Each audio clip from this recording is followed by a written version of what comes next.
All right, guys, we are going to get right into day 9 of the ASAP Rocky trial, Serrani style, no games. Check out the YSL 2 hearing. It's just got done published. You can go check that whole thing out if you want to see what happened this morning. Let's see, we've got 12E on the stand. I'm sorry, oh, sure.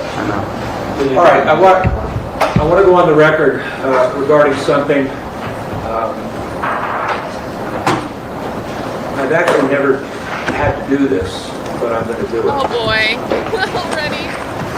There have been, and I'm not pointing any fingers at anybody in particular. This, what I'm going to say, applies to everybody at the council table. There have been repeated speaking objections, arguing with witnesses that has occurred, arguing amongst council, snide comments made from one council to another, arguing with a decision of mine. That's not going to happen. If it does, I'm going to invoke CCP 177.5, which allows for monetary sanctions up to $1,500 for each time. And what will happen is, each time it happens, that will be another incident that will occur at a hearing after the trial. I've never had to do this, but to ensure, or to help ensure, that these things that I just mentioned do not occur again. That is why I am doing this. So please keep it in mind that I'm going to keep track. All right. I understand that there's an issue of an exhibit that the defense wants to use. I saw an email exchange. Yes, Your Honor, I'll address it. So it's not a new exhibit. There's no new video. So yesterday, Detective Flores testified regarding a sequence surveillance video, which is a compilation of the video from 6200 Hollywood Boulevard, the sound portion of that, overlapped on the video of 1616 Vista Del Mar. The video that we've had before was overlapped, and he described the process yesterday, testifying that when it was done, in fact, we were under the impression, we were informed that this detective did it. On the stand, he testified that he did not, and that it was sort of a rough approximation by hand in terms of how it was compiled. Given that, in his testimony that if we're off slightly, it would affect the sequence video. Last night, we used the same methodology that he described, did it ourselves, the same video that was provided by the prosecution, and with that compilation, once it was completed, we immediately sent it to the prosecution. We can lay a foundation for that. We'll do so through witness testimony. Interestingly, although the prosecution says that they complained about potential foundation, they were playing their sequence video to Mr. Efron without laying a foundation for it. They introduced it with the detective yesterday, who was not the person who created it, in an effort to try to lay a foundation for it. We'll actually lay a foundation. How? We can have a witness who can testify to the events that are depicted on the video and ask him, is what you're seeing and what you're hearing a true and accurate representation of what occurred in the moment? That's enough for a foundation. There's two ways to lay a foundation, Your Honor, I'm sure, to where for recording. One is the person who operated the equipment to say that it works and it functions and describe all that. Or to have the individual who's captured, or an individual who's captured in the video, just say that yes, that truly and accurately reflects what occurred. Do you have a video? We do. Can you put it up? Sure. Did you say you just created this yesterday? Yeah. Yeah, so we had to, this was after the testimony that we could do. Let us know when we're ready to hear from us. Oh, I will. Is this impeaching detective? No. Or,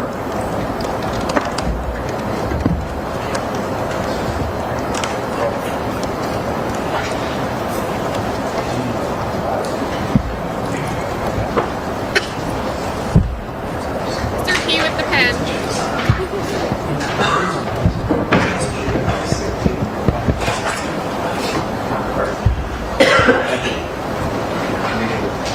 Thanks.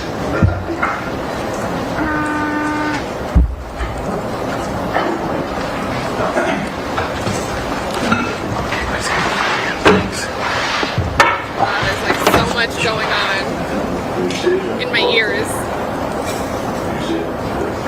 Or do you have it your screen? I have it on my screen. It's Okay. very, very blurry.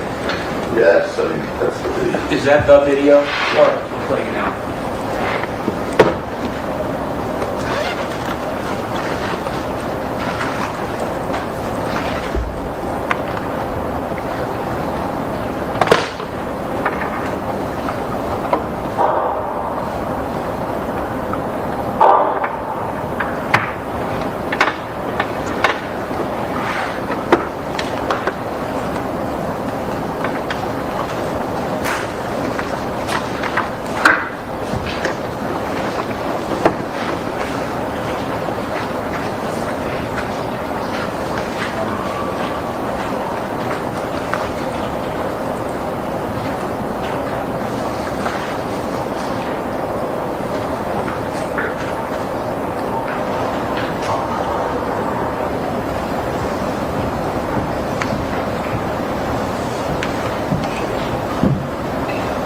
That's it?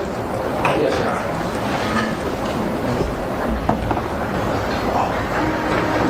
All right, is there anything you want to add? Because then I'm going to listen to the, I guess Mr. Lewin or Mrs. Roman? You?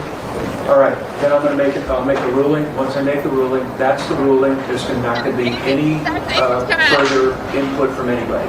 Did you want to say anything further? No, Your Honor. All right, the floor is yours. Two issues. First issue is that the defense is repeatedly asked, repeatedly, if they had any real evidence they were going to attack. They just said this is not impeachment, but it's even more than that. Unlike their witnesses, they have had access to the detectives in this case, to the video which they have had for a considerable period of time. And if they believe that there was an issue with it, they had an obligation to figure out what they wanted to do and to comply with 1054. But here's the bigger problem, Your Honor, and where I'm absolutely mystified. The defense in this case, and this figures into 352, the defense in this case is that it is improper.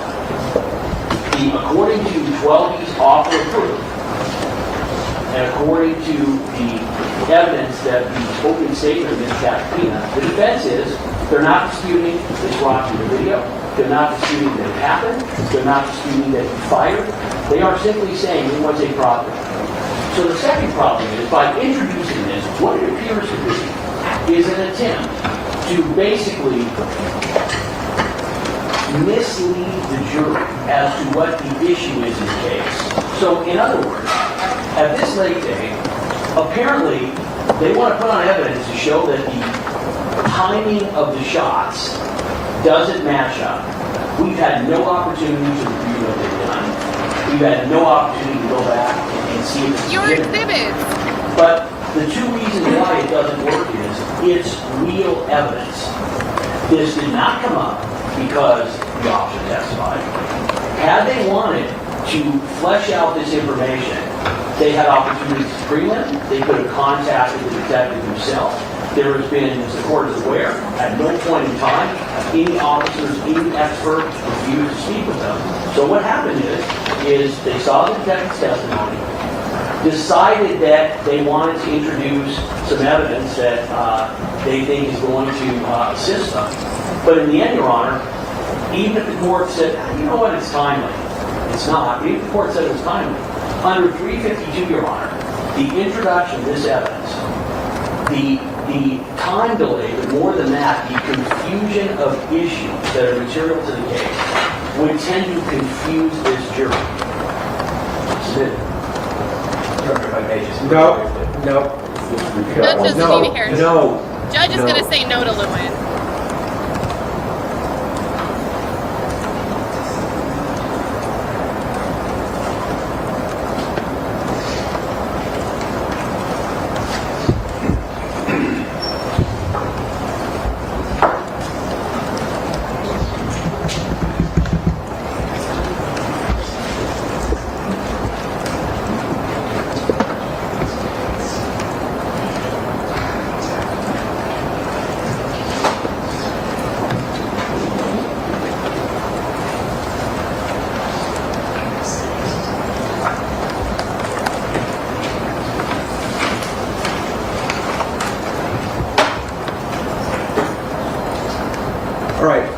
of all, since it was, the video was created as a result of testimony yesterday, I don't find that there's any violation of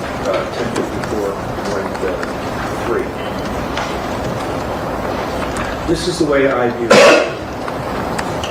If the defense can show by competent evidence, that's right, if the defense can lay a foundation for the video, then they are entitled to show by competent evidence of their belief of the sequence of events. They're entitled to do that. That's part of the defense. If the prosecution disagrees with it, if they think it's inaccurate, they can present another version in its rebuttal case.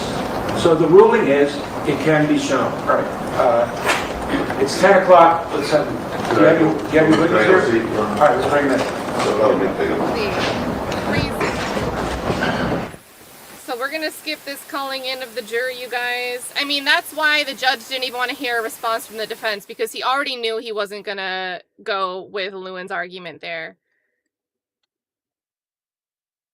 Yeah. Okay, so like right here is where they come back. Indicated yesterday that there are no more prosecution witnesses? Yes, Your Honor, the people rest, and the people would ask, or sorry, the people would ask to move our exhibits into evidence. It's 1 through 43. Correct. Any objection? No, Your Honor. All right, peoples 1 through 43 are admitted for the jury's consideration. The rest, the case is back with the defense. Your Honor, Mr. Mayers calls Jamel Phillips, also known as Relli.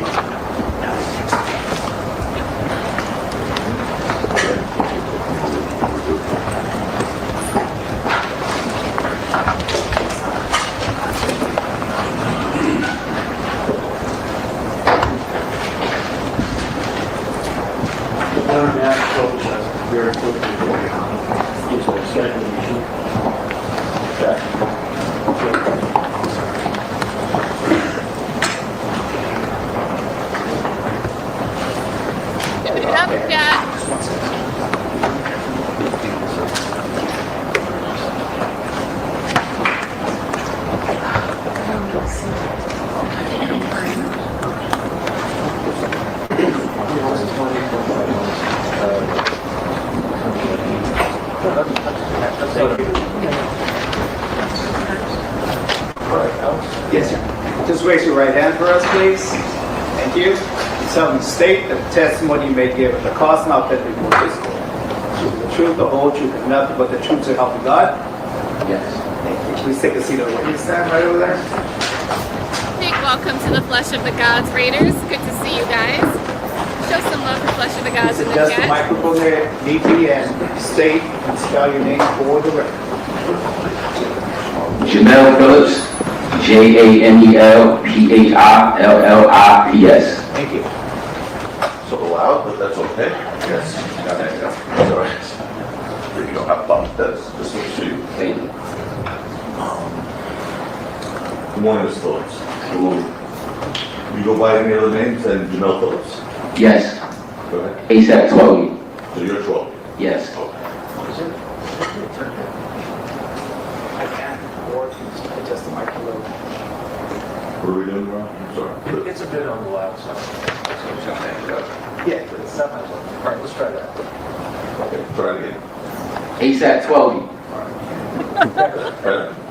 You don't have to jump into that mic. Okay. Hang there.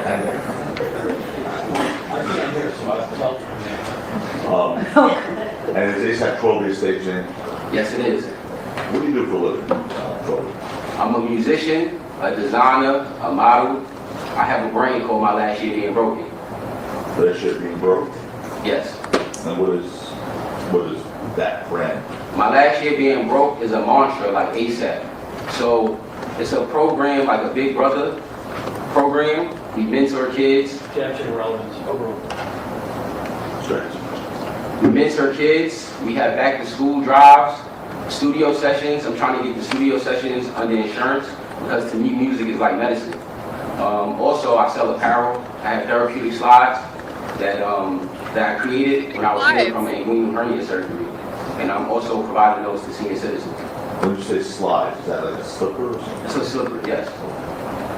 And you produce and sell those, or in some instances donate them. Objection relevance, over 352 as well. And so aside from music, clothes, the other programming, the therapeutic slide, anything else? No, that's it right now. As far as your music's concerned, are you currently recording? Yes, I am. Okay. Did you recently release a song on Apple? Objection relevance, Your Honor. Where do you live? I live in New York, What part of New York? Harlem, New York. Where did you grow up? I grew up between Harlem and the Bronx. Do you know where Rocky is? Yes, I do. Okay. You know by any other names? ASAP Rocky. And you see it here, right? Yes.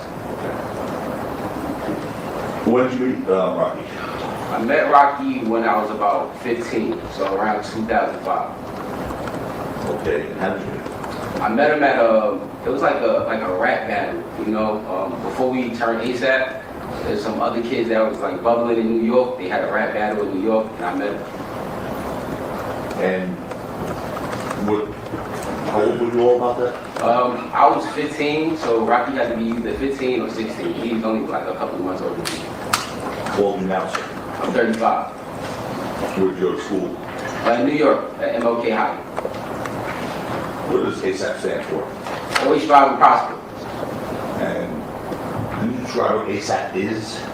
ASAP is a collective of not only brothers, women too, kids across the world, models, athletes, designers, philanthropists, you know, kids that took a negative situation and turned it into a positive.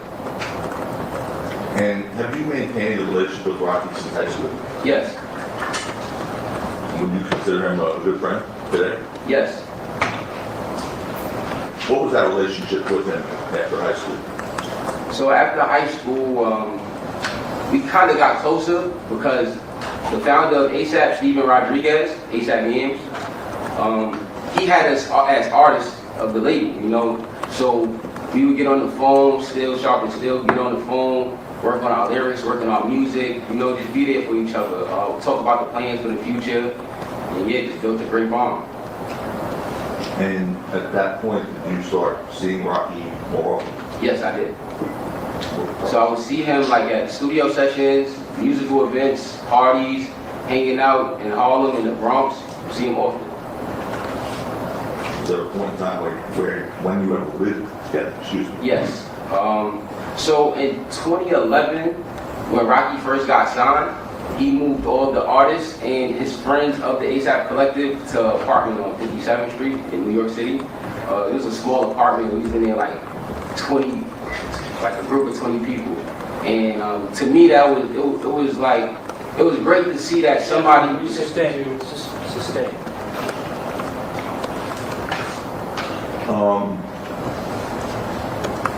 How about this ASAP Illz? Was he part of that group? Yes, sir. Tell us what he did. ASAP Illz, he didn't create music. He was more like a model and a designer. You feel me?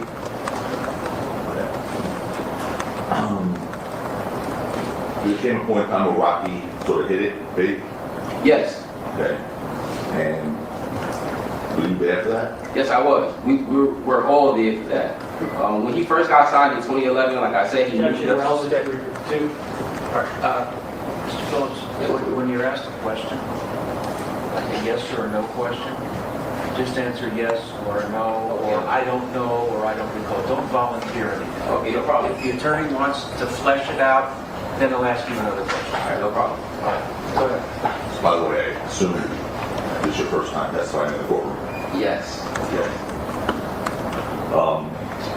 Did Finally, Rocky someone we can provide hear. opportunities for you? Objection relevant, overruled. Okay. Yeah, yes, he did. And what were those opportunities about? Objection 352, overruled. So Rocky was the first artist to Remember, guys, 352 is basically 403 in be California. signed into a major label. So with that opportunity, he gave the other artists and ASAP record deals. And did you create music with Rocky? Yes.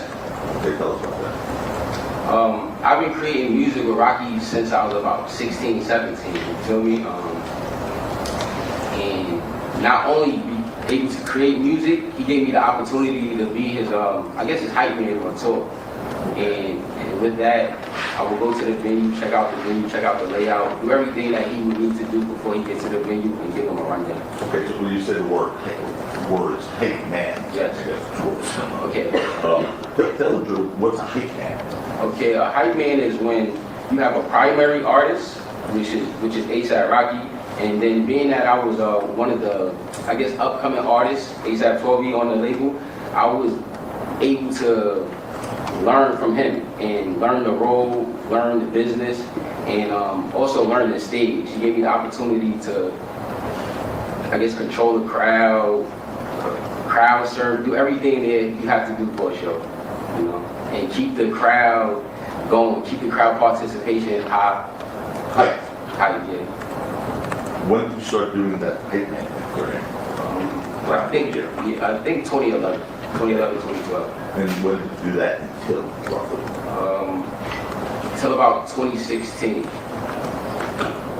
And what did you do after that, do yourself, 12 years? So after 2016, the individual artists in ASAP had kind of established solo careers, you feel me? So I branched off to do a solo tour. And my first day of my solo tour, I ended up getting an inguinal hernia. And I couldn't be Rocky hype man anymore, and I had to slow down from traveling for a little while.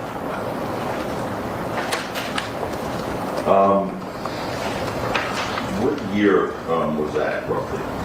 That was 2016. And there's no point in time where you moved to California with Rocky. Yes. When was that? We moved to California with Rocky in 2012. So 2012, and then again in 2022 during COVID. How about in 2020? Were you living with Rocky in 2020? Yes, yes. Where was that? That was West Hollywood in LA, yes. In 2020. 2020. And Rocky helped your career at that point at all? 2020? Yes. In 2020, he helped me get out my Sony deal. Get out of your Sony deal? Yes. Okay. So you had a Sony deal? I had a Sony deal, and he helped me get out of it. Out of it. So Yeah. for whatever reason, you don't get into the details, but it wasn't working out for you, Sony deal, and Rocky helped you get out of the deal. Yes. Did at some point in time you guys stop working together? We probably stopped being business partners, but never stopped being friends. Okay. When did you stop being business partners or doing professional work together? Maybe like 18 or so, you feel me? Because I was already ASAP 12, like a solo artist, and ASAP Rocky was building his label, but he was also signing other artists, you feel me? So I just felt the need to just work on my own career. But you still remain close friends? Yeah, that was my friend, my brother. So you moved to California twice, according to your testimony, 2012 and then 2020? Yes. And what were you doing when you moved to LA? Just creating music, working out, just building a bond. You know someone by the name of Relli? Yes, I do. And you know him by any other names? Yes. ASAP Relli. And how'd you meet him? I met ASAP Relli through the ASAP Collective, We all grew up together. We all grew up in the same boroughs. We used to hang out with each other, go to events, go to musical sessions, the gym, you feel me? It was a brother. He doesn't sound like a hater. You know roughly what year you met him? I met him around the same time I met Rocky, so around 2005, 2006. Okay. And tell us the story what your relationship with Relli was like. I had a good relationship with Relli. We would get up, we would work out together. He had musical artists, so I would work with his musical artists, and we just would build a bond. Being that we were part of the ASAP Collective, treated him like a brother, like everybody else in the collective. At that time, in the early years, what was inherent relationship with Rocky and Relli? Was it similar, the same, different? In the early years, it was the same, you know, but when Rocky started getting way busier, I remember Rocky helped me get my passport, and from there we would travel the world a lot. We wouldn't really be in like New York or the States, so I didn't have too much time to deal with Relli at that moment. But we would still speak and stuff like that. When was the last time you saw Relli? Last time I saw Relli was, I think the summer of 2022 in the Bronx. So, well, tell us about that. I was living in the Bronx, and he was living across the street from me. And this particular day, I was reading a book. So I'm reading a book outside. At this point, Relli. Sustain. Your Honor, this is impeachment? I think approach if you'd like to explain to you. All right. Impeachment. Continue. Yes. Okay, so I was reading a book. He lived down the block from me, and this is like the same neighborhood we would work out in. So you know we were known to see each other, but this is the first time I've seen him in a while. So I'm reading a book. I'm reading I think Who Killed Martin Luther King by James Earl Ray. It's relevant to what you read. Houston's gonna. So I'm reading a book, and I see somebody like walking towards me. So at first, like I put the book down a little bit, and then I hear something. Then I hear something again. So then I focus and I notice it's him. And then like I catch him say something about like, yo, you know Rocky did bad by that team. Your Honor, we Say. we need an approach on the, You've established, let's go on to something else. Your Honor, that's an issue. We do need an approach. I cannot express this on the record. Okay, so they're going up. So the problem with that is I don't know exactly how they're going to rule. I don't know if it's just because of hearsay, because this is, you know, I don't know. We're getting some impeachment. It seems like we were going to get 12E saying that Relli came up and started talking about Rocky not paying for the funeral expenses. Maybe that's not the specific fill in the blank, but my mind is going to that funeral expense situation, because we've heard a lot about that, and we know that Relli was complaining to as many people as he could. Oh, did you know Rocky's not paying for Josh's funeral? Did you know that Rocky's not paying for Josh's funeral? So I'm just guessing that that's the fill in the blank. But yeah, Lewin doesn't want to have it. Yeah, everyone wants to hear more about the book. And honestly, it's one of those things, I get it. You're objecting because is it really relevant? But by objecting, now a lot of people could just think you're a jerk for it. Let him say a book title. But Lewin doesn't seem to pick those battles, at least not in this case. Oh yeah, I forgot we can skip this. All right, so just for approximation here, 1, 2, I don't know, it looks like 3 minutes. Like 3-4 minutes they're arguing. And I'll leave it here. I don't want to skip like the first word they say. I'll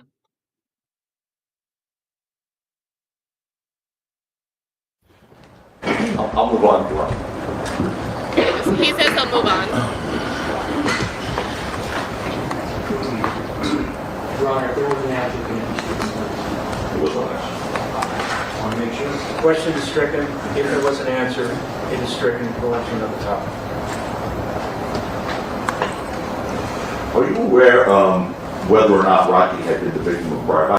All right, chat. You tell me in the chat. If you were sitting there as the jury, you're not supposed to speculate. You're not supposed to consider things that are stricken. But what are you thinking about what... If you were sitting in this courtroom, what would you be thinking about what this witness started to say? What does it sound like he was getting into? Yes. You have personal knowledge of that? Yes. Okay. Tell us about the first instance you're aware of that you have personal knowledge of that you saw. Well, Your Honor, same issue, no discovery in this area. Not sure, Your Honor. Why he was carrying that problem. state and their police reports are not so.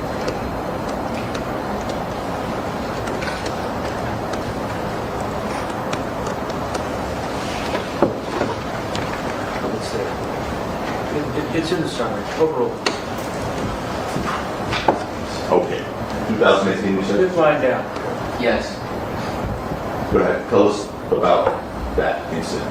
In 2018, I'm not too sure what club it was, but we was in a club having a good time, and a brawl broke out in the club. Objection, did we have? Overall.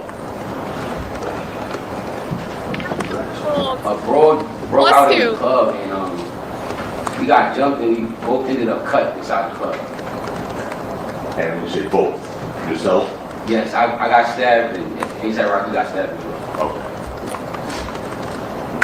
How about another instance that you were personally aware of or saw yourself? But several times I would be at his crib in LA, and the stalker was Crib means his house. I would pull up to his house in LA when I was staying there, and several times while I was staying there, stalkers would pull up to his crib.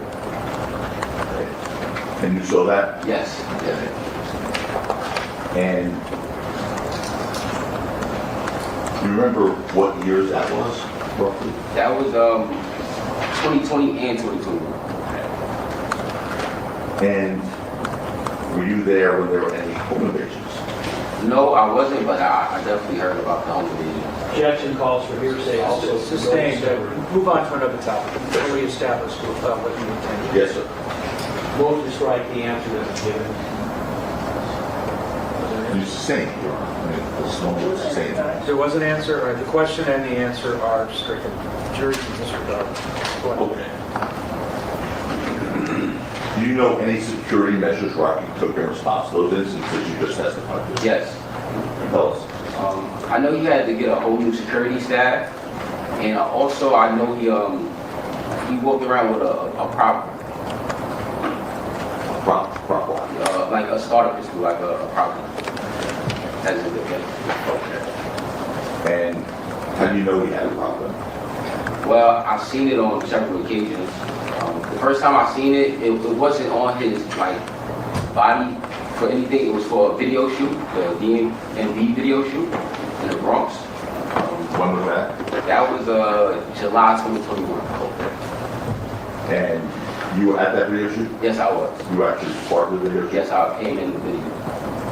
Okay. Who else was in the video? Me, myself, Rocky, ASAP Illz, Rihanna was featured in the video as well.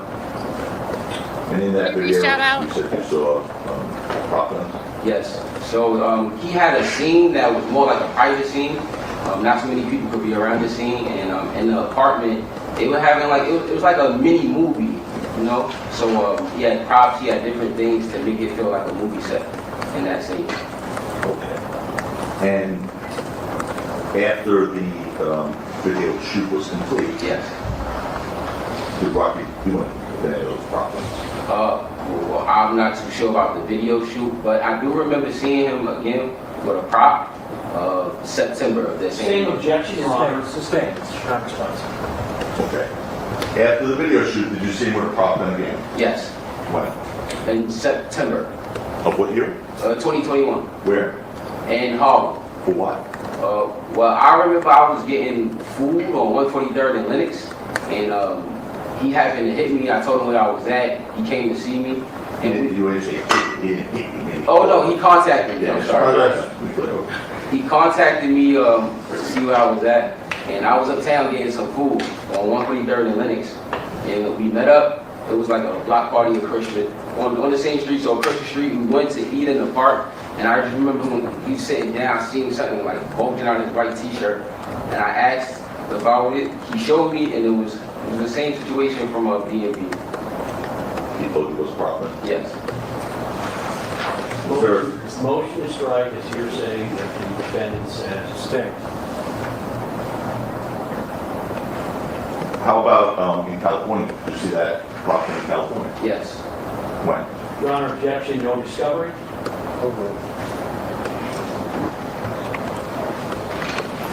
You could, I mean, you could answer. Okay, so when I came back to California for the, I think it was the ComplexCon event, that week we would like work out early in the morning. We go for bike rides around his area, and this is still like COVID area, so he didn't have security, and that was basically like his line of defense. If anybody ran down on him, he would have the property on.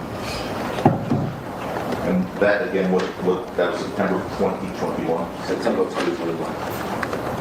Do you yourself have any familiarity with starter pistols or prop guns or replica guns? Yes. Okay. How do you have familiarity? In a couple of my music videos, I've used replicas and props. And being on set with Rocky, I came like to be knowledgeable of, you know, having props and certain equipment that make a music video look like a better production. Do you know in particular one music video you use prop guns in? For my music video? Oh, yes. What's the name of that? It's called Escape.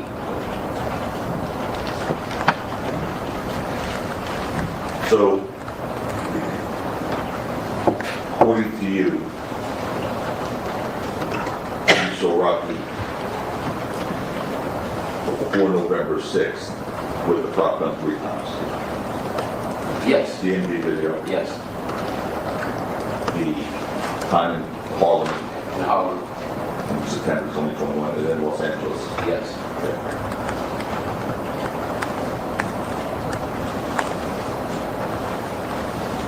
When you saw the prop gun in September 2021, was it the same as you saw the DMV video? From what I remember, it was a bit different because now it had a belt clip so he could secure it, and I think it had like a clear clip, like I guess like replica magazine. Yeah. And in Los Angeles, magazine. did it look like it looked in New York? Yes. And that was November 2021? Yes. First few days? First you did, yes. And let's direct your attention to November 6th, 2021. Yes. Were you with Rocky that day? Yes. Okay. What were you doing that morning or that day? Well, that morning, I remember we worked out because we wanted to get our bodies ready for the ComplexCon show, which was the next day. So I was staying at the little perk, met him at his crib, worked out a little bit, and then around, I think, 5 or 6 o'clock, we headed out to Long Beach.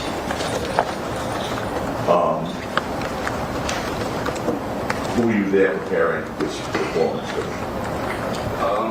The ASAP Collective, from what I remember, it was me, Rocky, Illz, Lou, you know, a lot of our friends from New York, a lot of the friends from the Collective. There was the 10-year anniversary of Live Love ASAP, and it was a big deal. It was also the first show for him or anybody else in the past like 2 years because of COVID, so it was a pretty big deal. You mentioned the name Lou. Who is Lou?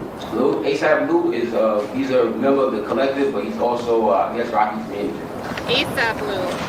And at any point on November 6th, you see ASAP Lou holding Rocky's prop. Yes.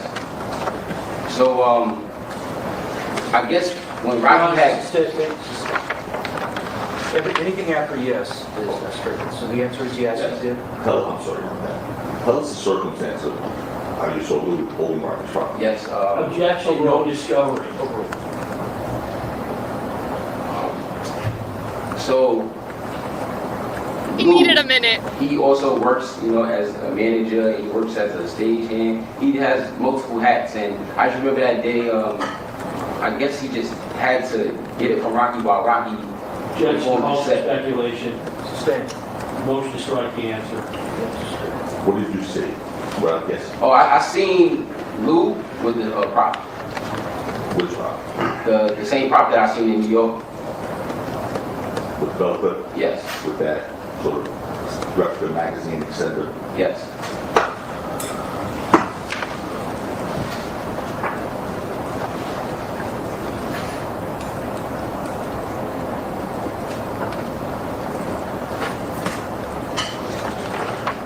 What is your understanding, sir, as to why Rocky was carrying a prop gun instead of a regular gun? Objection, that's been called for speculation. The end of your sentence. All right. Let's direct you, by the way, what is your understanding, just to be clear, what a prop gun store is, the replica gun, whatever it's called? What is your understanding of what it is? It's a device that looks and sounds like a real gun, I guess. And you've seen it used in Yeah, my music videos, I've seen it in movies, I've seen it in his music videos, I've seen it several times. All right, I want to direct your attention now to November 6, 2021. No problem. On that day, we with Rocky were in an altercation with Relli. Yes. Who else was with you? ASAP Illz. And ASAP Phillips, November his other 6th. name, his real name is. Elijah Ulonga. Can you tell us what happened from the beginning of that day? Okay, so we were at the ComplexCon rehearsal getting ready for the show tomorrow. And everything was good. You feel me? We was having a good show. And towards the end of rehearsal, because I'm on stage with Rocky, I see him kind of like dealing with something on his phone. And he kind of put me on to it. Relli was online, just like disgracing his name, running his name through the mud, you feel me? So Rocky was like, yo, bro, I wanna go holler at Relli. I'm gonna go talk to Relli, you feel me? And I was already with him at ComplexCon, so that's why I went with him. And he asked me to call Relli, text Relli, but Relli didn't respond to me, you feel me? But Relli was still responding to, I guess, Rocky. This is the narrative, it's all there. No discoveries. Ask another question. You had some phone records. Do you remember if Rocky was dealing with something on his phone? Yes. Did you hear his end of the conversation? Just not the end of the conversation. His end of it, his part. Oh, yes. Okay. And did that have to do with bad-mouthing Relli or Relli bad-mouthing Rocky about Josh's funeral? It was Rocky explaining to me how Relli was bad-mouthing Rocky about not handling Josh's funeral. Objection, that's in call for extended. Motion to strike. Also, no discovery. You are? No. Okay, that's the approach. No. All right. No speaking objection, but can't approach either. So,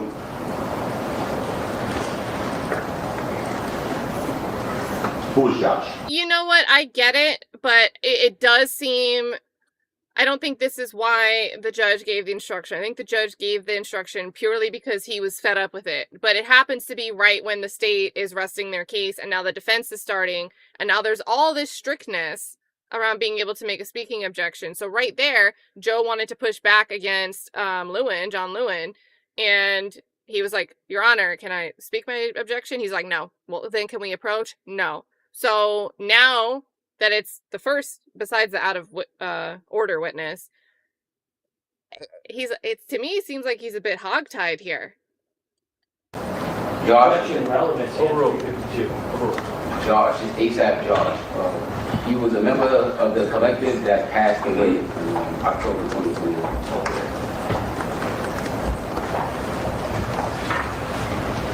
Who paid for Josh's funeral expenses? Objection, relevance in 352. This is 10.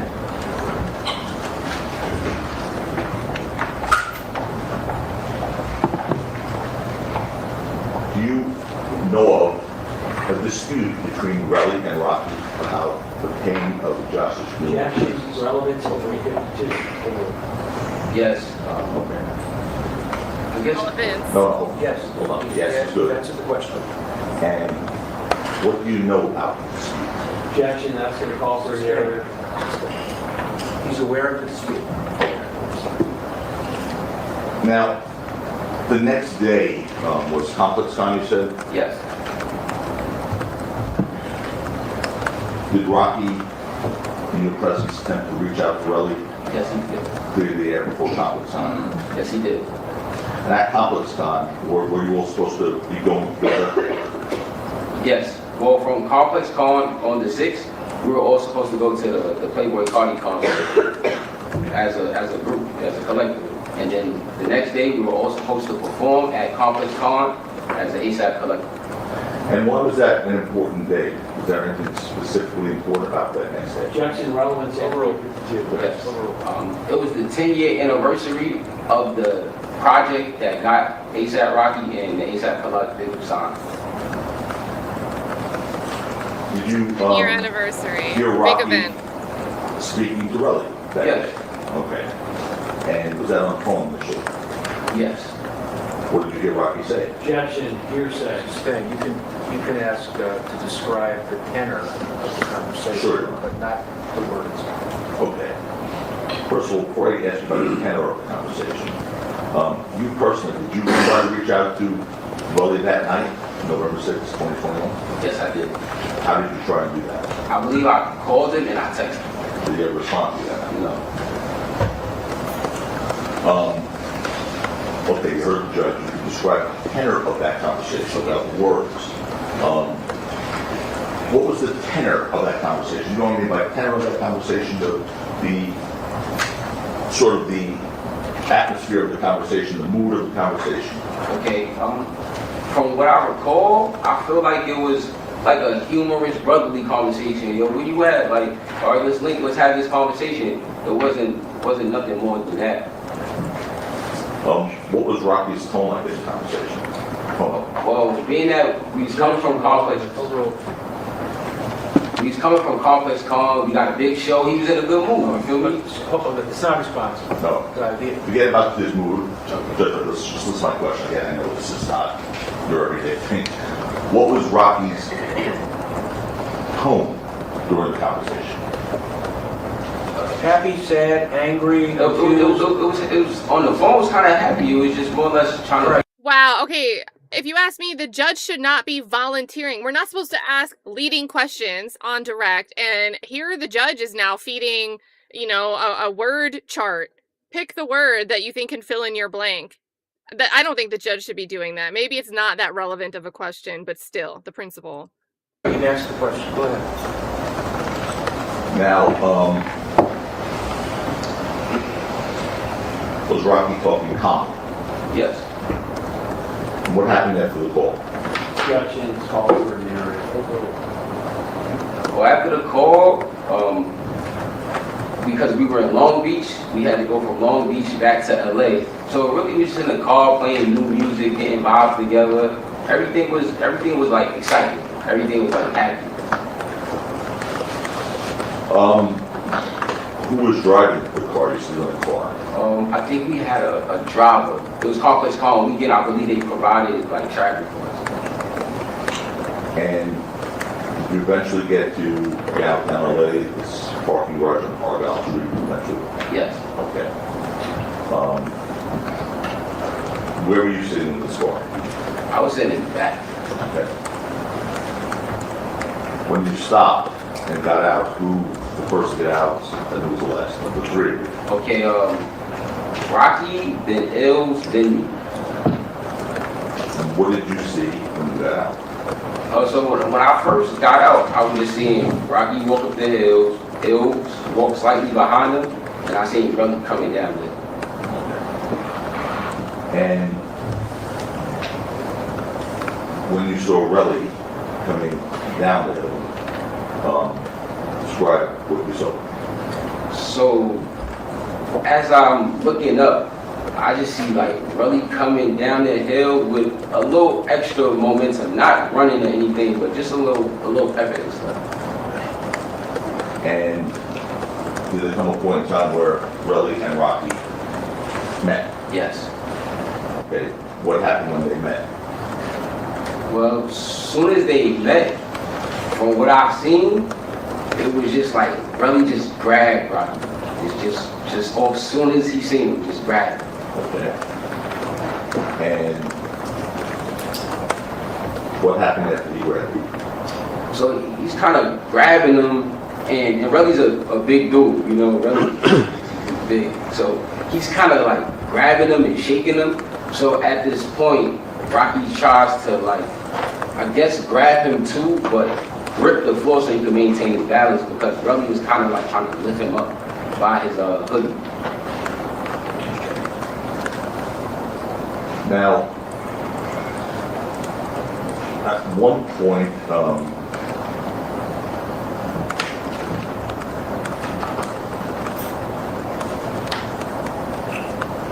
we'll just play that video. We have that? I'm going to show you a video from that garage encounter on Argyle Street on November 6th, 2020. Which exhibit is it? No problem.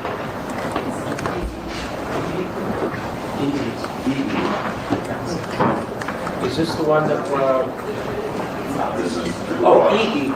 E. Is that an E? No, it's not E. Emma? As in Mary? Yes. M as in Mary. Now, Swalby's description seems like what I interpreted that video to show of the parking garage, the fight that's like half cut off by the parking garage beam. His description matches what I interpret. Like this. There's a power button on the side. My side? Yeah, just at the top.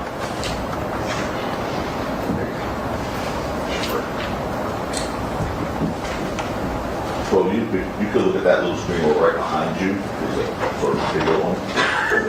Easier for you to see. I'll play it through once and then I'll ask you about it.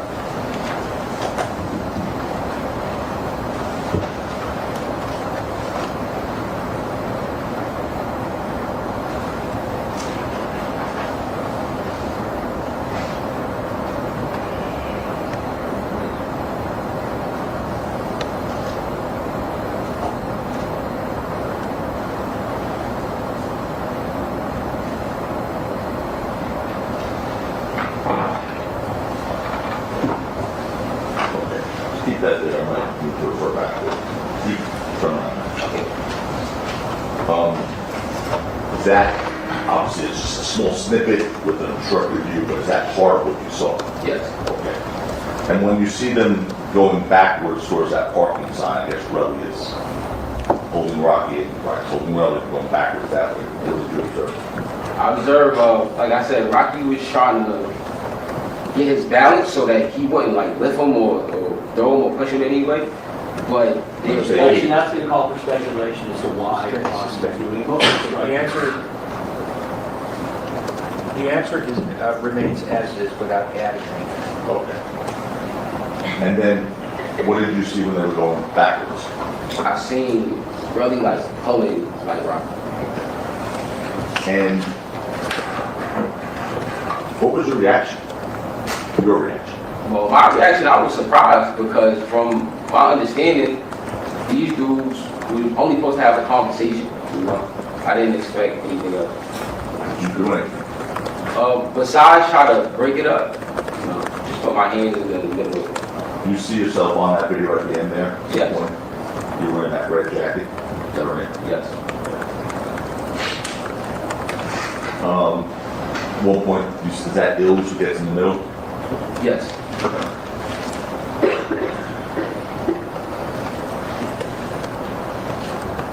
In that small clip there, you see Rocky holding an object that looks like firearm.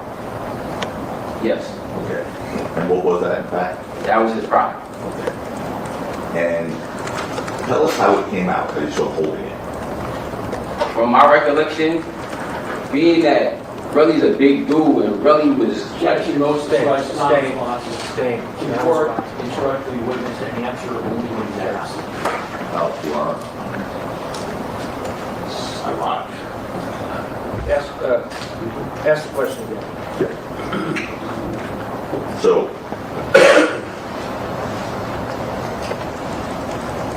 sure, I'll ask it a different way. Ask him what he saw. Ask him what he saw. But just, as I said, I seen Relli grabbing Rocky, almost picking him up off the ground. And with that happening, his pants started falling. The Rocky pants started falling. You know, so. did you see that in the video there? Yeah. Okay, go back to that clip, please. I just want to make sure we're talking about the same thing.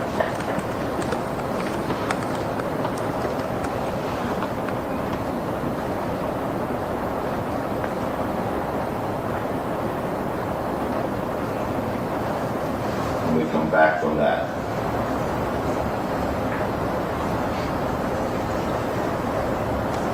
You see Rocky's pants down there? His sleeve. Sustain. Okay, what do you see? I see him right there. So his pants are lower than they're supposed to be, and then I see him try to put his prop back, like adjust it back into the belt. Which hand was he holding that prop with? His left hand. Is Rocky left or right? He's a righty. Not this again, What guys. did you do at that? At that point, I just stepped in the middle and just tried to break it up. Okay. And also, I was trying to tell Rocky to go, like, yo, bro, we out of here. Like, Relli's going crazy right now. Let's go. Objection, motion to strike is non-responsive. Okay. Heard Why it. did you tell Rocky to get out of here? Because, for one, I see that the conversation that they were supposed to have, it didn't look like they was going to have a conversation, and Relli was a bit aggressive. And I didn't understand that. It's like, we all friends. Objection, motion to strike is non-responsive. Everything after we're all friends is strict. Okay. Who's the aggressor in this encounter? Relli. Okay. Is that why you told Rocky to leave? Yes. Okay. Go, Did you ever see Takapina. Rocky point that object, which is a prop gun, to you at Relli at all during that parking garage encounter? No. You ever see Rocky press a gun, prop gun that you described here against Relli's stomach to point at his head or his chest? No, I did not. Okay. Would you have seen that if it happened? Yes, I was there. Okay. When Rocky pulled out that starter pistol, did Relli say anything? Yes. What did he say? Say the Told pussy him to line. shoot that fake ass gun.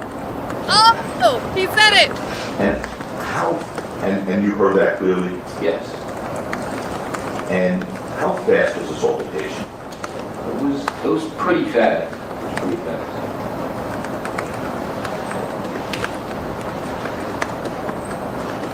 After it was over, and like you said, you tried to push Rocky to go away, what did you all do? We ended up turning the corner. Okay, maybe we should put the map up real quick. We do keep it to Exhibit 5. The drawing. Okay, screen.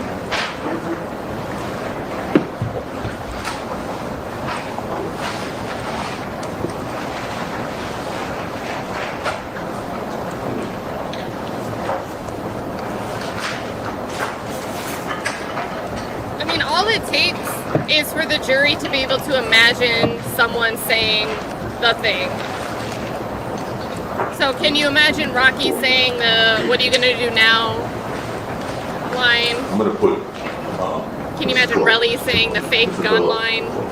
I'm gonna put the map up here so you can help back on it. People stew. Okay, people stew. Gonna put up line.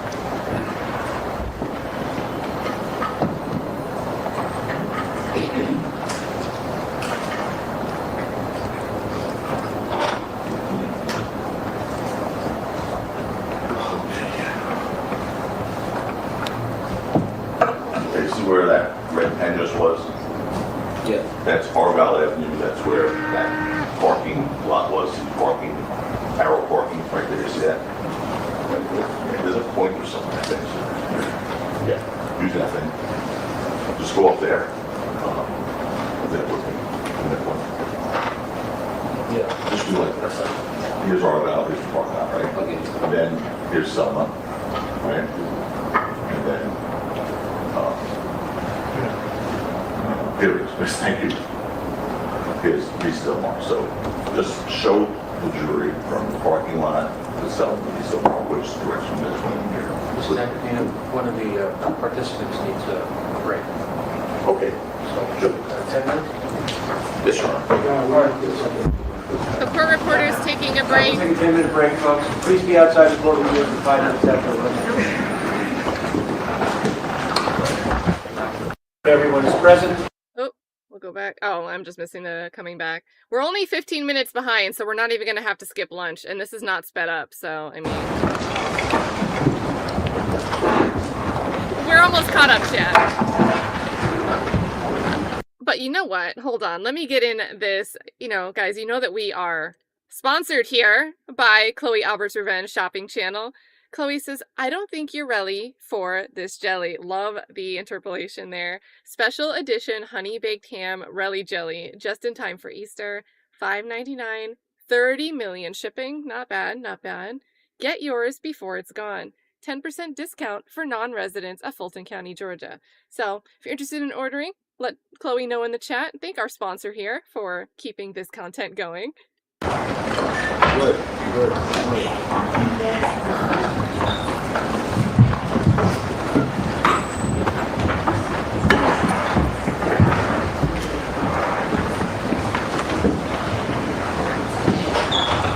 All right, we're back on the record. Everyone is present. The squeaky shoe. Peter, go ahead. Okay, Toby, you were at the point where you would sort of push Rocky home to leave, and I think that you said the three of you started making your way away from Argyle. Point on the map up there with the pointer, which direction you three of you headed. I believe we started coming down this way. The Selma, right there. Okay. And then you made the left on the Selma Avenue, correct? Yes. Now, before that, let me ask you a quick question. At any point during this incident, the one in the garage, did you display a knife? No. You turn around. Turn around this way. Look. Okay. Were you carrying a knife at all? No. No knife, according to 12E. Now, by the way, in that video, you said you're off camera for a portion of it, but you see yourself on camera at some point, right? Yes. Okay. You know what, just, guys, play that one more time and just identify yourself when you see yourself in that little snippet.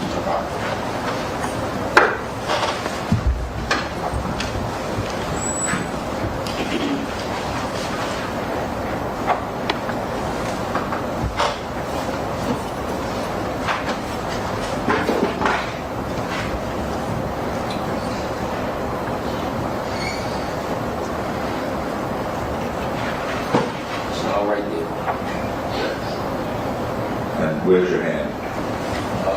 I believe I put my left hand on Relli. All right, so after the parking lot, you start walking. I'm sorry. You said you start walking to Selma Avenue there, correct? Yes. We're walking down Argyle, and then we make the left on Selma. Okay. And then you see that little red thing, emoji of a gun is or something like that? Yes, I see it. That's Vista Del Mar, then you make the left onto there, correct? Yes. Okay. After you left the parking lot, parking garage, I'm sorry, tell us what happens. So after we leave the parking lot, Garage. Parking garage, it's really fast, but Relli and Rocky already, I guess, diffused the situation when they were grabbing onto each other. So that's already done. So I'm telling Rocky, like, yo, we out. Also telling Illz, yo, we out. And also telling Rel, You tell him to do what? we out. Like, We're out. We are out. We are out. Okay, I'm sorry. This how. Okay. Alright, so I'm telling them, like, let's go. We are out. It's time for us to go. We can't conversate with our brother right now. Maybe we can conversate with him later. Let's go. So we all start turning the corner. And as we turn in the corner, down the block and turn the corner, Relli is still following us. Okay. And was he following you the entire time? Yes. Did he say anything that you heard? Yes, he was yelling out obscenities To who? to all three of us. Okay. How did he sound? He sounded angry, you know? He sounded angry. Or did any of the three of you stop? We stopped momentarily, all because we turned in the corner, we hearing him, and so Rocky is first once he turned the corner. So Rocky was already up. You feel me? So it's me and Illz in the back. Relli starts yelling, Illz, you a crackhead. 12 you live in the projects. He tries to belittle Rocky with the objects that he has, like, oh, I got this, I got the Cuban, I got the range. And we were all confused, like, you know, we friends, so it's like... Is there a question, gentlemen? Yes, there was. Calling for an error. Ask another question. Okay. Well, I asked, what did he say? But okay, what did he say at your walking? Yeah, he was, like I said, he said, yo, Illz, you a crackhead, you told me you live in the projects. Yo, Rocky, I got this, I got these items, and I don't really need you.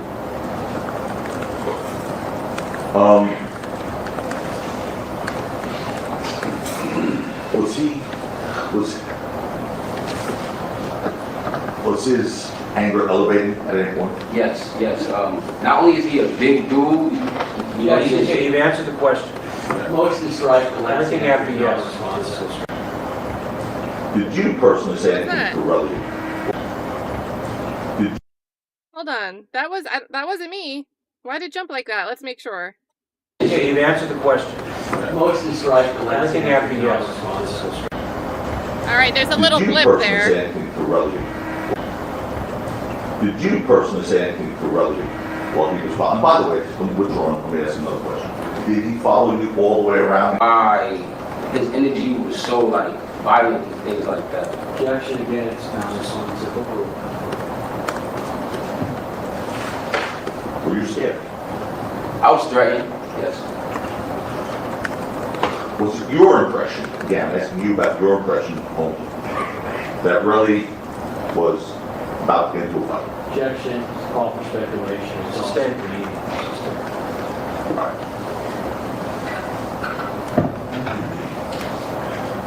By the way, were you, Chloe, in a position to have a physical confrontation or a fight? No. Why? Well, to be honest, that year I worked out with Relli. Objection, relevance, overruled. That year I worked out with Relli a few times, so I knew Relli was stronger than me. And I was It's also not responsive. Were you in a Objection position, stricken. okay, were you in a position personally yourself, physically? No. Why not? because of my inguinal hernia. What happened when you reached the corner of Selma and East Selma? So as we get to the corner, like as I said, like trying to get Rocky up out there, I'm in the middle and Illz in the back. So Illz is trying to calm Relli down, you know, calm him down some way. And I guess it's not working. So I guess we walk a few more feet, and then I hear like fast steps. So I turn around and I see Rel hit Illz. How many times did you see him there? I seen him hit at least like twice. At least 2 times he hit twice. And Gifts, guys. It's gifts. after Relli hit Illz, did Rocky do anything? From what I recall, not when he first hit him, no. Okay. After the second hit, So after the second hit, Rel tried to hit me, and I moved, and then Relli hit Illz again. That's when Rocky shot down with the prop gun to scare Relli off. It didn't scare Relli off. Relli was still hitting Illz. did you hear a second shot? Yes, but by then the car alarms and everything. Did you see the second shot? No. After the second shot, and by the way, you said Relli came after you at one point? Yes. We'll say that for those who can show you the video. After the second shot, what did you do in regards to Rocky? I went up to him and grabbed him to push him into the opposite direction to leave. And I'm telling him, like, bro, let's go, we out here. And did he go? It took like a second to grab him because Rel was still beating up on Illz. He kind of wanted to like go help Illz, but I'm like, Objection, that's going to call for Sustained speculation. about- Motion to strike the answer. Sustained about what Rocky wanted to do. Get what Rocky wanted to do. Yes. So that answer again about what Rocky wanted to do. Grab that question right back, please.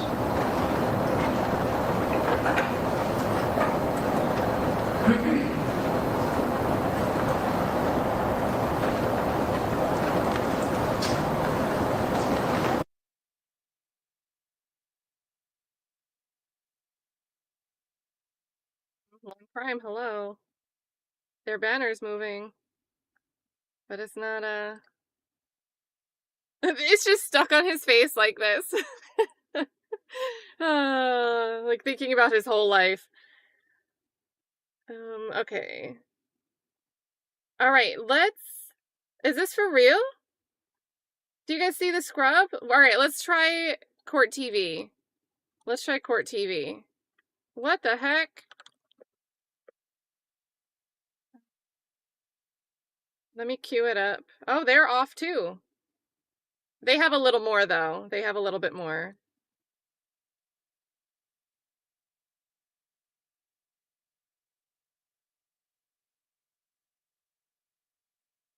Or, you know what?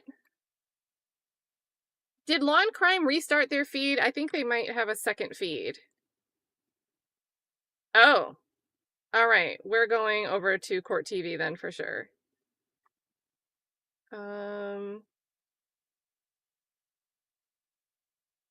We're going to have to play with queuing it up, so...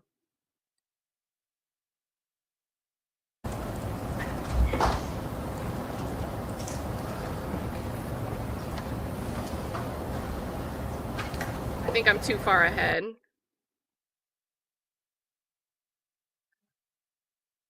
see if this seems familiar. It didn't scare Relli off. Relli was still hitting Illz. Did you hear a second shot? Here we are. We're about right. Yes, but by then the car alarms and everything.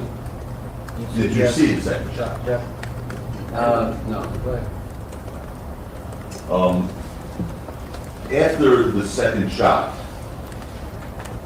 and by the way, you said Relli came after you at one point? Yes. We'll save that for this, I'm sure your video. After the second shot, what did you do in regards to Rocky? I went up to him and grabbed him to push him into the opposite direction to leave. And I'm telling him, like, bro, let's go, we out here. And did he go? It took like a second to grab him because Rel was still beating up on Illz. He kind of wanted to like go help Illz, but I'm like, That's been called, sustained about, still like the answer. Sustained about what? And I counted that one already. Get what Rocky wanted to do. Yes. Let's do that answer again about what Rocky wanted to do. Got the question right back, please?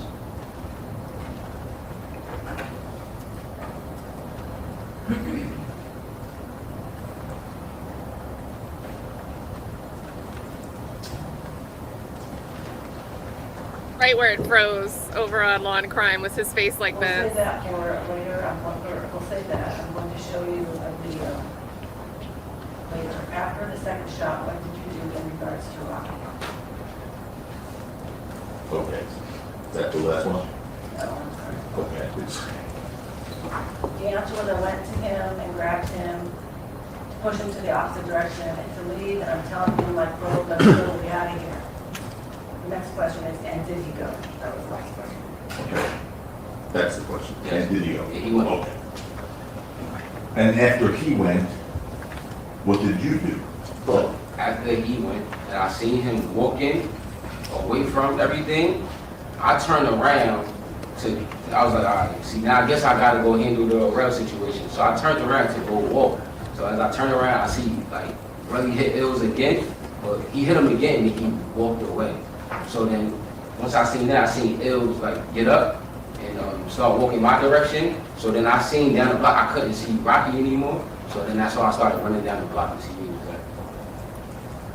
So you said you saw Relli hit Illz again. At this point, Rocky was already gone. He was gone.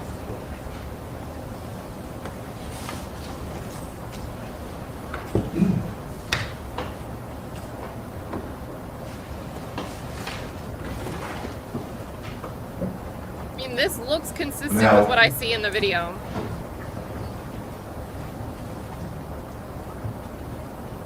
Did we show you, the defense show you the video that was turned over in regards to that night, November 6, 2020? Yes. Do you see Rocky in the video firing the sword pistol? Kinda is grainy, but yes. Okay. And when do you see that in relation to Relli punching Illz? After the second time he attacked me. And what did what was your understanding of the purpose of him firing that sword pistol? Judge, it's going to call for hearsay and speculation. Sustained. After Rocky fired the sword, so did Relli stop? No, he didn't. All right. We're going to play that video. The video, I'm going to play it through once, sir. Which video is it? This is the Mark video, one we discussed this morning. All right, so this is a Defense. additional defense exhibit. Four players. And whatever. Okay. Now, sir, what I'm going to do, Mr. Phillips, is I'm going to ask, I know it's spring.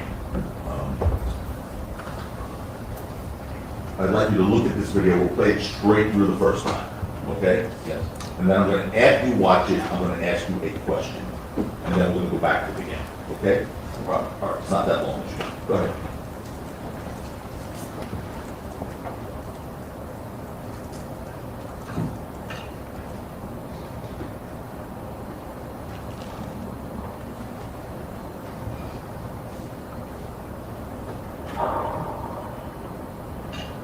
Heard the one, heard the two.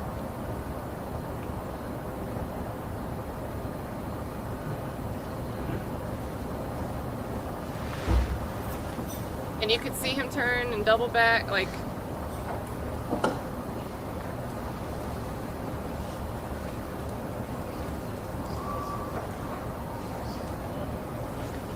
Now this looks crazy now, thinking about how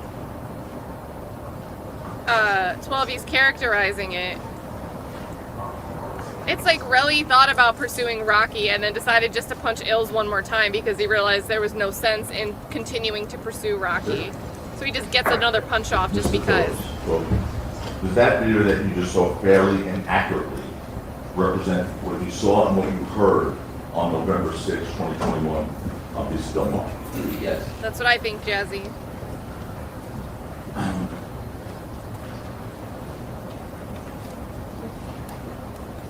Okay, now that the tape, again, this time, I'd like you to, again, full time without stopping it, narrate what you're seeing, explain to the jury what you're seeing. So I think you have to sort of speak to that mic. So, Okay.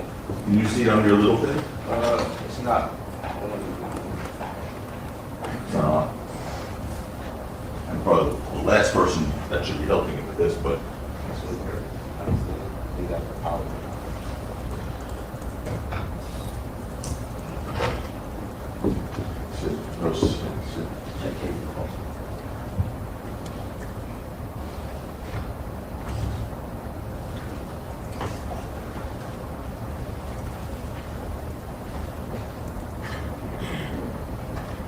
no, okay. You know what to do? Just sort of look here, talk here, unless the judge up here. The judge can. That means the judge and the lawyer can't. Sorry. We'll look at this one, okay? No, it says no signal. Check cable connection. The only thing I ever do, Your Honor's push the power button. I did. If it's saying no signal, then I think you gotta get Mark or. I got it. Of course.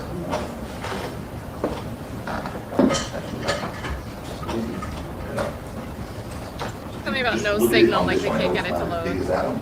But just to narrate the video, we're not gonna stop, we'll play it through all the way. Then we'll go back and stop. But I want you to just narrate what you're seeing to the jury as it's playing in real time. And what you're hearing also, okay? Ooh. Okay, let's go. Okay, so the first person you can see at the corner, that's Rocky. The black figure, you see I got my red jacket, you still can see like you can still see my red jacket, you see Illz in the back, right? Can you point to the screen behind you Yeah. to the people that you're referring to? Alright, so this first person right there, that's Rocky. Like he's gone. That's me behind him, and then that's Illz. So we're already leaving. So then right there, as we're leaving the corner, Relli just swings on Illz.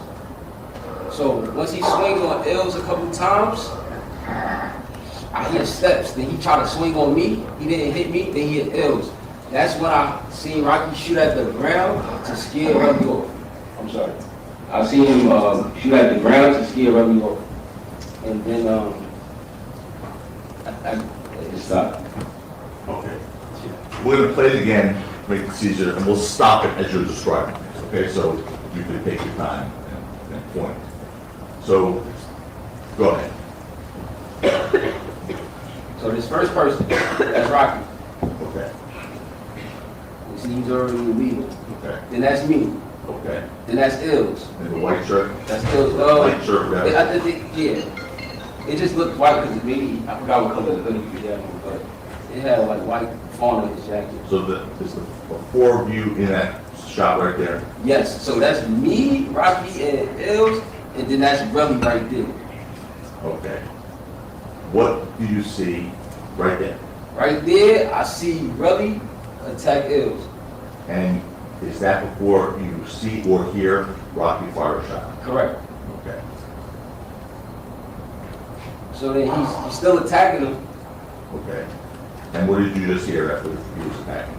I heard the warning shot. Okay. And where, can you see, go back a little bit, where Rocky fired that?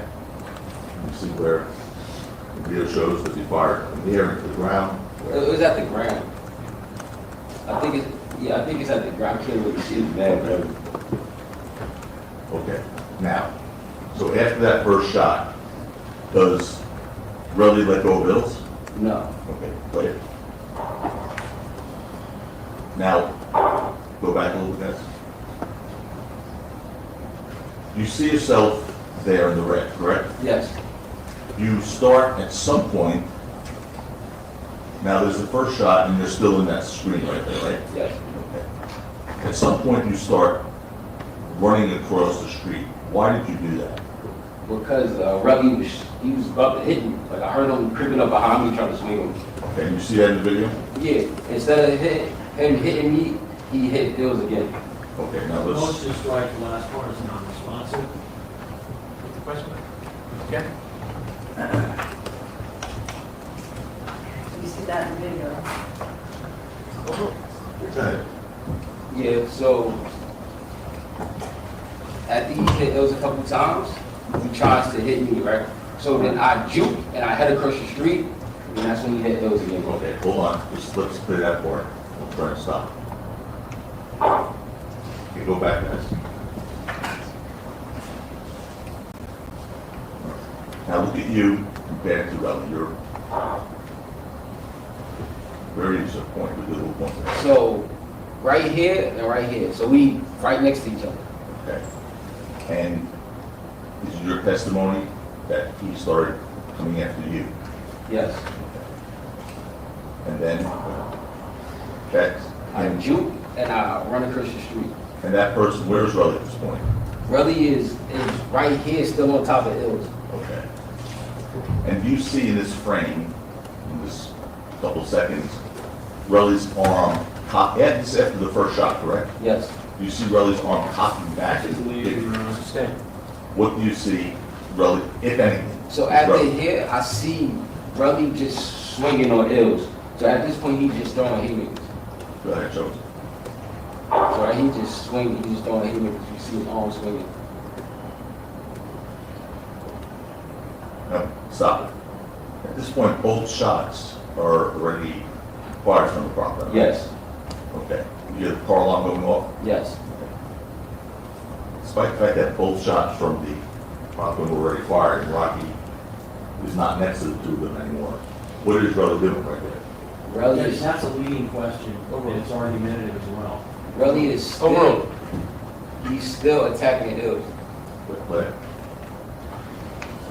Like, you can see that he knocked Illz down on the floor. Okay. Now stop it. Is that you walking away after Rocky ran? Yes, that's me right here. And what did you say you did before you left the location? I went to turn back to see it, like, if they were still fighting. So at that point, I say, all right, Rocky's out the way, I'll go handle the situation with Relli, you know, or at least help Illz. So as I turn around, I see it, I see him hit Illz one more time and then leave. Okay, show us where that is in the video. Go ahead, that's you. Yes, me right here. Where's Relli? Relli and Illz about back here. That's Illz. And you see Relli? Yeah.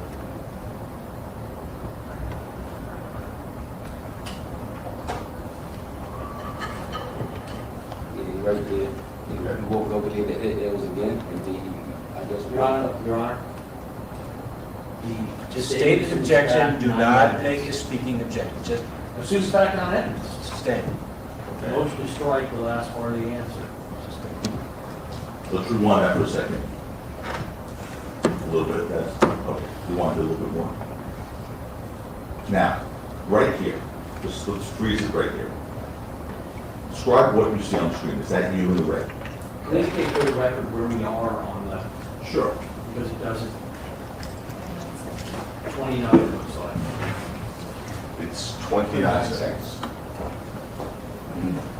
Okay, go ahead, Mr. Phillips, tell us where you are. That's me right here.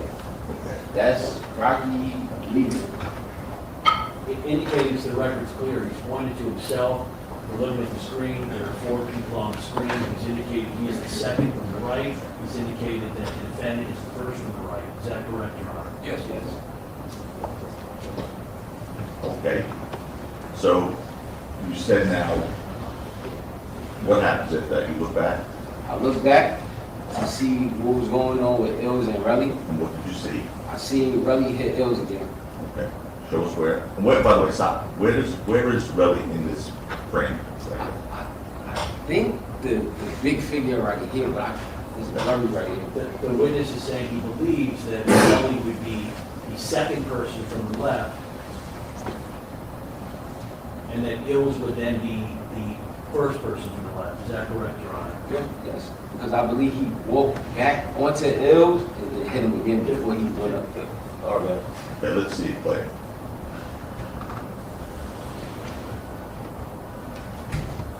See, he walks back. No, there's no question. Where did you just see? Hands in that. Mr. Tackleton is asking you a question. So I seen him walk back and hit him again. Okay. And then after he hit him, where did he go? Relli goes. He walked up, is that Argyle? That's Argyle. Yeah, so he walked back up Argyle. No, that's Selma, I'm sorry. Oh, it doesn't matter, hold on. Selma. The Selma? Okay, we walked back up Selma.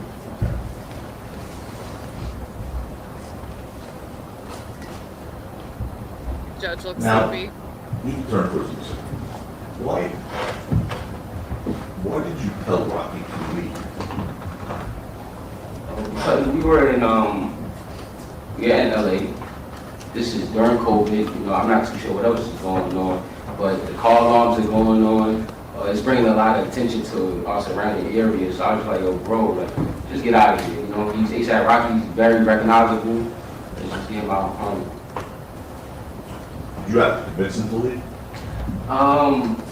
Only had to convince him to leave because he wanted to make sure Illz was okay. Objection, the cause of speculation. Sustained about what Strike Rocky the did. answer. Did you have to convince him to leave? No, Did you physically push him? I pushed him, yes. Where did he, you know which direction he left in? I mean, obviously from the video. Yeah. Down, Mr. Belmar. Yes, so he started going in the, basically, You've answered the word, you've answered yes. That's enough. And then did you run in the same direction? yes.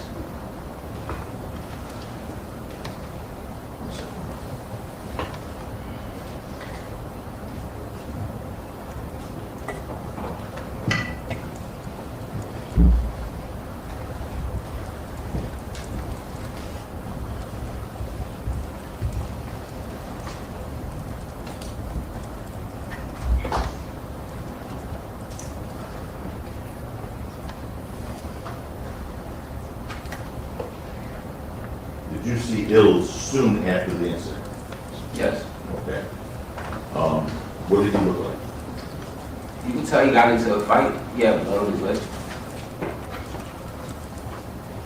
In this fight that you tried to tussle with Relli and Illz, did you see Illz punching back to Relli? No. Okay. And was Relli controlling that fight? Honestly, Relli was like fake bragging Illz on the floor. Like Relli, he's a big dude. He's way bigger than him. Objection non-responsive. Motion to strike. Your Honor, to the witness, he's mentioned 8 times that the victim is a big dude when there's no question pending. Can the court advise the witness to only answer what he's asked? You late to it. No, Your Honor. I asked it. I'm not going to discuss. Only answer questions.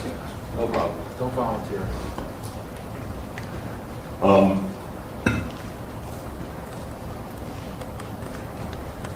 Was Relli, when you say ragging, what does that mean? Relli was ragging. He was getting the best of Illz. He was being Illz up.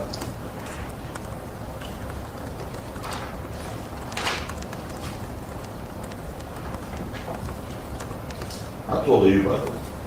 I'm about 5'10", 5'11". Okay. How much do you weigh? Now I weigh 180, but during the event I was like 160. Who was the aggressor on both of those incidents? The parking garage and the Stelmar? Relli. No, sir.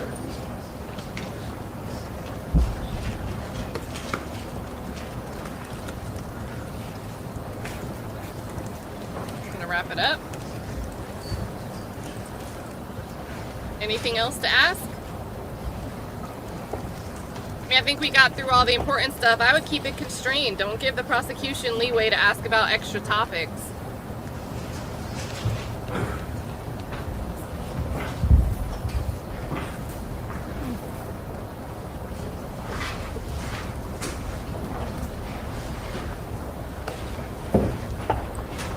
And don't forget Relli's own testimony that he skipped over to Illz and grabbed him and Illz was petrified. Like, that's Relli's own testimony.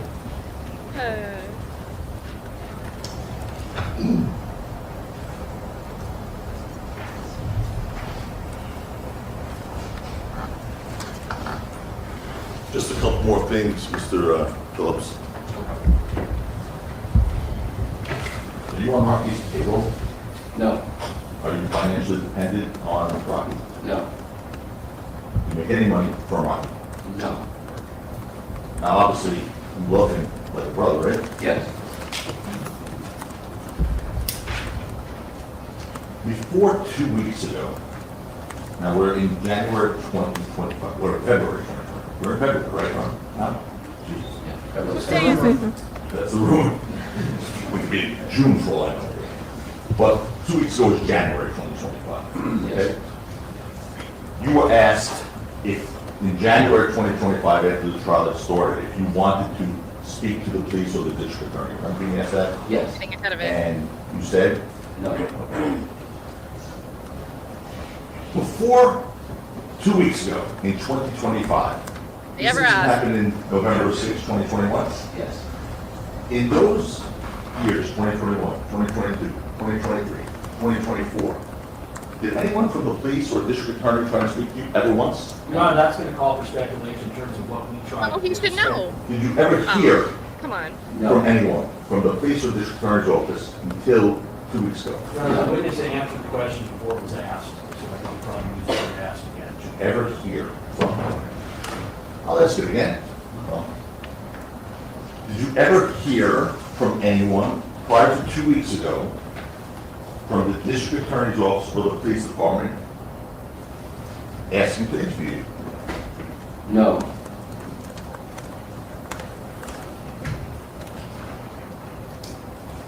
I get why it's speculation thinking about it. It was speculation because the first way it was worded, I reacted to. It was speculation at first because it was saying, did anyone try to reach out to you? You might not have knowledge if somebody tried to reach out to you. You would only have knowledge of something that would actually reach your end. So for example, if I try to make a call, if I try to reach out to Chloe Albert's Revenge 10 times to buy these honey baked hams, but I'm calling the wrong number, technically I tried to reach out to you and had no idea why I wasn't reaching you, but you wouldn't have knowledge of that. So it is speculation, something he can't answer. But Takapina cleaned up the wording. You know, did you hear from anyone? Did you receive contact from someone?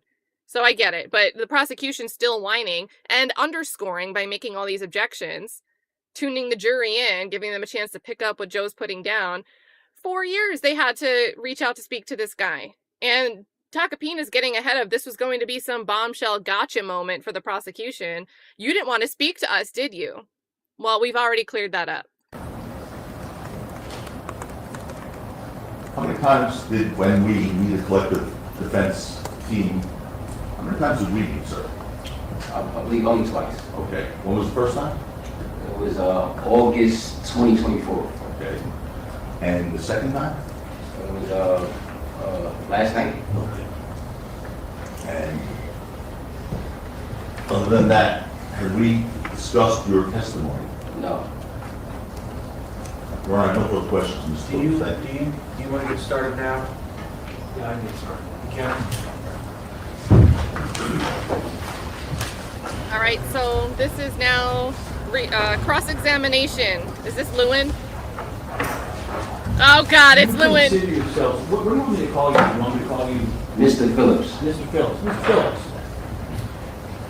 do you know what the word unbiased means? Yes. Do you consider yourself, when you're coming in here, to be an unbiased witness? Yes. So, is it your position that if the defendant committed these crimes, and it's proved beyond a reasonable doubt, that you want to see him convicted? I was there. I know the defendant didn't commit any Most crimes. described as non-responsive. That's not the You're your question own again. witness.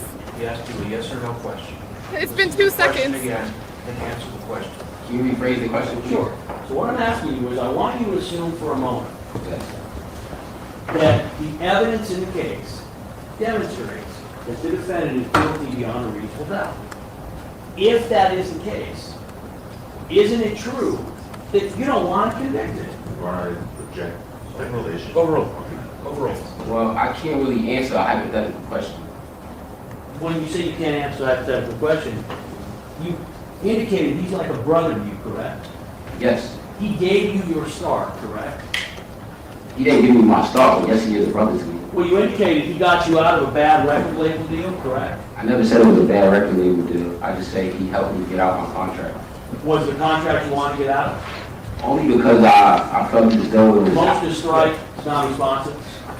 You want to get out of the contract? Yes. Now we're gonna need a separate And counter the to state. defendant, who you would agree is a very powerful individual within the industry, helped you get out of it, correct? Objection. Overruled. I honestly read a contract book about the music Motion to business. strike is non-responsive. You're not answering this question. Let me take it one at a time. Do you agree that the defendant is a very powerful individual within the music industry? Yes. Do you agree that he was a powerful individual within the music industry even back in 2021? Yes. Do you agree that you have much less power and influence in the music industry? Yes. Would you agree that if the defendant wanted to tomorrow, that he has enough power to pretty much end your career if he wanted to? Judge, reject that. What's What's the ground? Argument. It's all for speculation. Stay. Does, given what you've said about the defendant's position of power, if he wanted to, do you believe that he has the ability and power to end your career tomorrow? Objection, Your Honor, it's the same question. Well, it is, but it goes to what Mr. Phillips believes.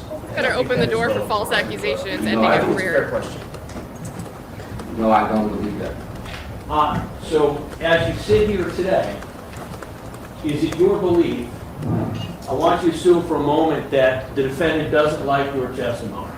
He decides, you know what, I don't think Mr. Phillips did well on the stand. Wouldn't you agree that if he wanted to, not saying he would, he could make a couple of phone calls, and all of a sudden, you don't have the career that you have right now, correct? And again, my objection is that. As phrased, sustained. Under what grounds, Your Honor, was it? There's no grounds. Or cause for as phrased, and cause for speculation. I'm asking him what he believes, Your Honor, goes to his... No, your last question did not mention the word believe. All right, do you believe, Mr. Phillips, that as you sit here today, that if the defendant, was unhappy with your testimony, that he has the ability and the power to significantly affect your career going forward? To be able to accurately answer that question, I would need to apply more information. What information would you need to apply? Because me, myself, if that's a hypothetical question, right? But I'm an artist and I could go buy another artist name tomorrow and start over. Well, you would agree that the defendant, as well as his significant other, Rihanna, are very powerful people within your industry, correct? Yes. And wouldn't you agree that if they decide that they wanted to blackball you, you're blackballed tomorrow, correct? Well, no. No? No. So it's your testimony that no matter what you said today, that even if the defendant and his significant other, Rihanna, were upset with you, they would have no ability to impact your career going forward? I know because I believe, as I told you before, I'm an artist. I could start a new way of creating tomorrow. I could be a painter. I could go sew and be a designer and still be able to live my life. All right, he's answered the question. Go on to another topic. I want to talk for a moment about your statements in court today. Yes. Want to approach, Your Honor? You don't have to. I want you to read to yourself the middle of this page. There are 12 bullet points. I want you to read what we have, starting with the following, and right where it says himself. Read that to yourself. Let me know when you're done. So from one, right here. No, actually from, I want you to read where it says the following. Yeah, from one, I'm sorry. Couldn't see that. That's one. Do I have to say my address out loud? No. To yourself. Oh. You're not reading this out loud. That's why I brought it to you.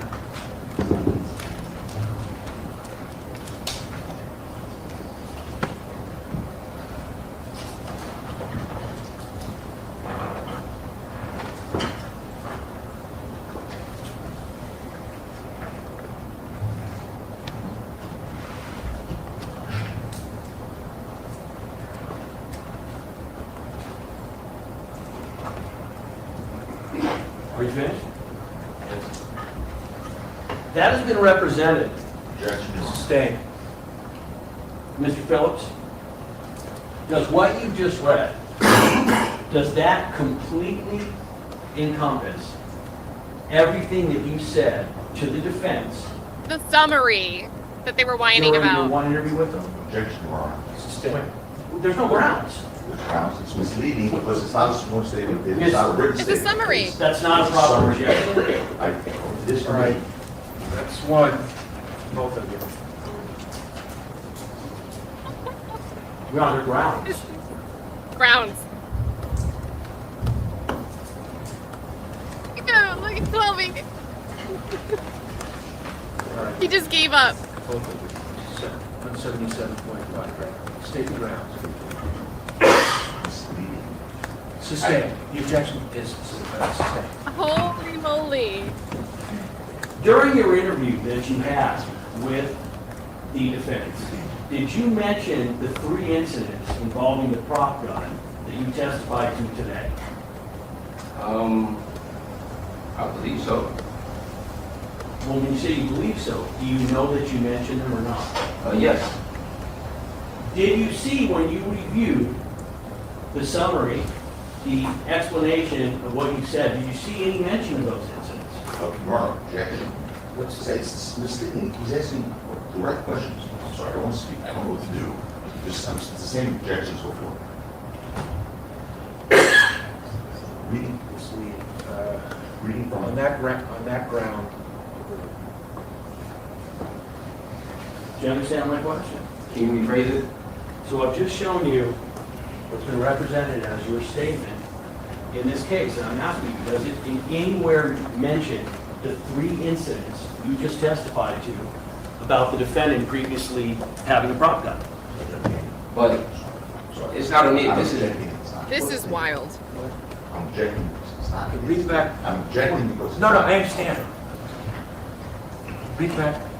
I might miss something with the question. I hope the judge makes. So the problem here, I hope the judge gets it, but the problem here is Lewin is treating this the same way that you would treat a police report or something that's a signed, sworn statement. But the problem is, I mean, this is just a summary. This is just a summary. This isn't like something that he wrote out and signed his initials on. Just showing you what's been represented as your statement in this case. And I'm asking you, does it anywhere mention the 3 incidents you just testified I to? believe it's a about summary the of the estate. So Your Honor, that's a summary. I'm asking, Thank God. does it mention anything about those statements? So what? Those incidents? Does it mention anything about the 3 incidents you just testified to in 2018? on this paperwork, I never seen this paperwork and I never made a statement, so I'm not too sure where this came from, but I advised about the situation that I've known before about the property. So what I'm asking you is, when you were interviewed by the defense in this case, did you tell them about the 3 incidents in 2018? Yes, I had to. And how sure are you that you told them that? I think I'm pretty sure. Did you tell them about the situation that you testified to involving ASAP Josh? Can you rephrase that? Did you tell the defense during your interview with them about the situation with ASAP Josh that you testified to on direct? The situation as far as him passing away? As far as any mention of ASAP Josh and the issue with Relli and Rocky, did you mention that to the defense? I probably didn't. Because I had no. Motion to strike, everything after no. All right, so this is a bit complicated, but what's happening here, if you didn't catch the day where the defense disclosed that they were going to call 12E and Levin to the stand, Lewin kind of went ballistic in court. He was annoyed and he was complaining about this summary of the interviews. Now, the defense attorneys, they don't need to disclose every word that's discussed between themselves and a witness. And a witness is not required to speak and do an interview with the state. Lewin, I gotta get the names right. Levin and Phillips both declined to be interviewed by the state, but they met with the defense. Now, we heard all these objections on direct examination from Lewin. Discovery, there's a discovery issue. So each of these things, the 3 things back in 2018, potential moments where Relli was ruffled up in his feathers. Objected to, can't get into it, move on to another topic, move on to another topic, move on to another topic. But now, somehow, Lewin is trying to ask questions about these same things he objected to, and only for the purpose of making this witness look biased, which is, I think it would be more fair play if you let some of that testimony actually come in. But since you blocked it from coming in, this seems weird that this is happening at all. And I really think Lewin is walking a line, and I don't know why the judge isn't just telling him to move on. I didn't say no. But this is crazy. I didn't say no. I wasn't involved. Stop. I was making notes myself. Read the question.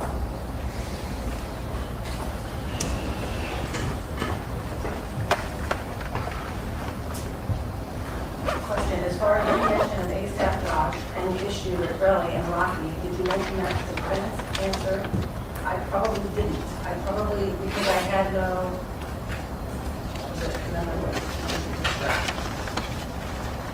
So is the answer yes, no, I'm not sure? I'm not sure. Did you mention during your interview with the defense anything about you yourself having used prop guns in videos? I'm not sure. How long was your interview that you had with the defense? Maybe an hour. Do you remember when it was? It was August 2024 in New York. So you're saying you had no interview with any member of the defense team in this case before, when did you say, what day? August 2024. So you were never interviewed by any of them until almost 3 years after the incident? Correct. And when they were interviewing you, who was there? It was Joe, Eleanor, and Chad. And Were they recording it? No. What was the answer? No. Did they write notes that you saw? No, no notes. Did they ever talk to you afterward and say, hey, listen, here is your statement. Is it accurate? Not that I recall. Give a statement. Did they ever even show you what they were representing your statement was? What? No. Joe should object there.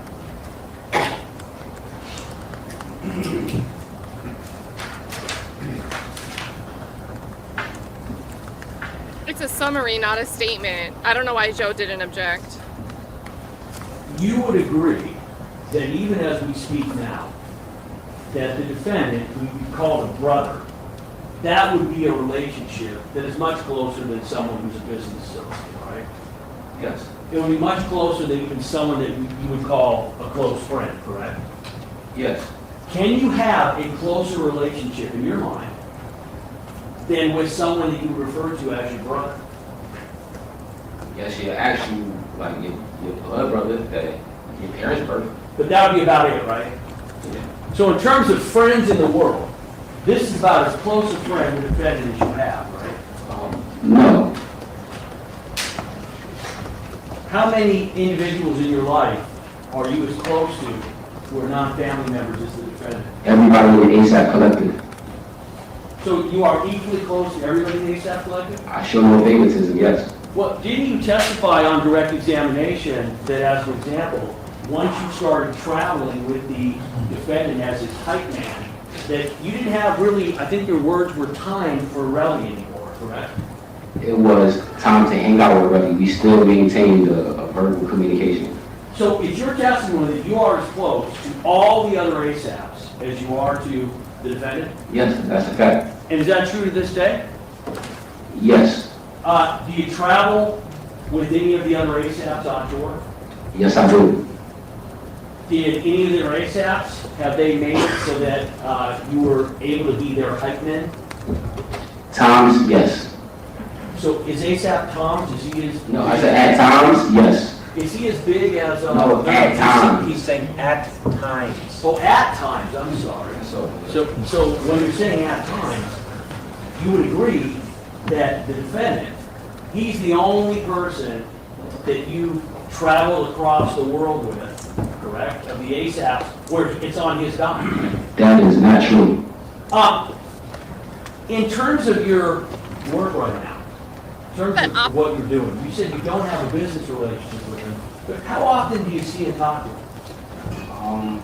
So, since he had his kid, probably like once or twice a month, and he's always traveling, so I don't get to see him that much. Do you text with him still frequently? Not really. Last text I sent was like on Yam's Day. You would call yourself a performer, is that correct? Yes. Do you do any acting as well? No. But you mentioned before that part of your job... I'm gonna call him an actor now. Man is you want to get the crowd going, is that right? Well, for anybody that's a hype man, that's a part of the job description. Right, so what that kind of means is, that means looking at your audience and trying to figure out how you can get them excited or motivated, is that right? Well, I wouldn't say motivated, and they're already excited because they have the show. It's just more or less have them... Don't sit so close to the mic. Okay. It's more or less have them feel like they're a part of the show. And in saying that they're a part of the show, Yes. you have to sit there and you have to kind of figure out, as a performer, hey, I'm up here, and how do I connect with my audience, whoever that is, right? In a sense, yes. As you sit here today, are you doing the same thing with the jury? No. You were asked questions by Mr. Tapapina on direct examination. Are you aware that approximately 8 or 9 different times when you were not asked, you mentioned gratuitously that Relli was either a large man or very muscled or big? Are you aware that you did that? Objection. Sustained. What was he saying? Sustained. Argumentative. Sustained. Why did you, Mr. Phillips, repeatedly Hold on, did he state the basis for Joe? mention that Relli was a large, muscular man when you weren't asked? Objection, argument. Same objection. Well, the word repeatedly is argumentative. Are you aware, Mr. Phillips, that during your direct examination, that you mentioned several times that Relli was a larger, muscular man? Yes. Are you aware that when you mentioned those comments, those were not in response to questions that called for that answer? Objection, argument. Over. I was basically just giving a description of Relli. That was all I was doing.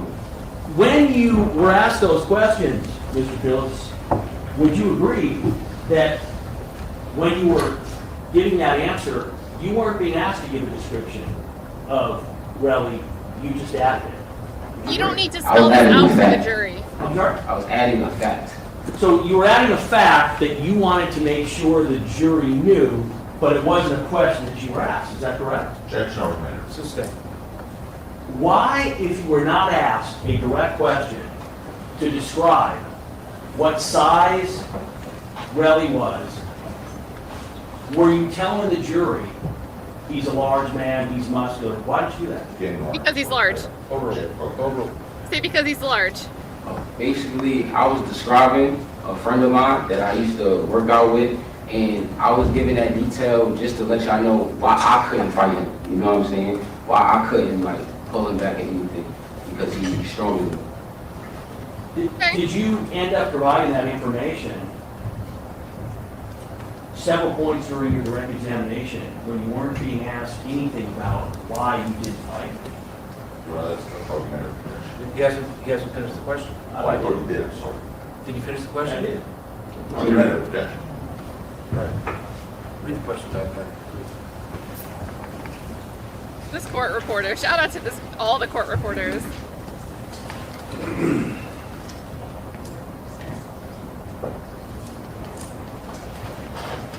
Yeah, I mean, that was a great answer. I didn't expect You ended up that. providing that information several points during your direct examination when you weren't being asked anything about why you didn't fight.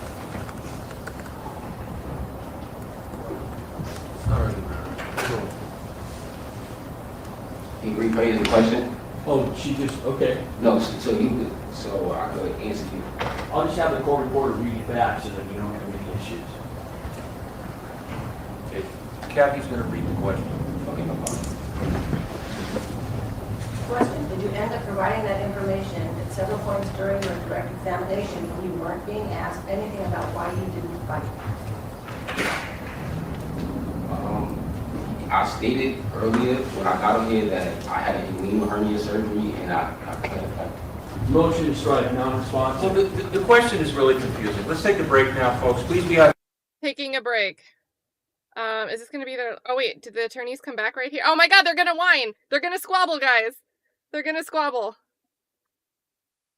right. I don't want to skip too much of it. Let me make sure we don't cut in. Oh, my goodness. 20 minutes so far of cross-examination, and they're just attacking the witness that's quite likable, if you ask me, instead of, like, trying to, you know, refute, counter anything that was done on direct. Well, it's a summary, but what the court said was, quote, if there He's arguing about the summary statement. is one area that they cover that is not in this summary, then they're going to contact. What area? Well, Your Honor, so What area are you talking about? there is nothing about any prior incidents involving the defendant being threatened. There is. All right, hold on. Okay. It says, according to the summary, Rocky carried a starter pistol for security measures, which he was known to do after being the victim of violence and home invasions. I believe that is sufficient. Your Honor, I believe that is sufficient notice of what he's going to say. Do you want to say anything else? yeah, you're wrong. I need to say something else, Your Honor. All right, say whatever you want to say. So, Your Honor, there is no incident that is related here. So there is no way, as a competent trial lawyer, when they give a generality and they simply say, and that's all we get, he was a victim of violence and home invasion, then the court believes that that is sufficient for their discovery obligation for him to now talk about specific incidents, which, by the way, he said he related to them. I'll be clear. They were given that information before. Mr. Lewin, you better tone it down some, and don't yell at me. I'm not going to. Oh, yes, you are. Tone it down. They were given this information clearly during the interview they had with him. They did not turn it over. There is no way. How am I supposed to be able to cross-examine this witness when I'm ambushed with 3 incidents that I've never heard of? You didn't let them testify to it. Your Honor, again, this is not a complete recitation, it's not a... His position is, since it mentions 3 incidents, 3 specific incidents, but it's not in your summary. Your Honor, right here, Rocky carried a starting pistol, proper security measures, which he was going to do after being the victim of violence and home invasions. And that's what he's going to do. His complaint is that it's not set forth the specific incidents. It's a summary. That's what we stated. That's how we started this. And we talked about home invasions, which is what he spoke to. Just so it's clear. Reasonable minds can differ.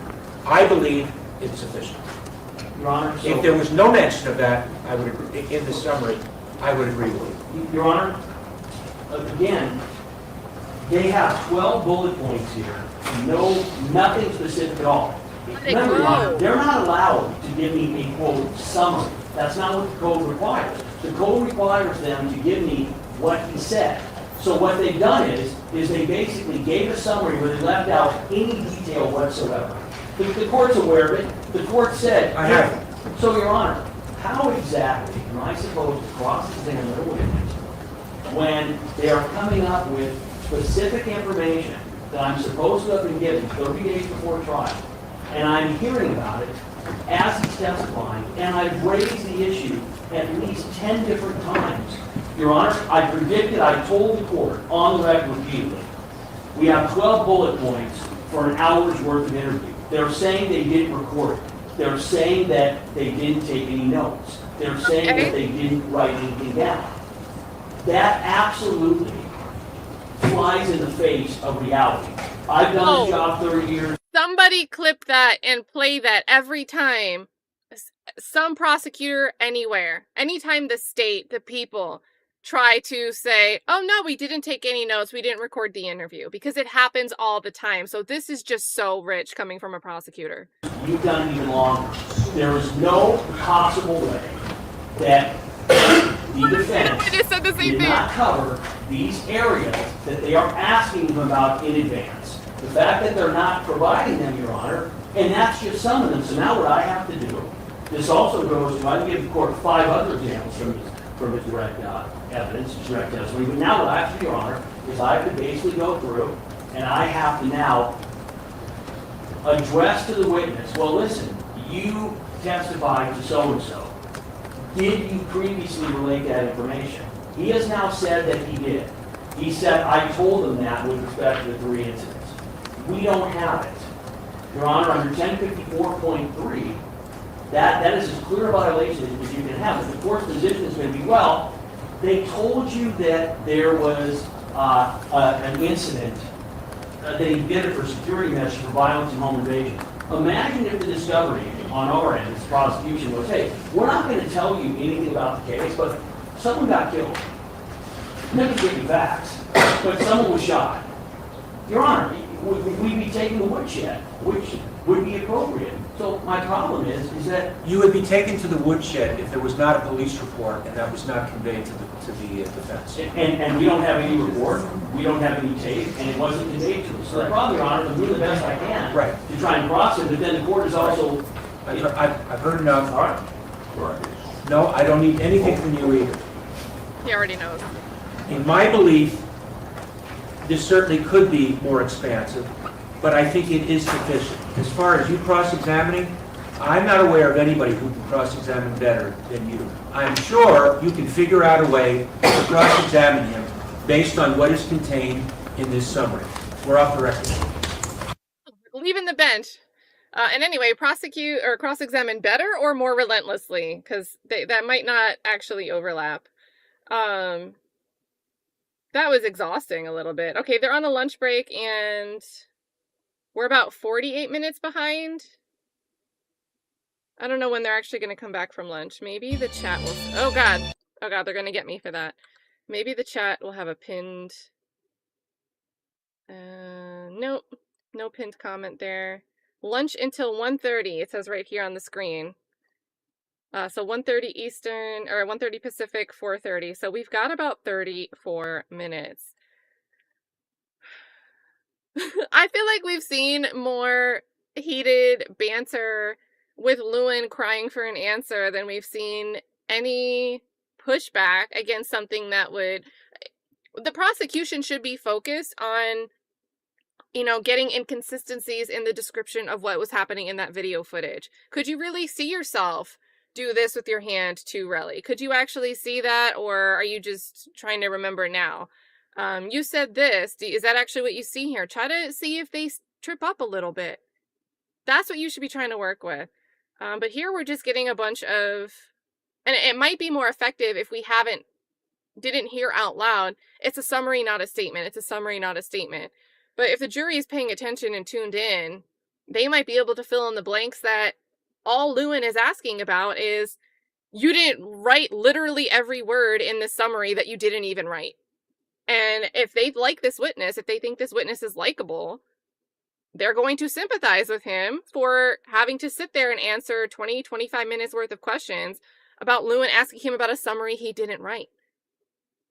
So, like, yeah, so there's that. I'm thinking for about 30 minutes. I don't know if I can quickly find the clip where Lewin argued about this before the trial started. I know it was the same day that Levin was in the courtroom and Phillips, 12E, called in and said he declined to be interviewed by the state. I'll see if I can find that, but if not, we could just watch a random moment of Relli's cross if you want.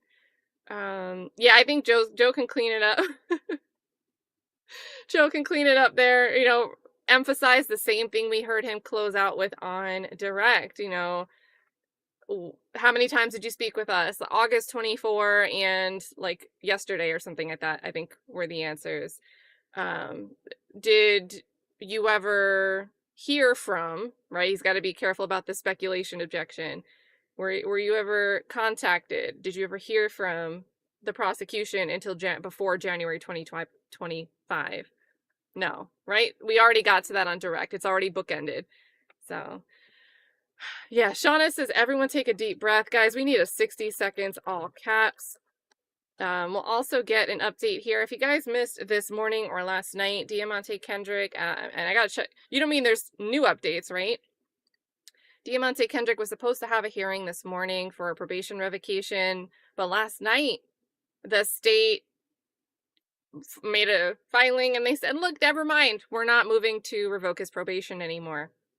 So he still got 2 cases. Both were cases that he caught while in custody. One's related to contraband. One's related to a fight. I think one of the charges is like starting a riot or something in custody.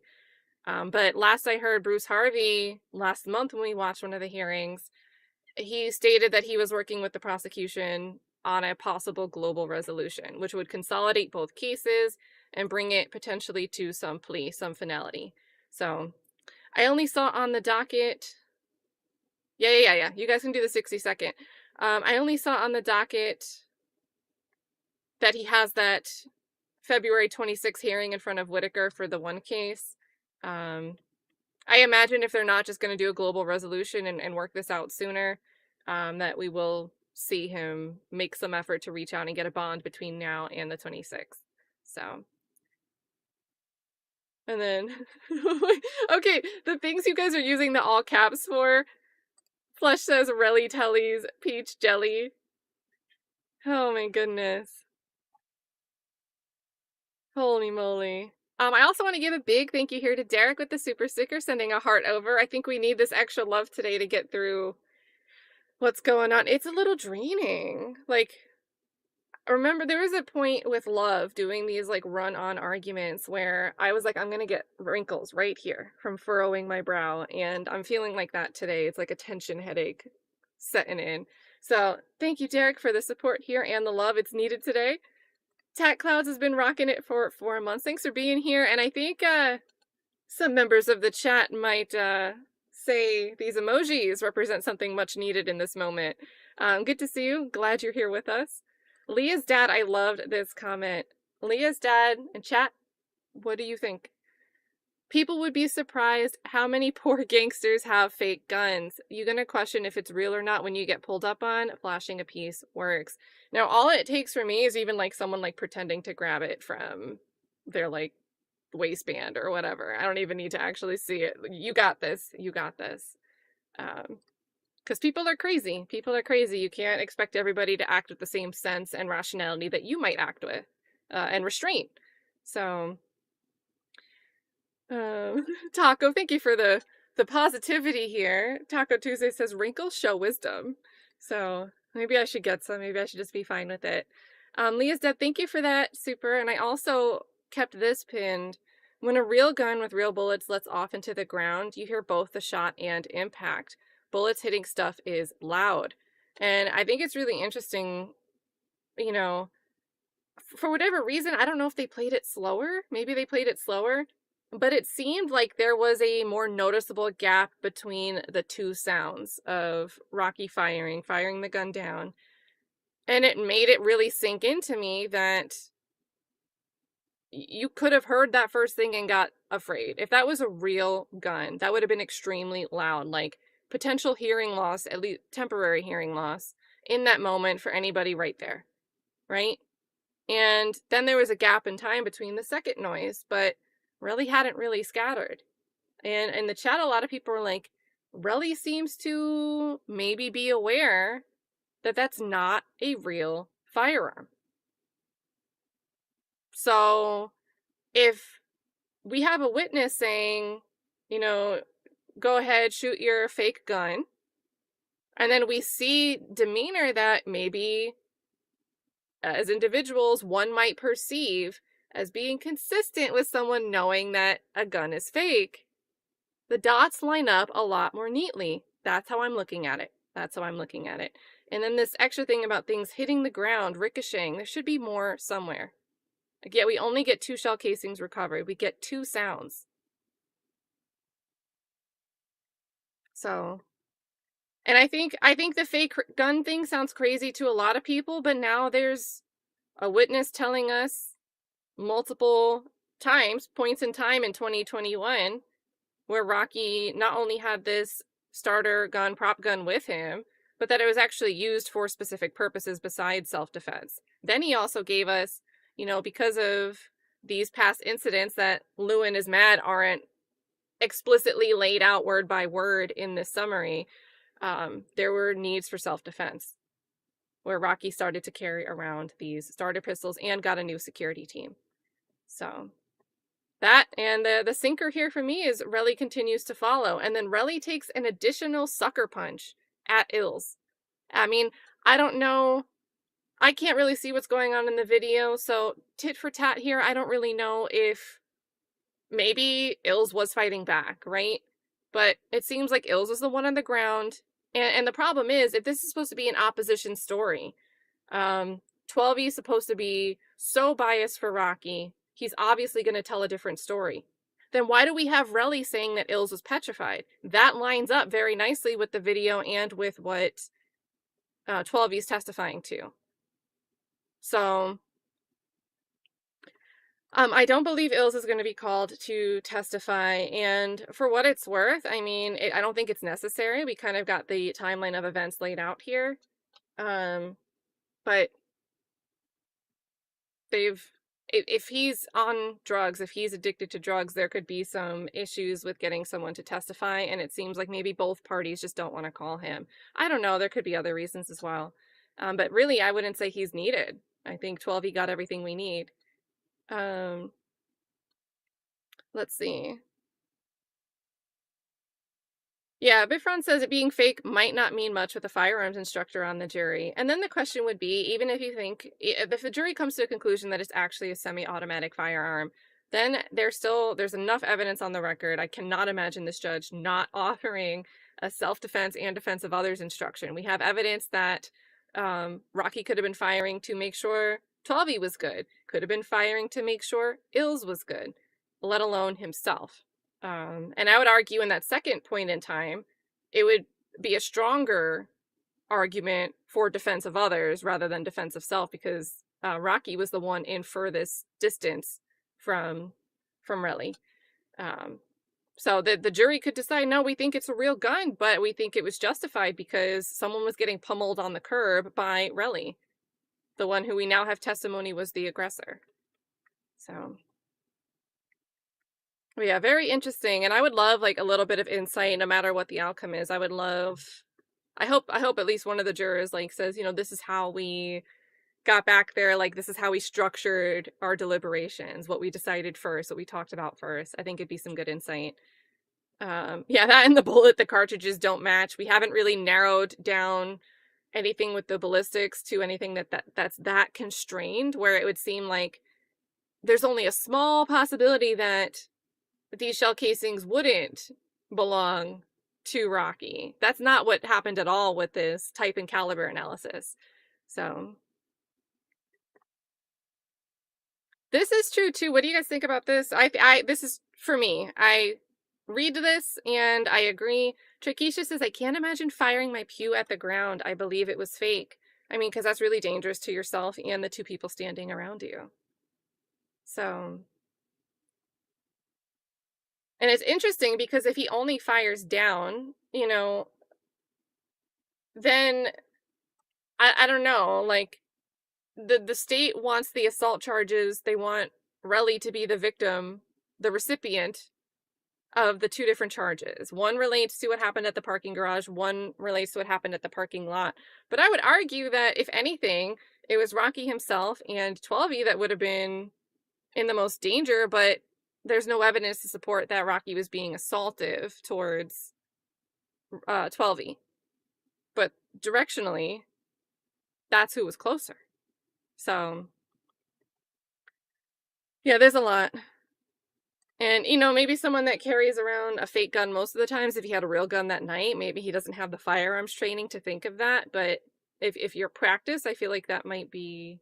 what if the firearms instructor's like, look, you'd be stupid to fire at the ground with a real gun. Like, what if they say that back in deliberations? Do you think the rest of the jurors might trust the instructor because that instructor might be the most familiar of the bunch? Maybe there's other people that have experience, knowledge. Maybe they're gun enthusiasts. I don't know.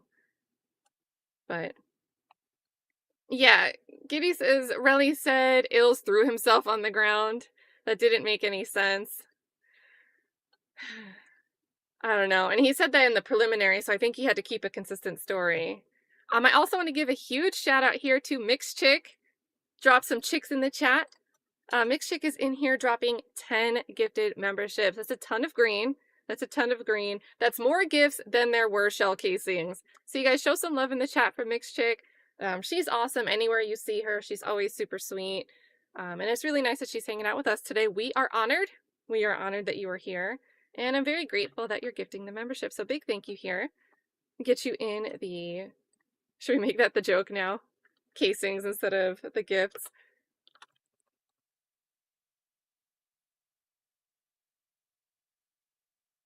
I'll keep it clean in the banner, but just know. Let's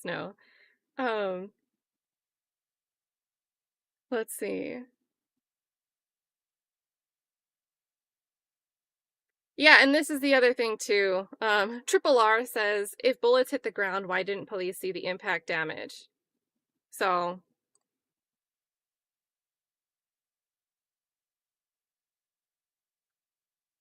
I don't know.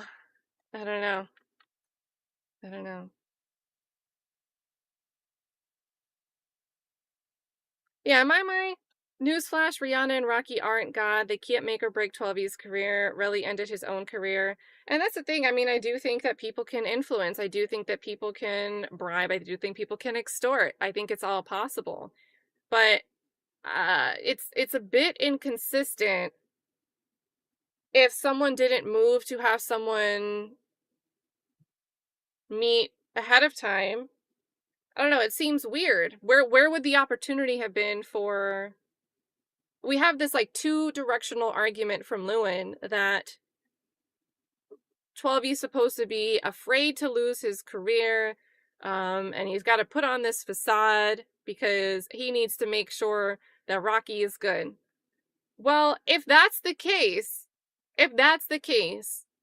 why didn't 12E, and I would ask this on, well, maybe, I might not need to, but one thing I could do on redirect is I could get up there and ask, you know, you didn't voluntarily go tell the police that Rocky's innocent, did you?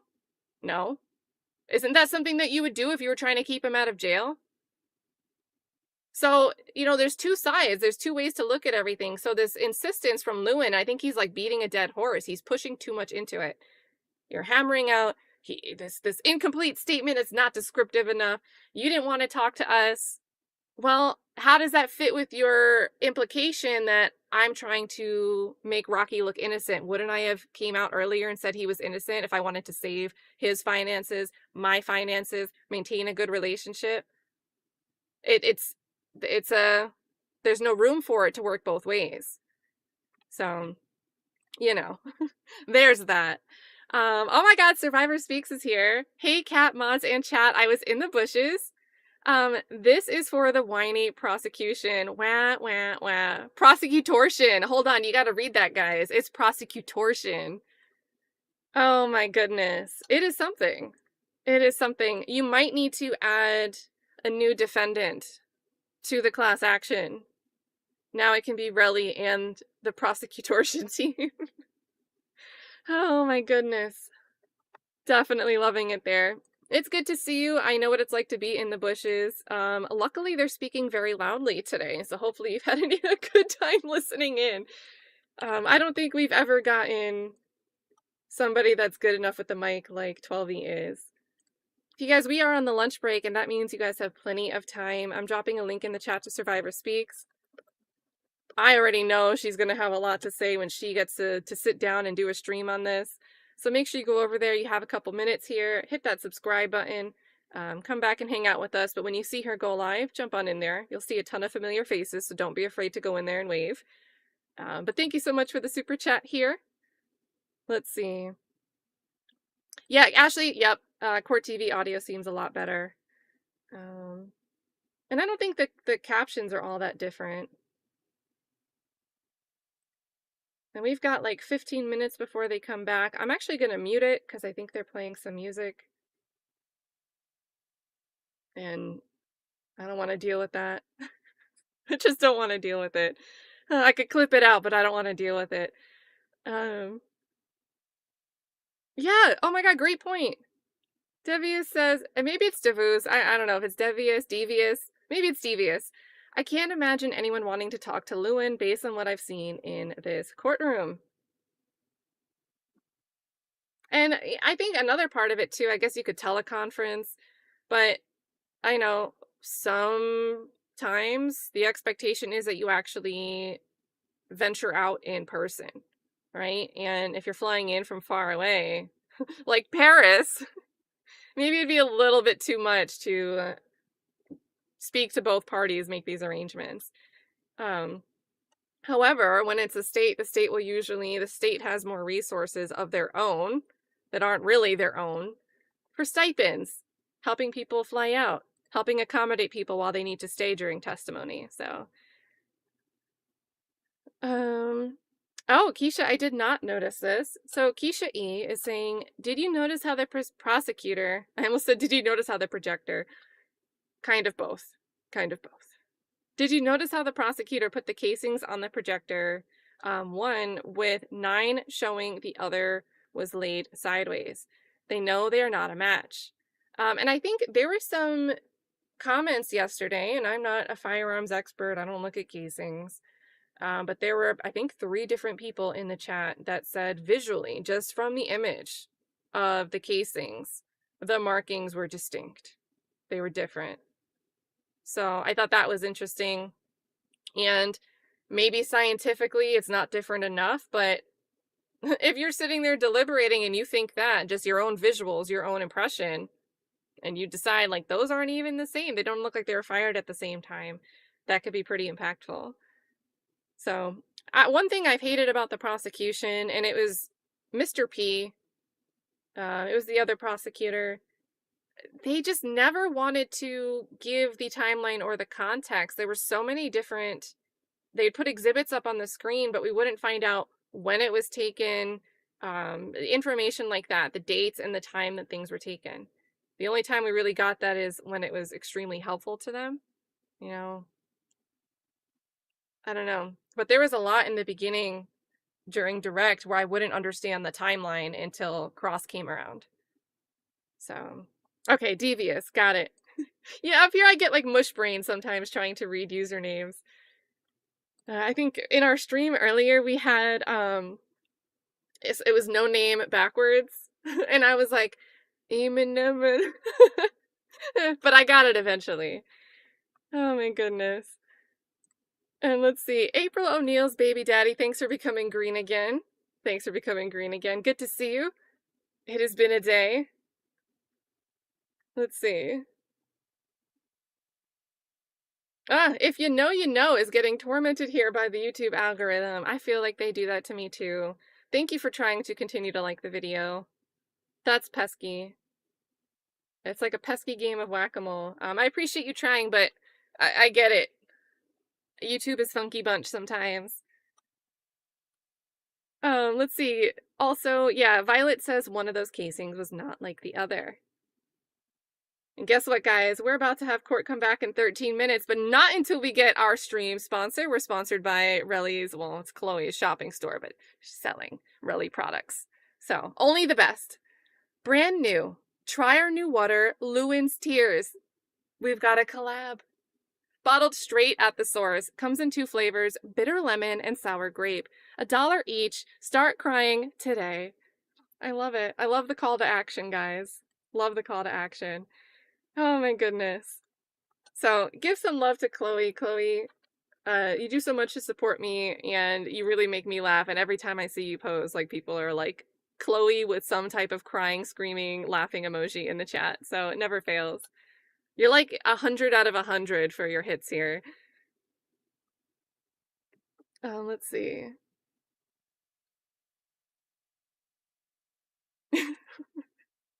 Ashley gave the whole acronym. Chloe always has me rolling on the floor laughing my ass off. I haven't seen the whole acronym in so long, since like 2010. All the laughs here. And I don't know if we've got any juicy stuff.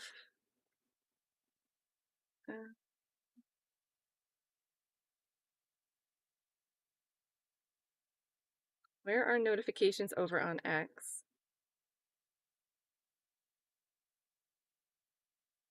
Yeah, I don't think any.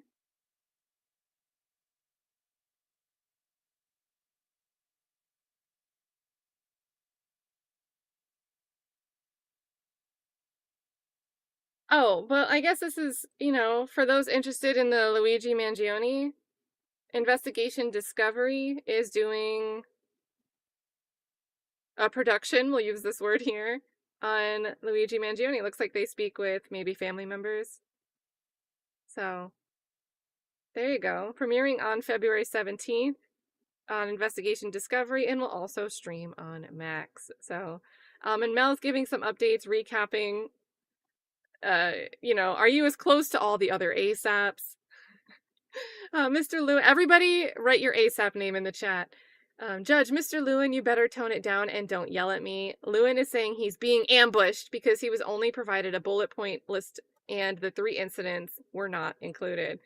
Make sure you guys are checking out Mel, dropping her link in the chat there. She's been in the courtroom. Judge, in my belief, this certainly could be more expansive, but it is sufficient.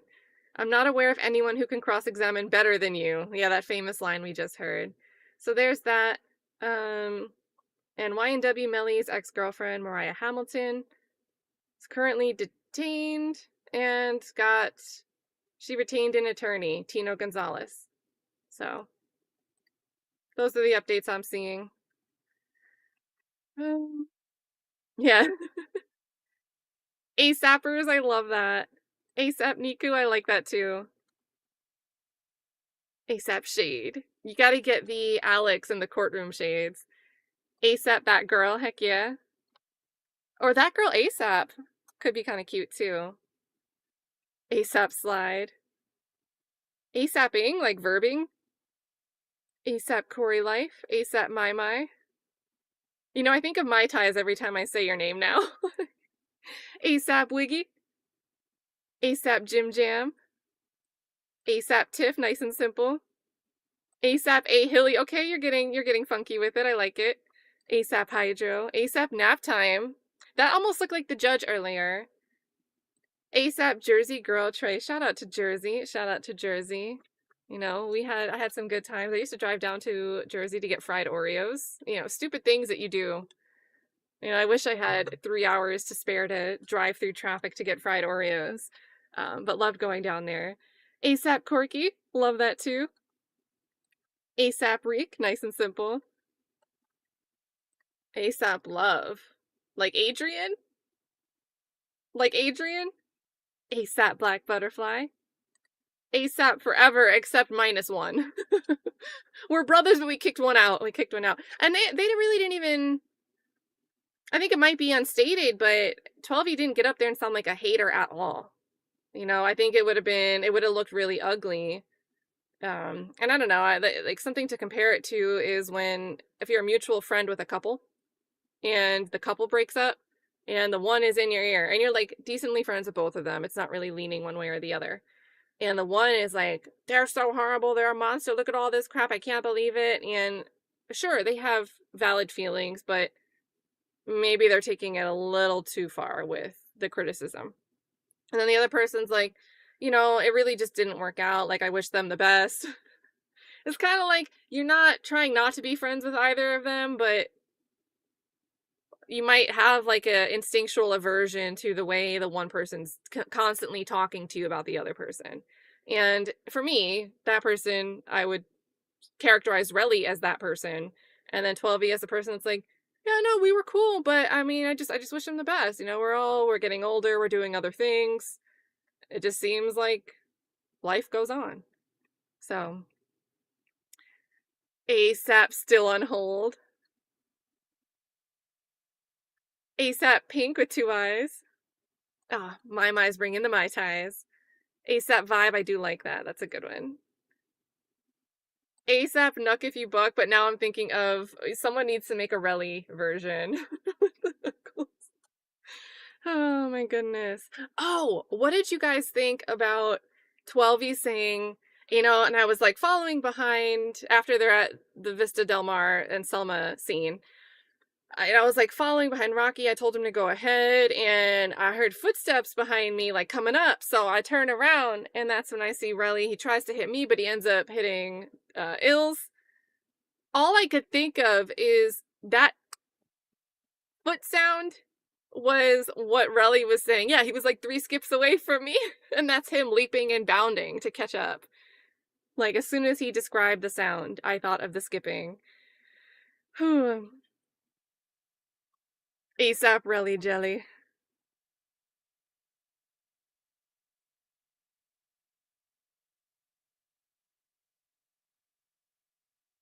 Let's see.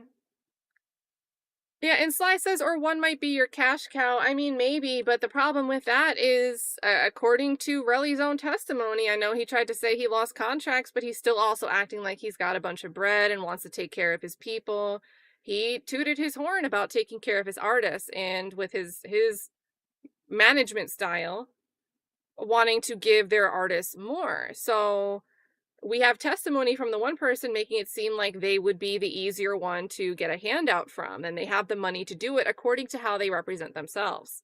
So I get what you're saying, but Relli, I don't think he could decide whether he wanted to land on, I've lost all these opportunities for real because of Rocky, or, you know, I was hurt physically, but I can still carry my own. I think his own testimony, he put himself in a endless inconsistency loop.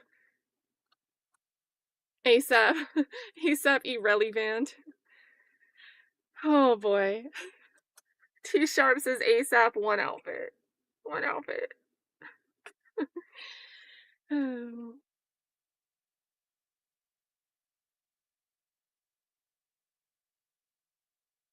Yeah, ASAP 3 skips.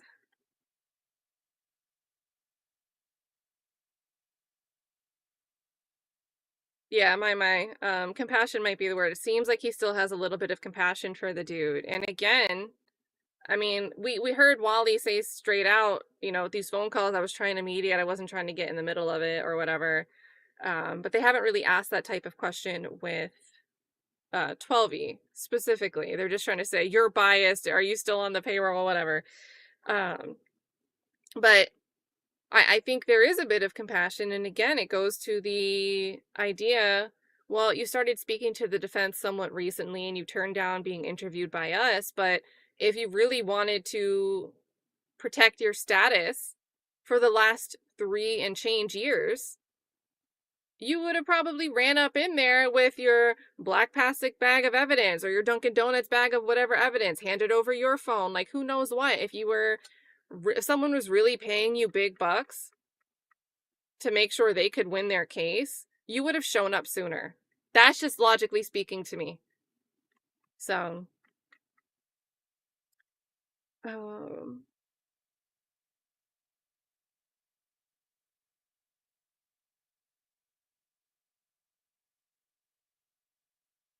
let's see. I'm trying to read this. Chloe says, hit the like and receive a limited edition Relli CSI kit. PM Entertainment TV would love this. Includes 2 9mm shell casings, 3 extra small size band-aids, a Dunkin' Donuts bag, and a magnifying glass. Free shipping for the next 180 seconds. Now, guys, I think this is our recurring commercial now. So hit the like button. They're not done for the day. Hit that like button. We can do another all caps. It'll be essentially your way of letting us know you want in. We'll do 60 seconds all caps. They should be coming back. I would imagine they come back on time, but, you know, maybe Lewin's gonna argue some more. And I just don't think... I think there's a way that the prosecution could mitigate a little bit 12E's answers were extremely helpful for Rocky, and they painted pretty much throughout the whole timeline of November 6th Relli as the aggressor that continued to follow, pursue, have an issue. And I also think, not to let it get lost in testimony, I think Takapina could have done a better job of reiterating this at the end. But we heard kind of before the rundown of the physical events that 12E tried to reach out to that night. Well, it would have been interesting to hear, like, you know, like, did Relli ever send you pictures of the shell casings and accuse you of a setup? We've heard Illz be mentioned with that. And I don't really know. I don't really know what to make of that. We heard Relli volunteer that he reached out to Illz at some point too. I didn't really hear him say the same for 12E. And I don't know if that moves the needle, but if you're not equally pursuing all 3 that were there and you're closer in time to the 2, you're in a physical tussle with, like, an actual tussle, even though you seem like the aggressor to me. You're in an engaged tussle with Illz, but you don't go to the police station with charges against them.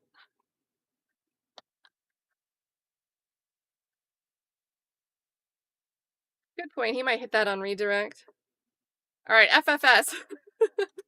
FFS is like taking over the chat here. Let us in, let us in. Yeah, kick this door down, get the stream back on. Did you guys notice a difference between closed captions? Were closed captions fine for you with Court TV? I typically rely on Court TV because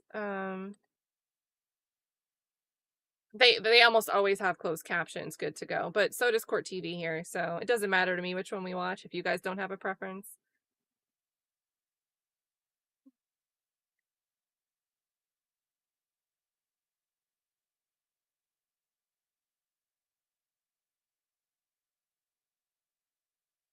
Yeah, and Jamie says, what was the purpose of him beating up Illz? His knuckles look like he hit him in the teeth and not floating bullet wounds, LOL.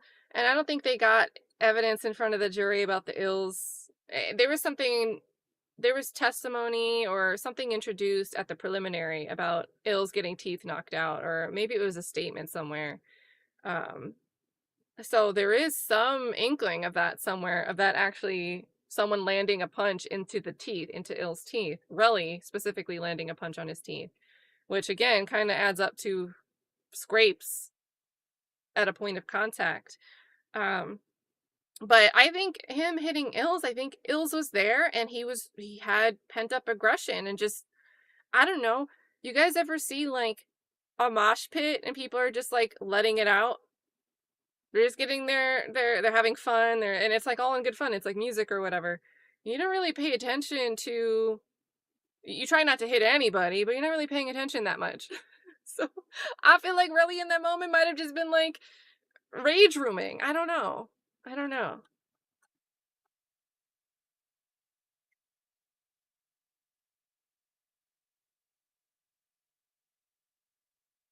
Okay, cool. We'll stick with court TV with the better sound.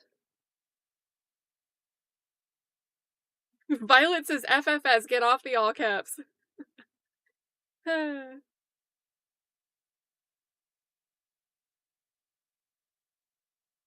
I think, I don't know, 12E comes off as a likable witness to me, and whether someone agrees with that or not, what's a way to make someone more likable?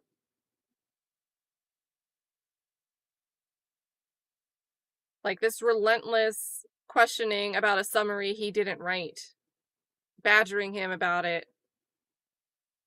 You'd start to feel some sympathy eventually. I don't know. I think the other prosecutor, I think the state would be in greener waters if the other prosecutor was doing cross here.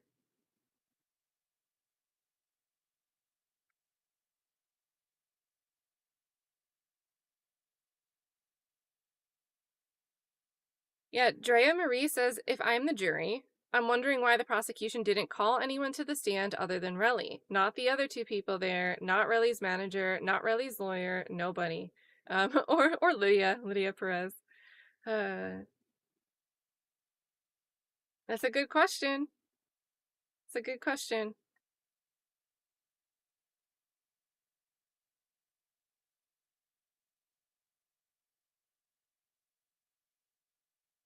Yeah, this is where I'm thinking my mind. And I mean, I think there's a way to, you don't want to there's a way to discredit witnesses without giving the implication that you're trying to call them a liar. You know, people that mean well and people that are testifying truthfully still see things the wrong way. They still have their own subjective perceptions.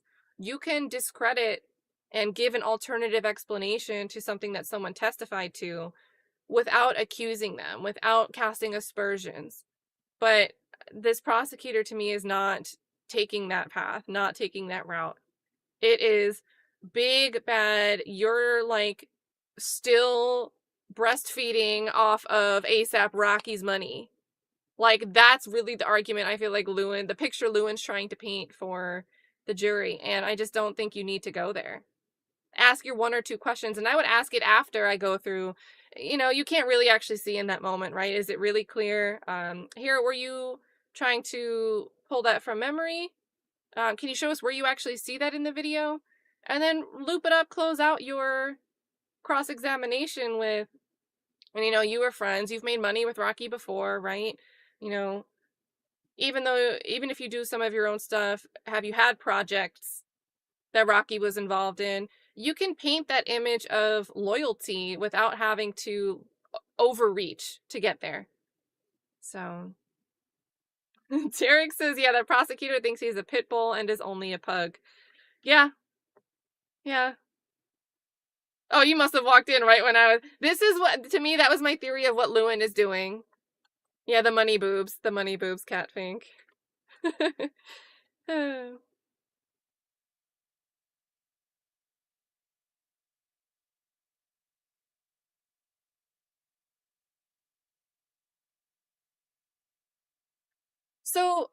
But this isn't really the question, she dreads me. Nobody's disputing that something was fired. The issue is, and it's pronged. So and the defense strategy is to maintain pathways to acquittal. So they're saying the starter gun, which might seem crazy, but you have a witness now identifying different events, different music video shoots in June, September, and November, including November 6th, where Rocky had a specific prop gun. We even got a description of it. It had a sort of clear magazine replacement. So we get this sort of description that gives a little bit of, you knew that was the prop gun versus something else because it had this identifying feature. So nobody's been disputing this, but we've got these two sounds being heard, no defects found anywhere, no bullets recovered, right? Just two shell casings. And as far as the legal question, what the jury's going to have to determine, as a matter of fact, was it a semi-automatic firearm or was it a prop gun?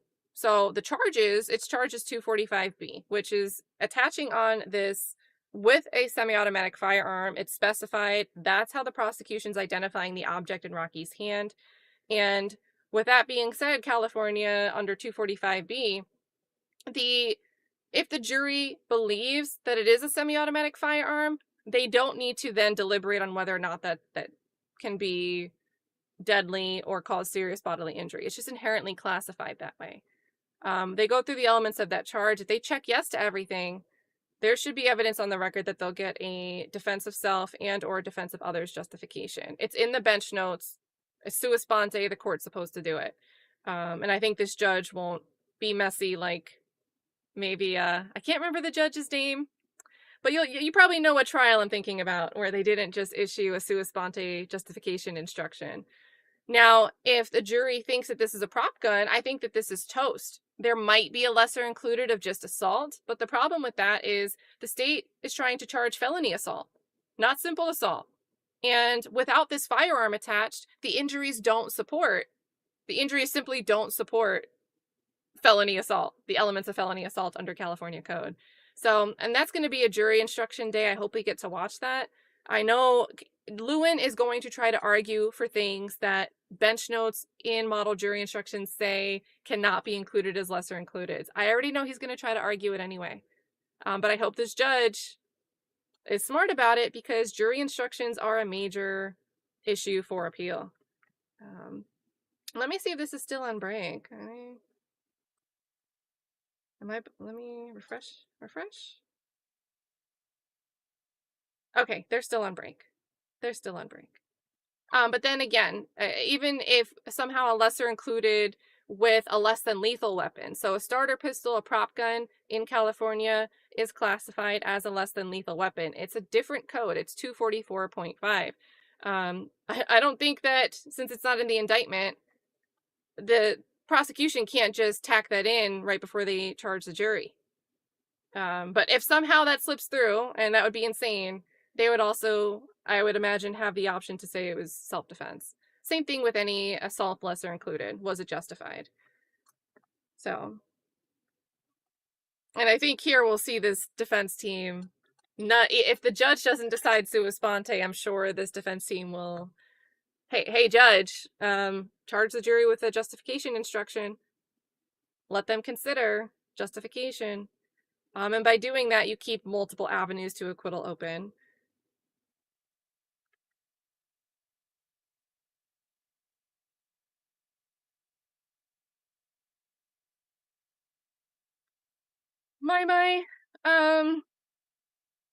I don't know.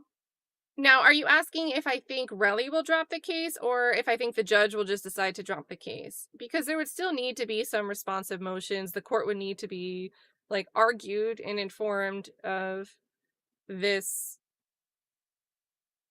verdict here. But I do think they could decide to have it move forward and drag it out a little bit more. But ultimately, do I think it'll be successful if this fails? If they get an acquittal here? I don't know. But I don't think the judge isn't going to be like, I heard the verdict, I'm just dismissing it. I mean, there still need to be a bunch of motions, a bunch of arguments heard. Or stipulation to voluntary dismissal.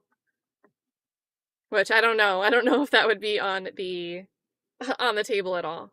So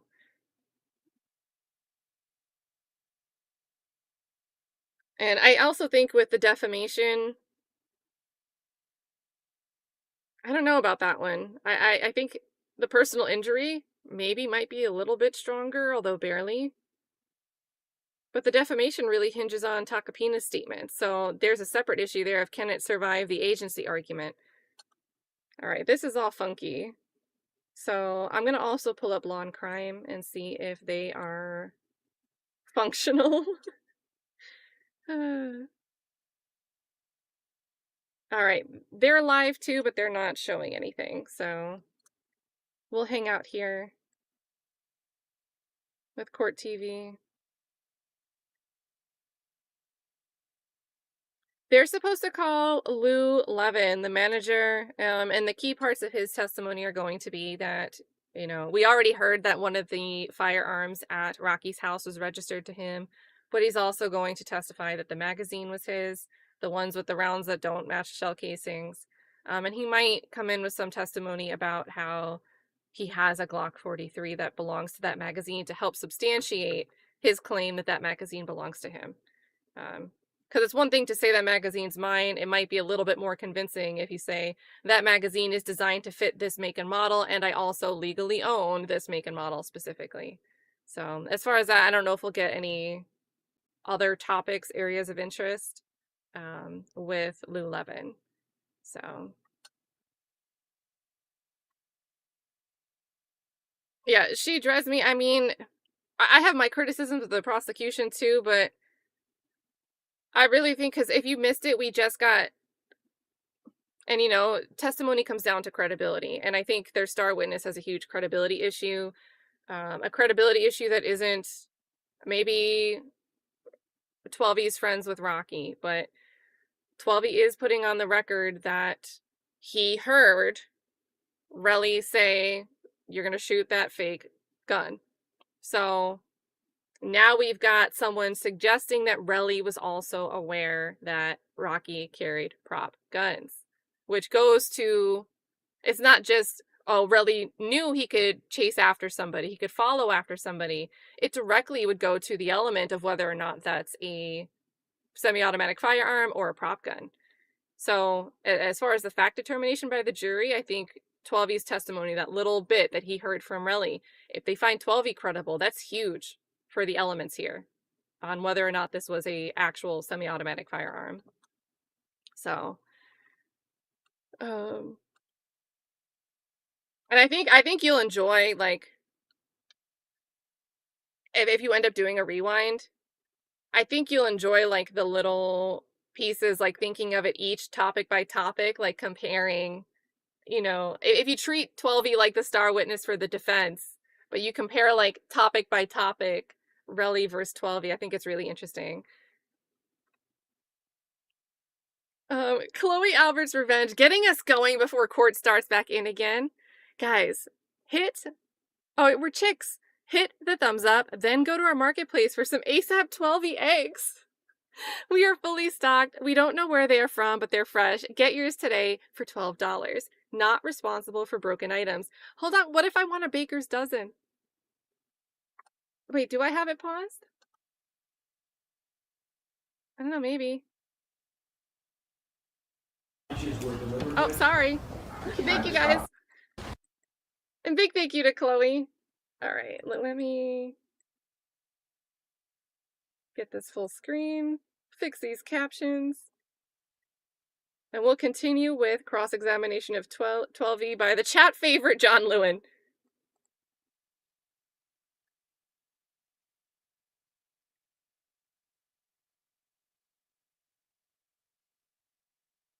I think they're muted. If the sound doesn't come back in. Because I don't see the captions either.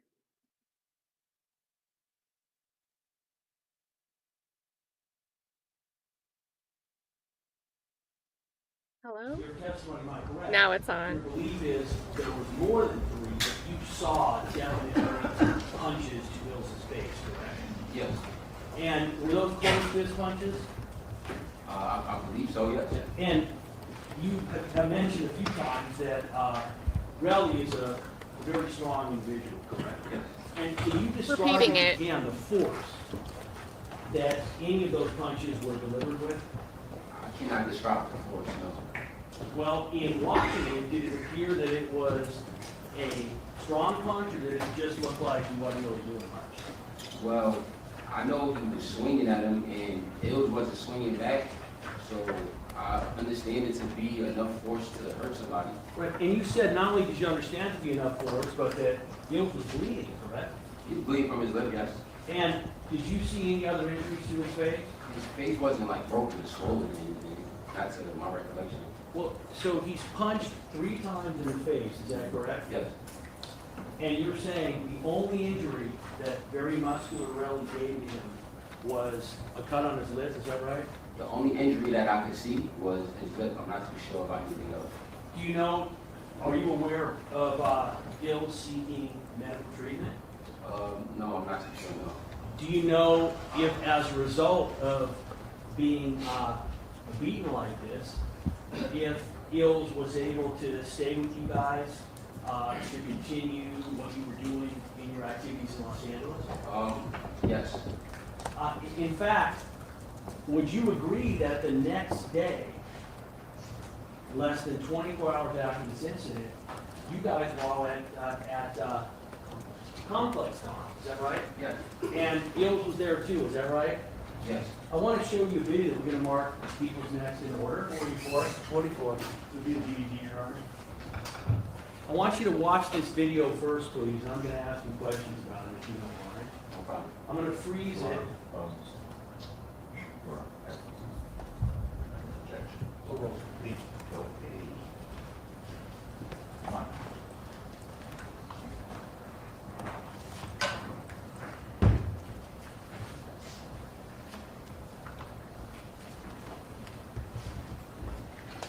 This is just to show bills the next day. Yes. It's relevant for that issue. I want to just at the beginning, can you tell me who is that on the right? On, The woman? that's no. Okay, do you recognize the individual on her right? No, I don't know. Do you recognize the person to the left of the woman? No. Now, you can't see the person in full view yet, but the person on the left, you're going to see them wearing a flag. Do you know who was wearing a flag on the night of November 7th? Not that I remember. But that's like a part of our staff. So here's my question. Do you remember what Illz was wearing on November 7th? I'm pretty sure he was wearing something similar to what we all wearing, or like all black people. Let's play the video. I want you to look at the individual on the left.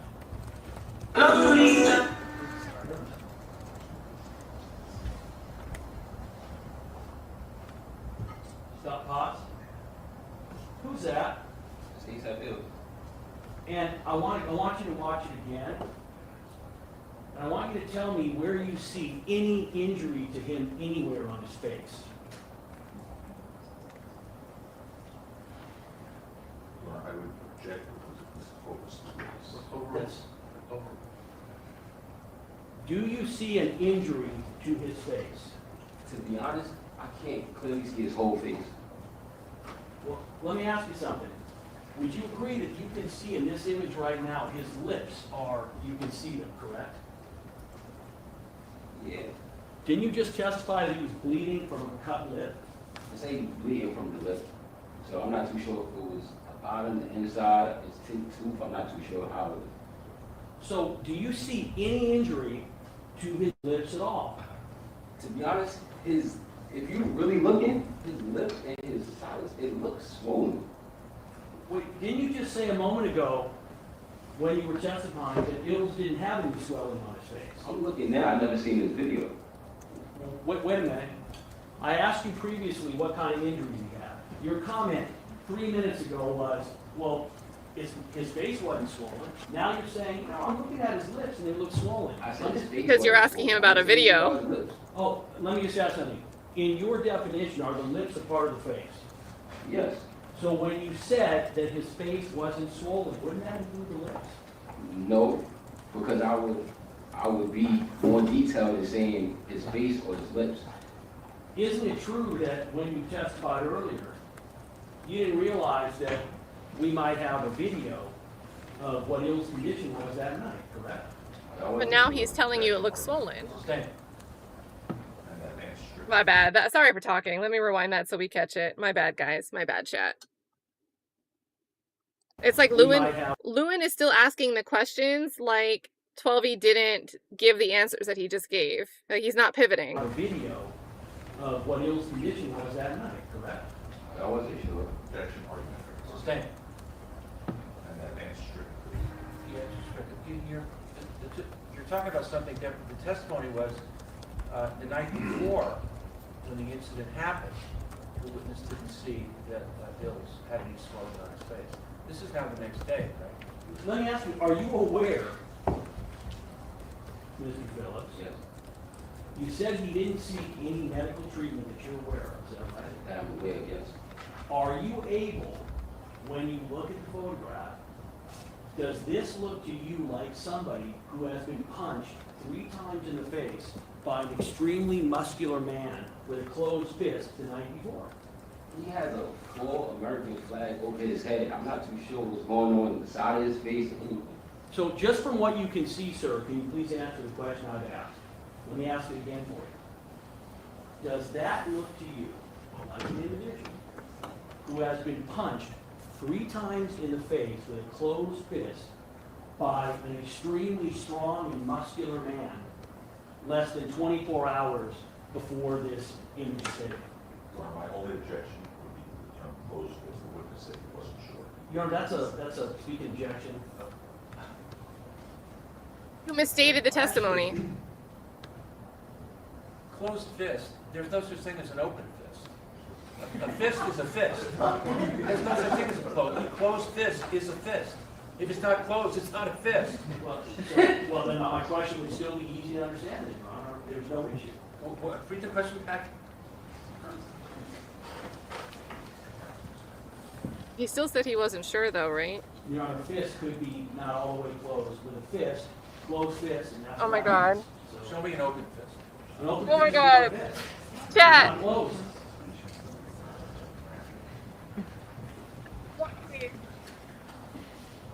Can the question be read back, Your Honor? Yeah, I'm asking for that. Let me ask it again for you. Does that look to you like an individual who has been punched 3 times in the face with a closed fist by an extremely strong and muscular man less than 24 hours before this image is taken? What the objection is, just state the legal objection. The state's the test. It's a question, Your Honor. No, my objection was to the current closed because he said he didn't know if it was closed or not. I'll re-ask the question without the word closed. Yeah,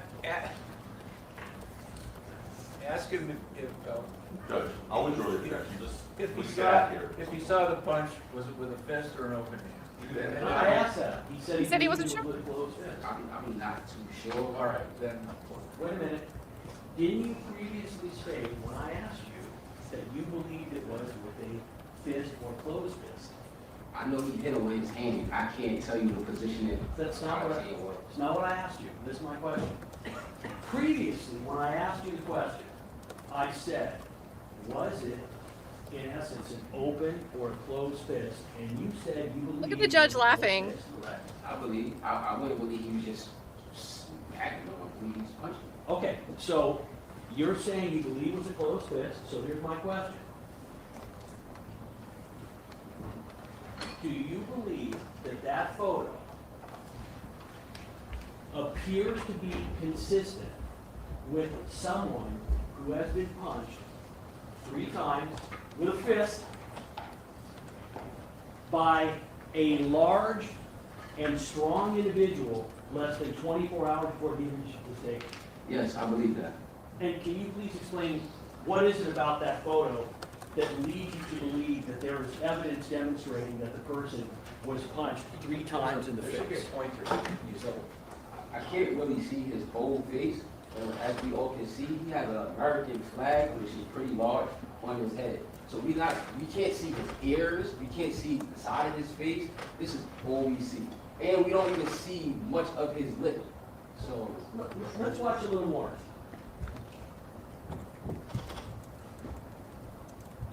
I'm gonna keep stopping it. With what you see now, stop it, please.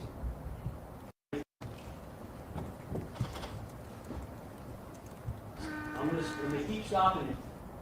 With what you see now, He stop turns it, away please. further, then he's off Do you screen. see any evidence in that video that you've watched so far to support that he was punched 3 times in the face with a fist by a strong individual? well, I see he has a flag, I see he's trying to hide something. Wait, so you're saying you think he's wearing the flag because he's trying to hide something? That This is rich because this is such role reversal. When there is a victim, typically it's the defense attorney trying to discredit injuries. And then the prosecution will point things out like, oh, if they're wearing sunglasses or they're hiding, they're trying to cover their face, especially if it's a celebrity that, got an injury and they're trying to hide from paparazzi. You do all these things to cover up your injuries, which is why you can't see them. Usually it's the prosecution making that argument and the defense trying to discredit it, but it's just been role reversal in this trial, like through and through. yes, he can be hiding the bruise. We're at a show, so who wants to walk around a 10-year anniversary show with bruises? Wait, you previously stated before that everybody was dressed in the style.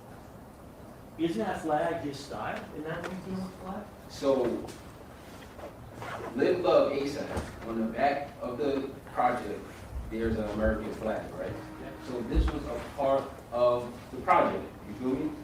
That's why he had it. So usually, Rocky wears it to come out because he's the main artist. That's his whole look, you feel me? But that day, I believe, because Illz got into an altercation, he was hiding inside his room. Just so you understand, whether I feel you or not, I can't respond to your comments. When you're answering a question, when you're repeatedly saying, you feel me, you understand that I can't respond to that. I won't say you feel me. Okay. So let's keep watching video, and what I want you to do is, I want you to yell stop when you see any evidence that he has the kind of injuries on his face that you would expect when someone's been punched 3 times in the face by a muscular, strong individual. You cannot see his whole face, sir. So listen to my question. I didn't ask you if there were parts of the back of his head or his ears you can't see. I asked you, was there anything on that video that you just saw that demonstrates, you know what, yes, that's where you can see he appears to have been punched in the face. Anything? No. All right, let's go to a different area here. One moment. Holy I want moly. to talk about your relationship with Relli. Yep. Would you agree that although you've known Relli a long time, you are much closer to the defendant than you are to Relli? As of now, yes. Wouldn't you agree, though, that always, for at least a long period of time, let's say the last 10 years, you've been much closer to the defendant than you have to Relli, is that right? Yes. In fact, you were asked on direct examination about your relationship, and what you said was, we had a good relationship in the early years. Do you recall that comment? Yes. Would you agree that in making that comment, it appears that you're saying that if you're qualifying that you had a good relationship with him in the early years, that means that in the later years, your relationship was not as good. Would you agree? No, I'm not saying that. So why did you qualify the statement? You're asked by Mr. Tacopina, Yes. what was your relationship like? And you say, on your own, we had a good relationship in the early years. Why did you answer that question by talking about the early years? Oh, because earlier in my career, I was in the city more. So whether it was Bronx or Harlem, I could see him more back then. That was the only reason I said that. Didn't you also add that you got much closer to the defendant because, quote, I didn't have time to deal with Relli. Do you remember saying that? It's not like Reasonable. It wasn't like he was an issue. It was I didn't have time to hang out with Relli. Wait, when you were on direct, did you say you didn't have time to hang out with Relli? Did you say I didn't have time to deal with him? I didn't have time to spend with Relli. I was busy. That's not what I asked you. What I asked you was, who used the word deal? If I did, I used the word deal. Okay, so what you're telling me is now you're saying, when I said I didn't have time to deal with Relli, what I really meant was I didn't have time to spend with him. I'm clearly stating I didn't have time to hang out with Relli before because I'm on tour. I'm in studio sessions that aren't in New York. I'm out the country. I'm in Asia. I'm in different places. I didn't have time to spend with him anymore. And when referring to the tour, that's the tour with the defendant, correct? Not just him. I went on my own tours as well. You ever go on tour with Relli? No, I never went on tour with Relli. He's not a musician. So you did go on tour with the defendant, correct? Yes. So Oof. some of the Oof. times you're referring that you were on tour and you didn't have time to either deal with Relli or spend with Relli was when you were on tour with the defendant, correct? Yes. Would you agree that he is the guy that gave you your big break, the defendant, correct? No, You would not agree with that. I would not agree. All right, let's talk about your arrival in Los Angeles. Consistent You with what currently- Relli said. You don't live in California, right? No. That was Dublin, that's my fault. You live outside the state, correct? Yes.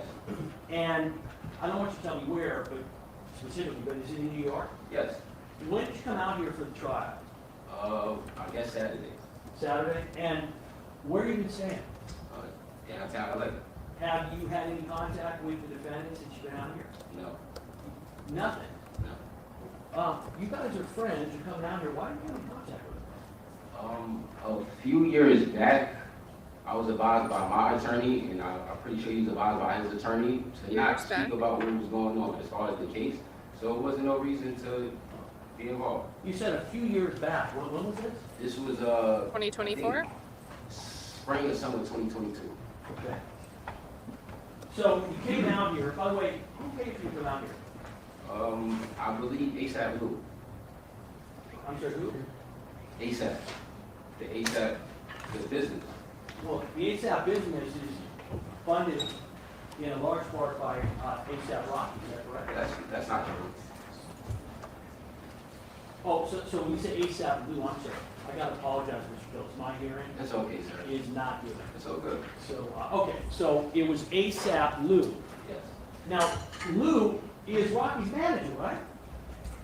Well, at the moment, I'm not too sure, but before he was his manager, yes. Are you aware that it's been represented that Lou is his tour manager?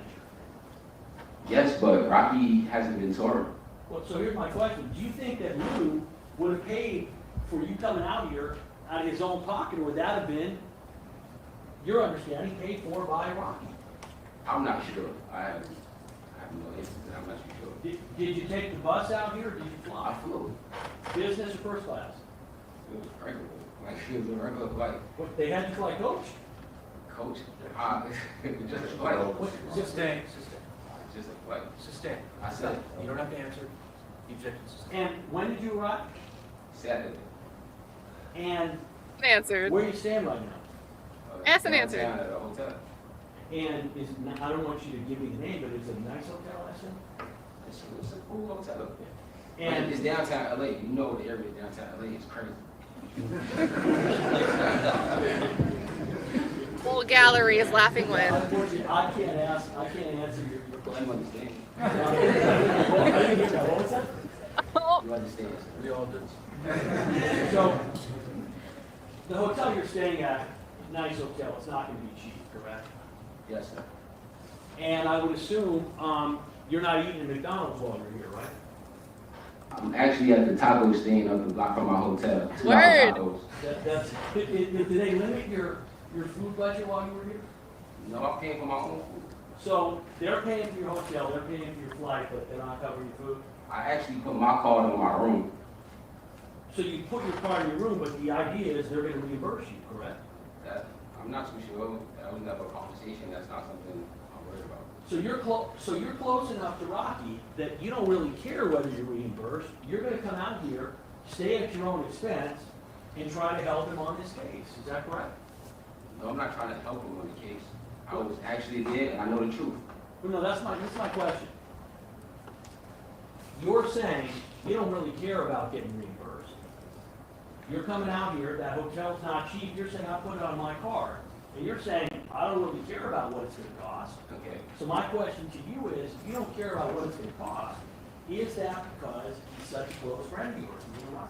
No, because I also have a manager out here and I had meetings out here that I had to attend to. So it's not like I'm here on his dime. I also am an artist that has things to take care of myself. Wait, Ms. Phillips, are you suggesting to us that basically the purpose for you coming out here is to do meetings for your career, and then it just so happens that you'll testify in his criminal trial? I was never given a specified date when I was supposed to be here. Well, how did they arrange for you to come for it? I just found out, I found out yesterday. So you're saying the first time you knew that you were going to come to court was yesterday? No, I found out that I was coming to court when we got on the speakerphone with the judge. And then, and at that point in time, shortly after you flew out here, right? Probably like a week or so later. And you've been Timeline out ads. here basically waiting to testify, is that right? I also just been working on my artistry. Okay, I'm not asking you how you managed to fill your time. I'm saying your purpose for being out here at this point in time is to testify in this criminal case, correct? This is another check. Can I have grounds, They Charlie? didn't answer exactly what he asked, what he was doing. I need a legal ground. Oh, That's an answer. I'm not overruled. Can you rephrase the question? Sure. So, my question to you is, I understand that you are spending time while you're out here doing other things. Yes. But you agree that the purpose for your coming out here was to testify in this trial? As I said, I'm not too sure what day I was supposed to be here, but the judge told me when I spoke to him on the speakerphone, you're gonna have to testify or be a witness, and I guess you have to make yourself available. So I made sure I got to LA. So, Phillips, if you can, try to ask this question again. I'm not asking what the judge told you. I'm asking you, do you agree that the primary reason that you are out here in Los Angeles is to testify for your friend, Mr. Mayers? It's one of the reasons why I'm in LA, yes. Would you agree that it is the main reason that you are in Los Angeles? It's a pretty important reason. Isn't it true, Mr. Phillips, that the other things that you are doing here are just ways for you to utilize the time since you happen to have to be out here to testify in this case? Is that right? No, because every time I come to LA, I have my own business to take care of. Okay. You mentioned that you have knowledge and experience with prop guns, is that right? Yes. Do you have any knowledge and experience with real firearms? No. Have you ever shot a gun? I'm ready. A gun, okay. How many times? Maybe 9 shots. Oh, wait, let me just back up. Meaning, you only shot 50 Cent. 9 rounds one time, or you've been to a range 9 times? I've been to one gun range and only shot 9 times. And So one clip. do you know the difference between a semi-automatic and a revolver? Yes. You understand that a revolver has a cylinder. Some people call them cowboy guns. They have a cylinder, and the rounds get put inside of the cylinder, and then they rotate when the shot's fired. Do you understand that? Yes. And you understand that the semi-automatic has a magazine, some people call it a clip. You aware of that? Yes. And the prop gun that you testified to, was that a semi-automatic or was it a revolver? I don't think it was a revolver or semi-automatic. It looked like a handgun. It wasn't an actual semi-automatic. Okay, It was a prop. so let me ask you. So in other words, did it look like what is supposed to be a revolver, No. no wheel, or did it look like what's supposed to be a semi-automatic with a magazine? it looked like it was supposed to be a semi-automatic. Now, you mentioned that you have fired a prop gun, is that right? No, I never mentioned I fired a prop gun. I mentioned I handled them in my videos. Oh, so in your videos, you didn't actually fire it? No, Is that, I still remember. Did you fire the prop gun in your video? no, Did somebody else in your presence fire the prop gun in your video? no, that wasn't the motive of the scene. Okay, so the prop gun in your video, you never saw fired. No, Have you ever seen a prop gun fired, other than what you're alleging occurred during this incident? I guess just in movies and behind the scenes of movies and stuff. I'm a movie buff, so yes, I've seen them play movies. Do you think that you have the ability, by looking at a gun, to determine whether it is, for instance, a prop gun, or instead a 9mm Be important. semi-automatic actual firearm? Can you rephrase that question? Yeah, so do you think by looking at it, seeing, that you can tell the difference between a prop gun that's supposed to simulate a 9mm firearm versus a real 9mm firearm? Do you think, can you tell the difference? Well, I can't tell the difference, but in this situation, Motion to strike. They're going to ask on redirect. This is it. That's great. Yeah. They're going to get it on redirect. You testified that The there reason were that night you 3 could tell. other incidents where you saw the defendant with a prop gun. yes, Is that correct? And you actually gave the dates of those, is that right? yes, And are you able to say whether that was the same prop gun as you alleged that he had on the night of November 6th? okay. Yes, because in New York, when I seen him the weekend of the Governor's Ball show, he showed me the new clip that was modified so it could be secure on his waist. He's I doing it seen now. that, and then that was the same exact device I seen in LA, So by a clip, you're just talking about, a belt clip. yeah, belt clip. Let me ask you something. Is there any reason why you couldn't have a belt clip that would hold a prop gun and use that belt clip to hold a real firearm? Depends on the model. No, to my understanding, a real firearm is heavier than a prop. Great answer. Well, if it's a clip, can you explain to me how a belt clip, which is put on your belt, how the weight of the firearm His pants were falling down. would prevent it from being holstered in that kind of clip? Objection, Roman. Relevant? Yes, I'm an expert. All of speculation. Your Honor, he testified that it's the same gun, and I'm trying to explore why he thinks it's the same gun. I have to explore the area. I got to cross it. Says he has no experience with real guns, Your Honor, except that he fired. But I'm asking about the prop gun. I'm asking him why is it that he believes it was a prop gun. Let me. All right. You were asking about the clip on the belt. Go ahead. Let me ask you. So here's what I'm asking. You're telling me you saw him with a gun in New York. How long before this incident? A prop gun in New York, that was probably about a month and a week, or a month and 2 weeks before we went to LA. And you're saying that the reason you know that was the same prop gun that you're alleging he used on November 6th was because they were both in the same belt clip, correct? Yes, So my question to you is, how would you know that the same gun or prop gun or firearm was in his belt clip It'd be too in heavy. New York 6 weeks before this incident, as was in his gun belt, as was in his belt on the night that this occurred? Clip, How do you not know belt. it's the same thing? can you rephrase that? So what I'm asking Mr. Phillips is, all you can say is that, you know what, he had a gun, it looked like a semi-automatic, you testified, I don't know the difference between a prop gun and a semi-automatic, I can't tell. And you're saying in Objection. New York, he had one in his belt clip, and you're going, I know that's the same prop gun that he had on November 6th because it's in the same clip. And what I'm asking you is, how do you know that on November 6th, just by looking, that that was the same prop gun. I knew it was the same modifications from the prop gun that I seen in New York. And I knew it had been modified from the first time I seen it at the D&D video shoot. So I knew it had like a specific look.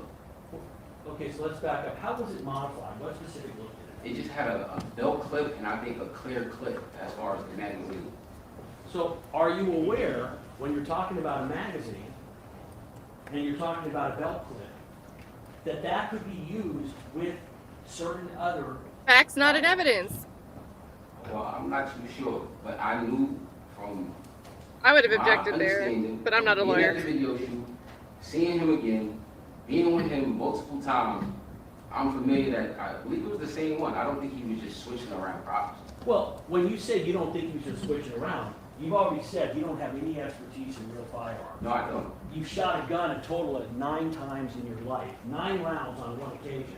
So wouldn't you agree that you can't tell us anything about whether or not those were the same guns or not, other than they were in the same belt clip and they looked by the magazine and the color? Well, aside from, this being my friend and having a conversation about it, he gave me like, oh, this is Most describe it as non-responsive. So what you're saying is that the only reason you can say it's the same gun is because he told you something. He told me and I seen it. Okay. But by the way, what if he was lying? Sorry. Do you know, Mr. Phillips, Yeah. when someone tells you something, particularly in this situation, you don't have any independent information to demonstrate that it's the same gun other than what you said, correct? Correct. But he would have no reason to lie to me. So He would. So you decided, Mr. Phillips, you decided that the defendant has no reason to lie to you, and so therefore, you're accepting whatever he says as the truth. Is that correct? I'm not just accepting it as the truth. I can see with my own eyes.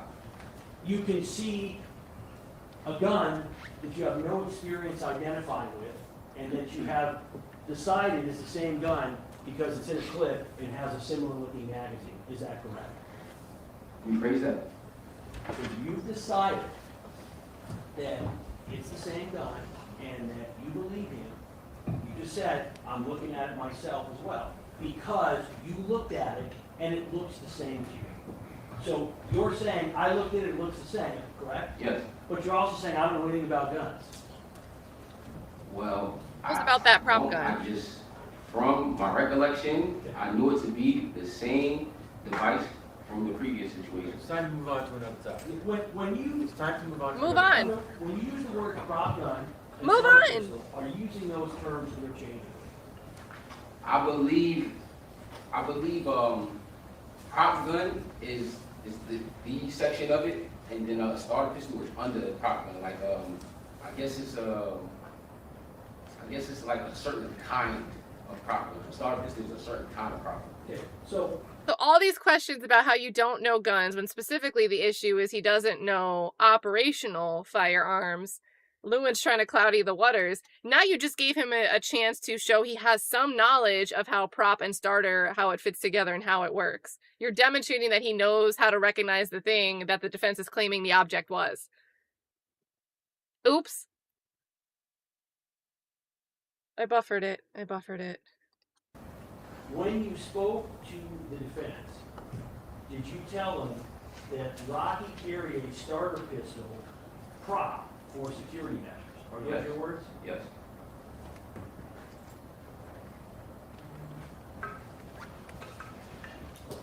Do you actually know specifically how a prop gun works? How it's fired, what happens when it's fired? No, I don't. Now, you testified that Mr. Mayers carried the starter pistol for, quote, security measures. Is that correct? Yes. And you said in your statement, would you agree that The only thing that you mentioned about that was he was known to do after being the victim of violence and home invasion. Judge, objection to your statement. Your Honor, this is Thank you. Thank you, Takapina. Your Honor, this has been presented as his statement. Tally it. Is he tallying it? He's tallying a sanction. Oh my god, chat. Money in the chat. Summary of his statement.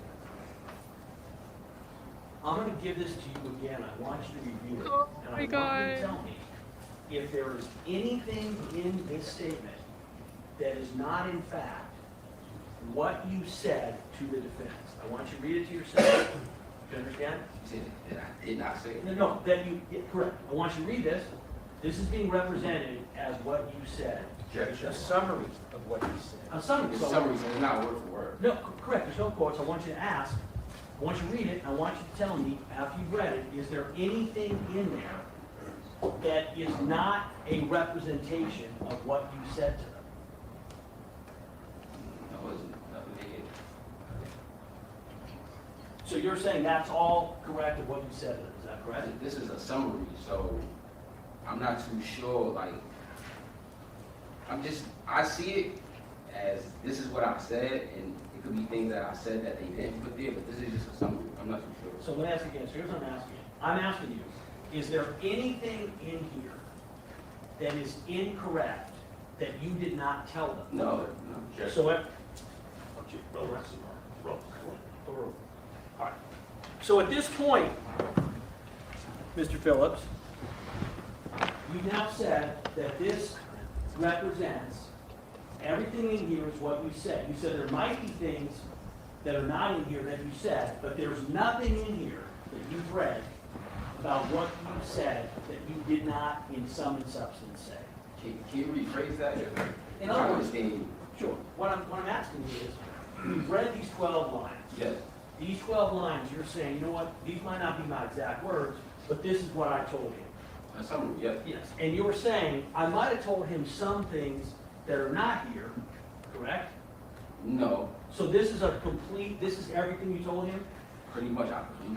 Well, let me ask you something. I want you to look and I want you to tell me where there's anything about any prior incidents with Rocky carrying a prop gun.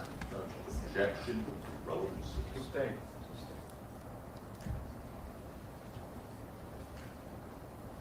On relevance ground, Your Honor? Correct. Whether he sees it or not is irrelevant. Is there anything in this, these 12 lines, that you said is a complete, as far as you know, version of what you said? Is there anything about any incidents that you testified to regarding Rocky and the prop guns? Relevancy objection again.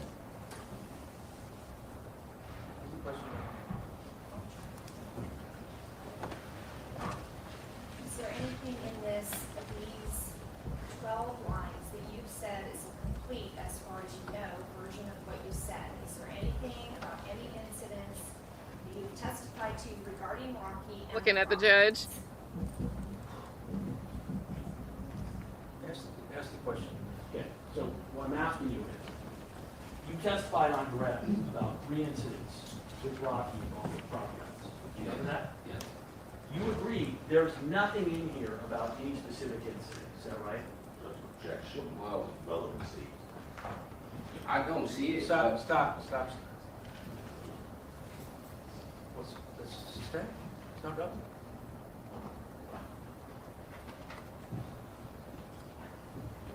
That he doesn't see anything about the 3 incidents in it. It's not relevant that he didn't see it. Or that it's not in there. You just testified that this is a complete version of what you told the defense. You just testified not to say that.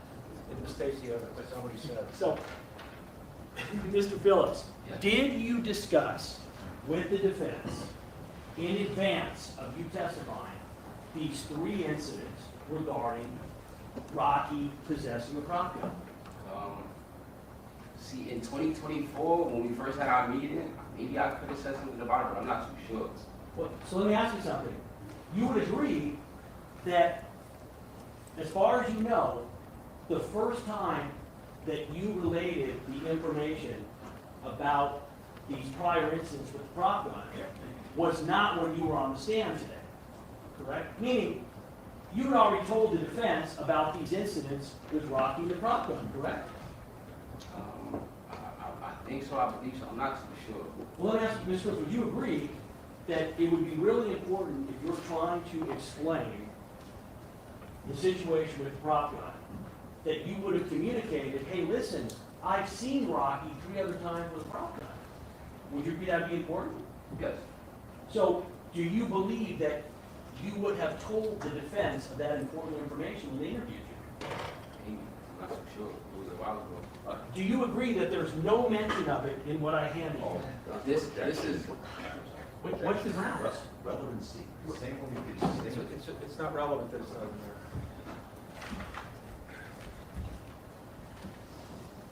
I don't get if he's asking about 2024, 2025, Now, you're or aware what. that at the time of this incident, that Mr. Mayers, let me back up. Can you explain, you said that he carried the starter pistol for security measures, and you then expanded that to say he did so after being a victim of violence and home invasions, correct? Can you explain to me how a starter pistol would assist someone who was the victim of violence or a home invasion? well, only answer that I have is that you could scare somebody away with it. That's the only thing that I have. So, He also is legally registered and has legally registered firearms. So maybe he thinks the jury if forgot. somebody was doing a home invasion, I want you to assume the following hypothetical. Yes. An individual does a home invasion and they have a weapon such as a firearm. Would you agree that a prop gun is not going to act as a deterrent to someone with a real firearm? See, that's how that's a hypothetical situation. You don't have to answer, the objection's sustained. Mr. Phillips, can a prop gun, in your experience, does it have the ability to actually stop somebody from committing violence against you? From my understanding with the situation with Relli, no. I was just thinking, what an L for the prosecution to be underscoring that if it's a prop gun, it's not dangerous. It's not going to do any harm. It's not going to scare anyone. Lewin is getting super hyperbolic with his argument because he wants to sow doubt into the idea, the theory that Rocky would ever own a starter pistol / prop gun at all. He's trying to cast doubt on the sheer ownership or constructive possession of such a thing.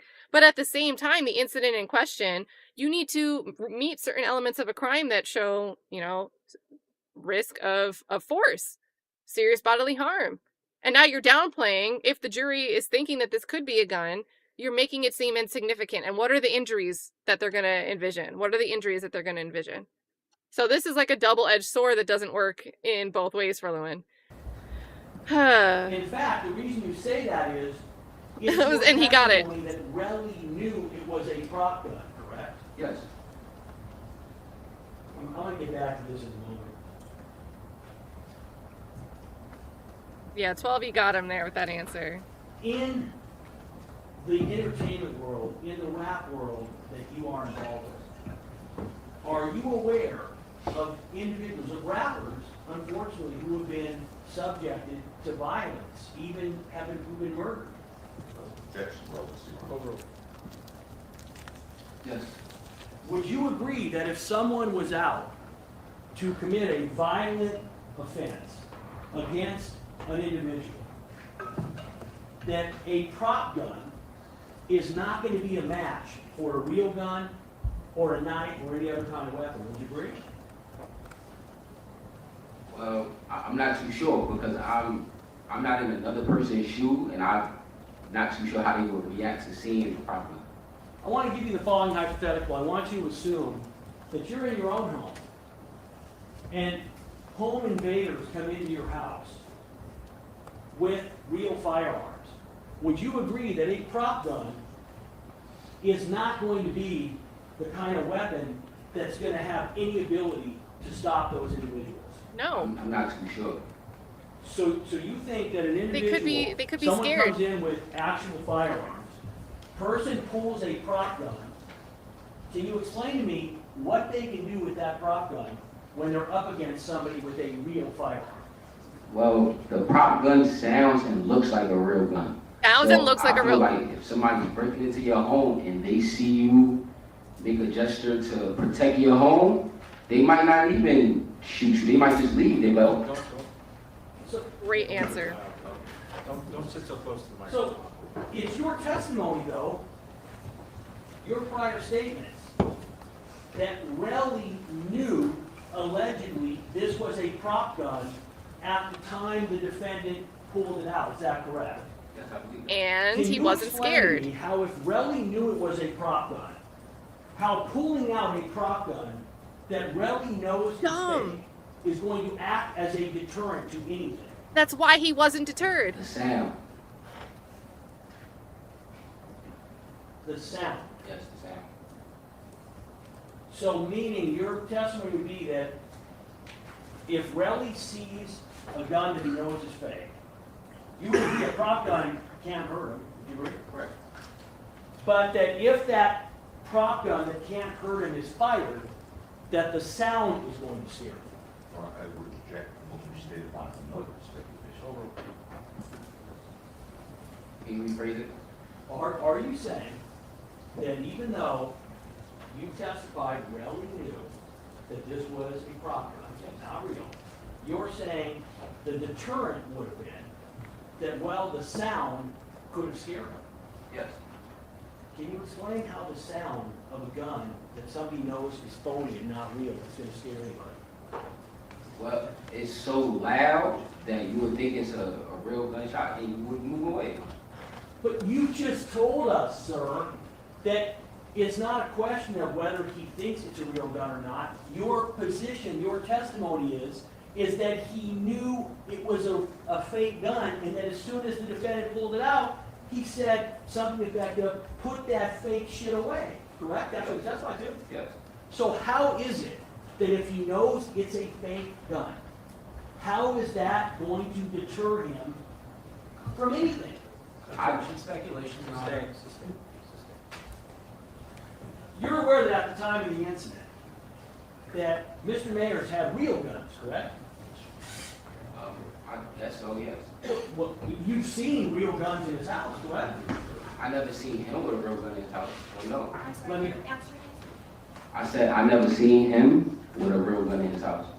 Let's show people's 39, A through F, please.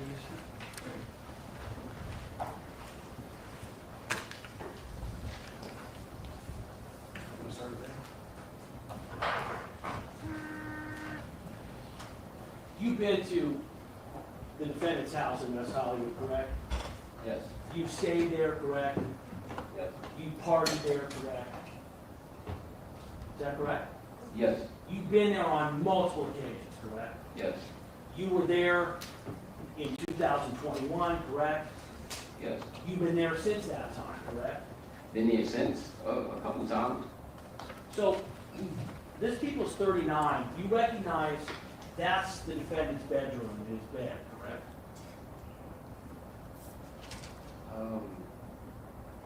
I'm not too sure, honestly, but it looks like a bed. So you're saying you don't recall seeing that bed before? No, I've seen the bed before, but I can't really tell. Well, Because they also, like, you never been to Rocky crib. You be having like some cool looking couches that look futuristic. Yeah, it is like a couchy bed. Yeah, so that's what I'm saying. I'm not too sure. okay. When you look at it right now, does that appear to be, from what you can tell, what does AWGE mean? Oh, Huh? oh, What does that mean? Does that mean something? being oh. What- Okay. Have you, what's that term from? Objection, votes. What- Your Honor, I'm having screwed. Do you know what that means? It's the company. No, I just know it's all. It's just. Do you know what the letters mean? I don't know. I could have my own way, but I'm not. You sure. don't know for sure? No. Your Honor, Speculation. there was a, Want to go to sidebar or we can go to? yeah, we need to go to sidebar. Okay, so there was apparently a stipulation or speculation. They're going to sidebar. I mean, I really think redirect is going to be much more interesting than I expected. I don't know, I see, like, there's certain areas here where the prosecution's doing what they got to do. They got to pull out some inconsistencies. But other stuff, I think they're getting lost in their own sauce. Some of the stuff just, the witness is answering pretty quickly with some responses that I think are pushing the prosecution off their feet a little bit. And then Lewin's tactic just seems ask the same question again and then confuse whether or not you're asking a specific question with a general question.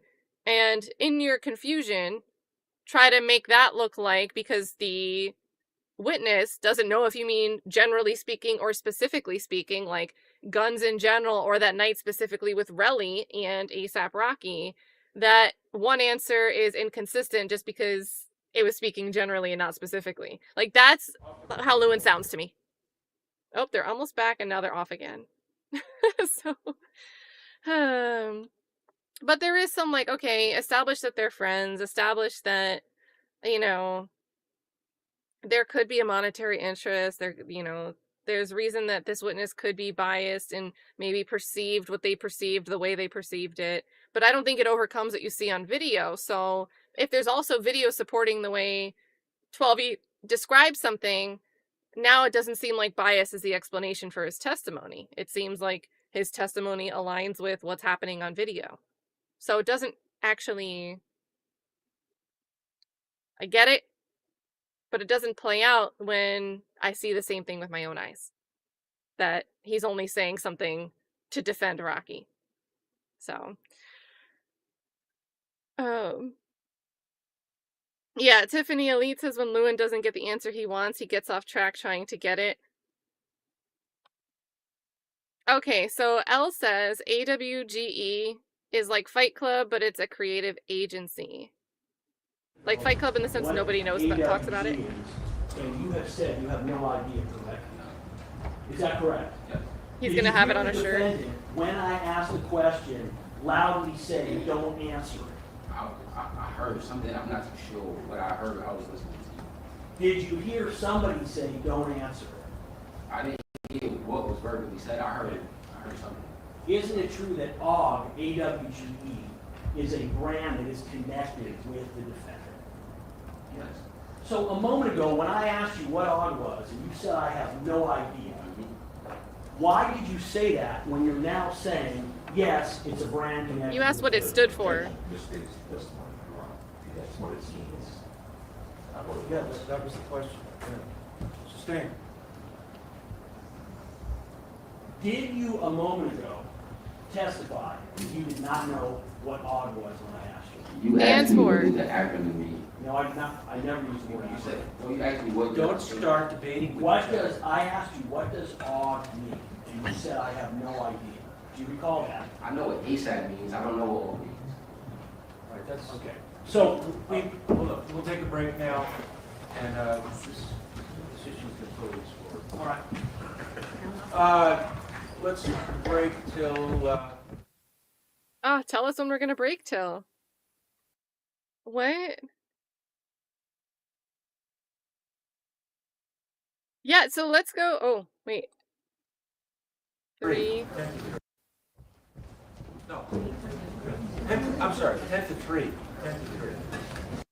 So 11 minutes. They're going to break for 11 minutes. We're behind by like 2 minutes. I think they argue. Did they come back and argue? Or nope. So we'll catch up. Or actually, do you guys, I didn't really hear the outburst. I mean, I heard commotion. I didn't hear it specifically. So let's go back.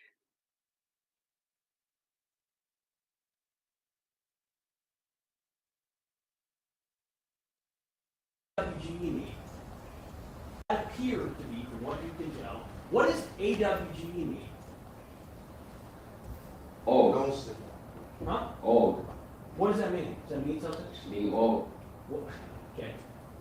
Have you, what's that term from? objection, well, let's see. Your Honor, I'm having screwed. Do you know what that means? No, I just know it's all. It's just, Do you know what the letters mean? I don't know. I could have my own way, but I'm not You sure. don't know for sure? No. Your Honor, Speculation. there was a, Want to go to sidebar or we can go to? yeah, we need to go to sidebar.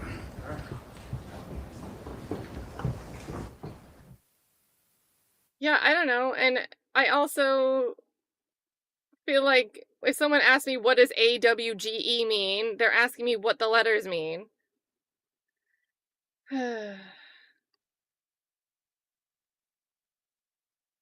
It's a secret.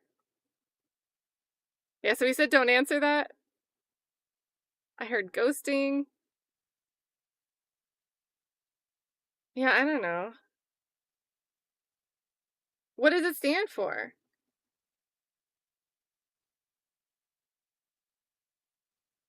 Creative age. Oh, it's the rule. Never reveal what it stands for. That's literally, you guys are saying it's like Fight Club and that's for real. Well, we have a Tyler Durden moment in court. Stop it. Stop it. Oh my goodness. So, like, in a way, like, Rocky saying that is also kind of a troll at the same time. Never reveal what AWGE means. When in doubt, always refer to rule number 1. For real, Fight Club. No, I'm not lying. The chat was right. I didn't, like, I thought you were joking. Wait, what is this? Does it show us? Okay, hold on. Oh god, they're gonna get me for this. Is it a game? Oh god, they're gonna get me, guys. We're gonna mute the tab. We're gonna mute the tab. Can you guys still hear it playing through? I don't know if it mutes through for you guys. Yeah, if it's NDN, the brand, good point. This is funny. I don't know why it's not going. Oh, I have to click into other things. Okay, let's go to the planet. Oh, okay, they've got a lot going on. They've got like the Mario coin box. Do they have a, is it in their terms and conditions? It's like refunds, terms of use. No, this is like a standard terms and conditions. But seriously, the search thing, the about, let's see if it's in about. The Google search. There we go, guys. There we go. There we go. Rules. 1, never reveal what AWGE means. 2, when in doubt, always refer to rule number 1. And then artists and people. So there you go. It's like really real. And great point, Linda, about, you know, possible NDAs. Oh, you guys can hear it. They're gonna get me. They're gonna get me. They're gonna get me. Was that like actual? Whatever. Whatever. Hopefully it's not something that blocks the stream in certain countries. Oh boy. Crazy day, guys. Crazy day. Sorry, my bad, my bad, my bad, my bad. It's on me. It's on me. You guys came in with the assist for real. I was just looking at the website. I was lost in the website.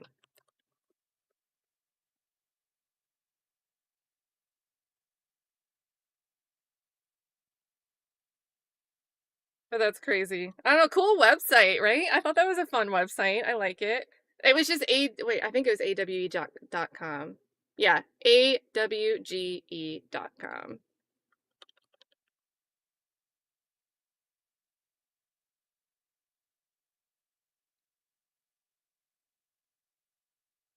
So funny. Can you guys imagine like a mock trial and it's like Tyler Durden and Meatloaf and they're on the stand and they're asking about, actually, wasn't that a skit?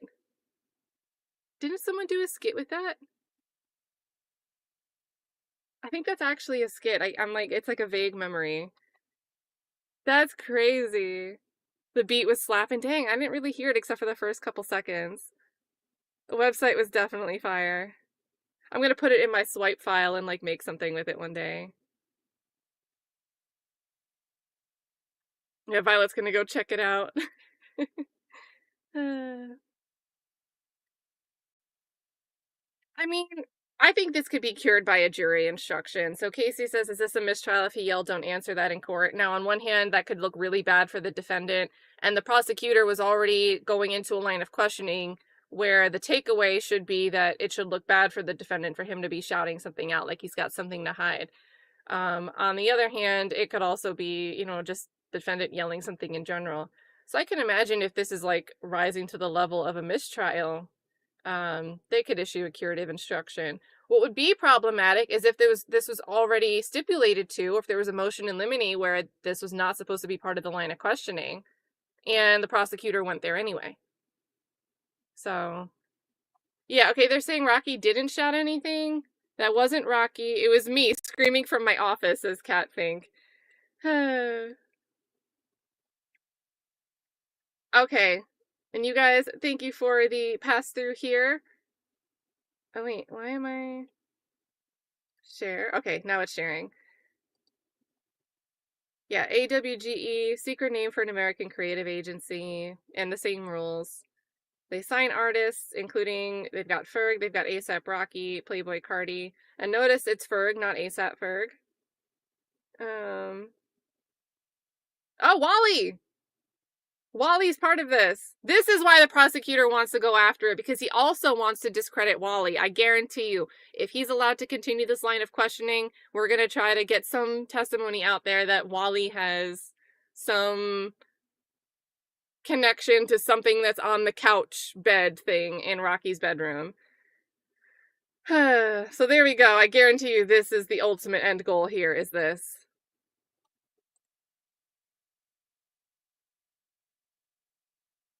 I think this is like an AI summary, but also go follow Alley Cat. She is awesome.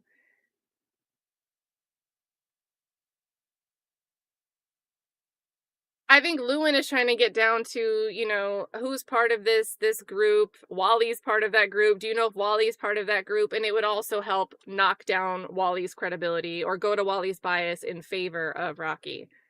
So,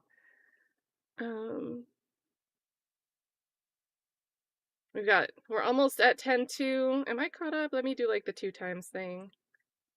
Make sure we're all the way there.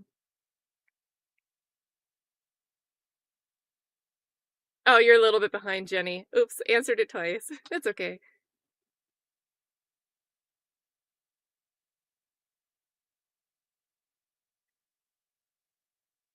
And our bad. I'll collectively apologize for disappointing you.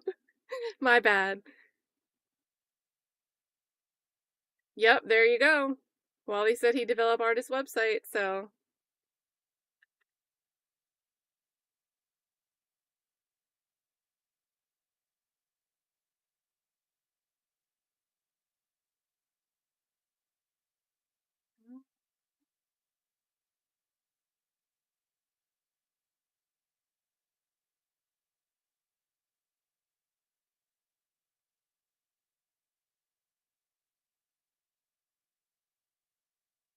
Hold on.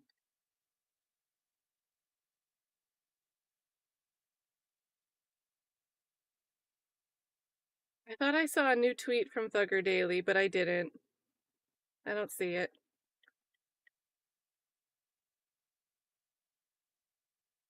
Thought we had a crossover update. You've got Mel is saying Rihanna's in the hallway and they're hugging. She says she whispers it that the two are hugging. So Rihanna is in the court today.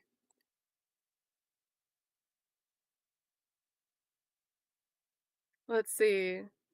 Jim with the story here. Yeah, that sounds like a very Bonnaroo story. Sounds like very Bonnaroo. Yeah, that'll be fine, chat. Every once in a while, if it ends up being some type of video claim and I have to cut a segment out of the live, there will be no chat available on replay. So if you're hearing this and there's no chat, that website music did us in, guys. It got us. But if it's just the sound, if there's an issue, I can usually just mute it and it'll unblock the stream from wherever. And it's interesting because I've seen there's been times where my stream has ended, only once. But there were 2 other times where the stream would finish, everything would be fine, and then like an hour later, I guess when it processed, YouTube would have like it would suddenly be blocked and people would be like, where's the stream? And it would be something blocking it. Usually like UMG blocking the song in your video and it'll be a long list of countries. So if that happens, just look for it in a couple minutes.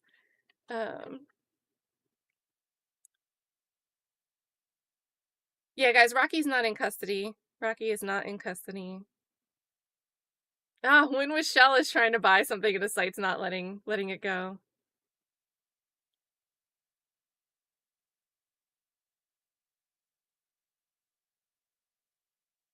Oh, wait, so did Wally develop that website that we're looking at?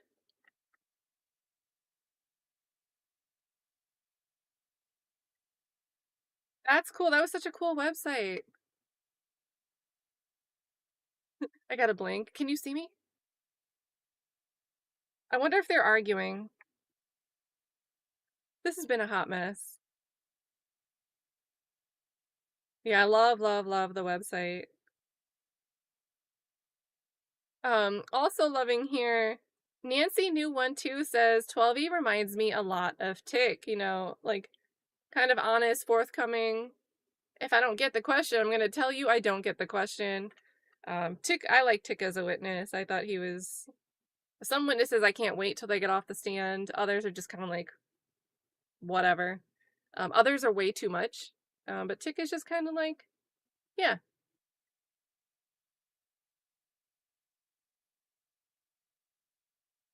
Oh no, I don't know what that means. Don't ask me about acronyms. I get things wrong all the time.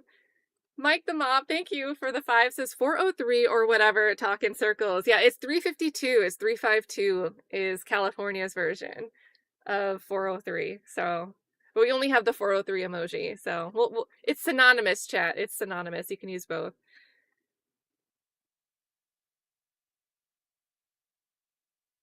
Okay.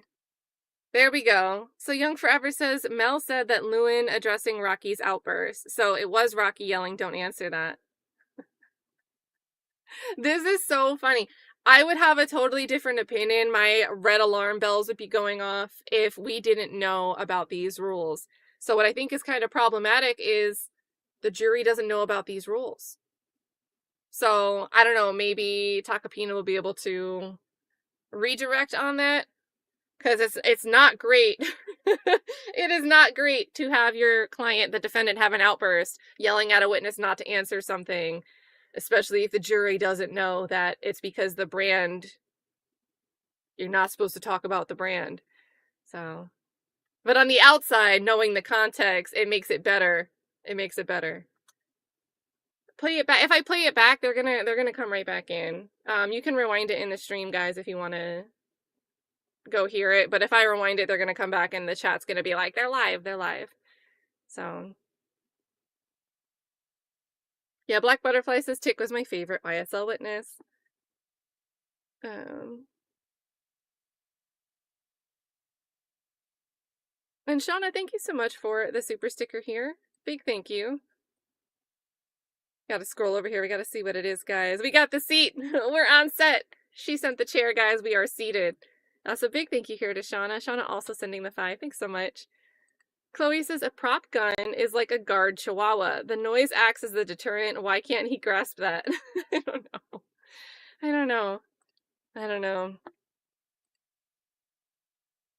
And, not for nothing, but I would also argue if just because someone else might also be armed doesn't mean that they can't be deterred by thinking somebody else is armed, right? The possibility of something acting as a deterrent is in the eyes of the recipient, right? And a recipient in one situation might perceive or be deterred differently. So that was like a super hypothetical line of questioning by Lewin.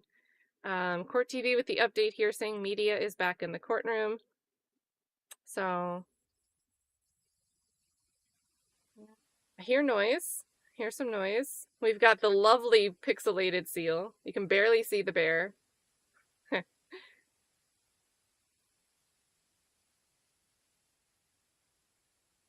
And Mike the Mob says, they're not going to be thinking about that. It's shots fired. They're running. Yeah, not for nothing, but I think loud noises are kind of like crazy too. Sometimes you can hear the noise and just not want to be near it.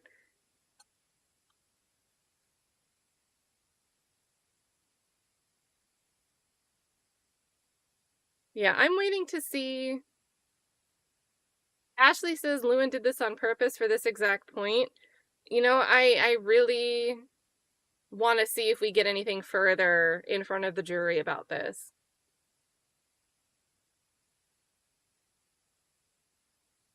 Oh, what's the count for? I don't know about sanctions, but I know for sure the judge like stopped and like took the time to mark something down right after Lewin kept going and going and going with the speaking objection. So I think there's at least one tally on the board there for Lewin for the sanction game. Oh, that's good to know, Black Butterfly. And objection counting, what are we at? We have 33 objections made approximately, because sometimes I don't catch them. 25 sustained. 5 objections from the state, again, with their own witness. And a hot mess. I think a lot more was stricken. I stopped updating.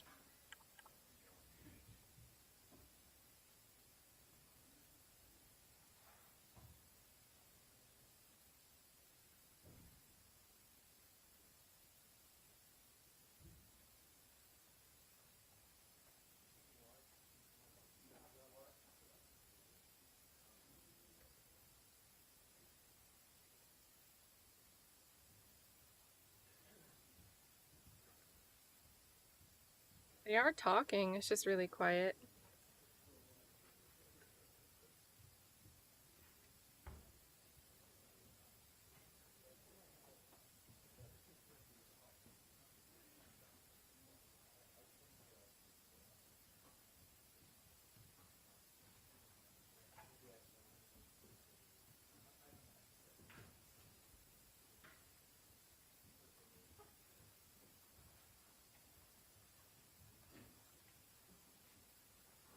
Oh, hey, Hella. Welcome to this exciting seal stream, Hella. It is great to see you. If you guys don't know, Hella Mad is Hella Excited Utterance. She runs a channel. She's been talking a lot about Kohberger and also Richard Allen. I'm going to drop her link for you guys. Those are great cases to follow if you want to pay attention to some shady things that go on in the court process. So make sure you go and subscribe, and let's see what's going on here with this Og. I think it's relevant. Next Wednesday is a court on. So, very good chance that you should have the case long before then. If you're not finished, you won't have to be here on Wednesday. I think it's Abraham Lincoln. Is it Abraham Lincoln's birthday? Abraham Lincoln. All right, we're back on the record. All parties, jurors, and counsel are present. Mr. Lewin, go ahead. Mr. Phillips, would you agree that that appears to be the defendant's bedroom at West Hollywood Line? I believe so. I want to show you the next photograph, which is going to be 39B. And this is an image that is taken from behind the bed. It's a little bit hard to see. Do you see the item? Let me bring it up to you. It's not going to be easier. Okay. I want you to look at this item that's in a red square. And for the record, I am handing you that pointer. I'm showing him.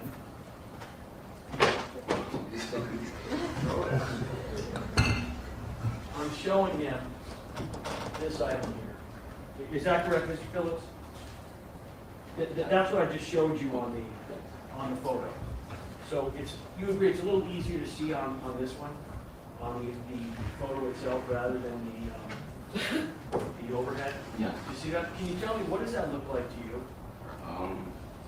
It looks like a handgun. Handgun, and you would agree, does this look very similar to the prop gun that you have testified that you saw the defendant in possession of? Well, no. How's it different? It doesn't have the modifications on it. So what was the modification that the prop gun has that this one doesn't have? It had like a belt clip, and then it had like I think like a magazine, like a clean magazine hanging. Okay, let me just ask you, you understand that a belt clip would not be a part of any gun, right? You understand that, right? If it's modified, then it's an accessory to the gun name. So it's a part of the gun name, yes. Well, this is what I'm saying. For instance, you're saying the defendant was wearing a belt clip during the incident, right? Yes. And you see that he takes the gun out of the belt clip, correct? Well, no. No, I never seen him take the gun out the belt clip. That's what I'm telling you. You saw the gun, you've seen the video as an example. The gun is removed, correct? And there's no belt clip that is on the gun when it's in his hand, correct? Okay. Okay, so what I'm saying is, when you're saying, well, this isn't the same gun because the prop gun had a belt clip, you can have the gun separate from the belt clip, correct? If you take it off, I'm assuming, but I'm not too sure. Okay, well, so what I'm asking you is, when you look at that gun itself, other than the belt clip, and the fact that you are saying, you can't see the magazine in that photograph, correct? No. Here, let me give it to you right now.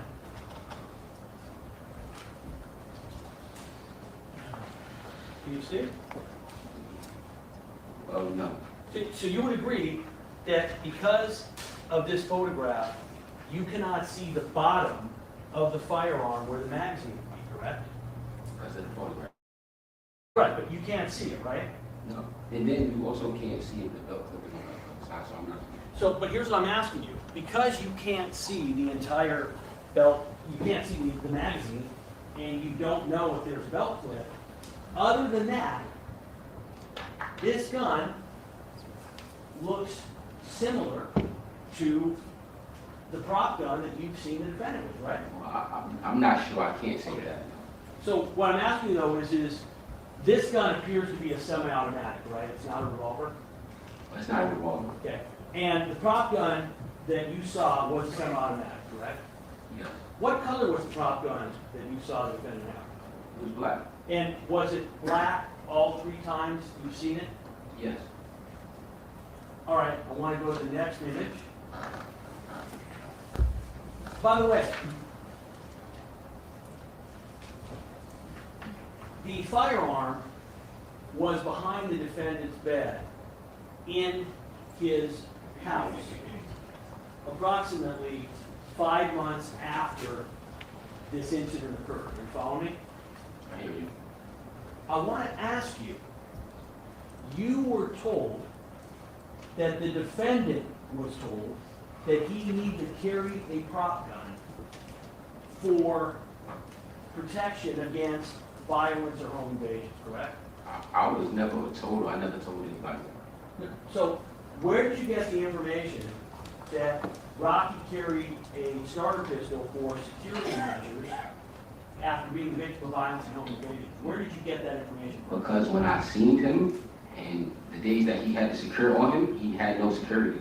Okay, so my question is are you aware that the defendant kept real firearms, not prop guns, in his bedroom next to his bed?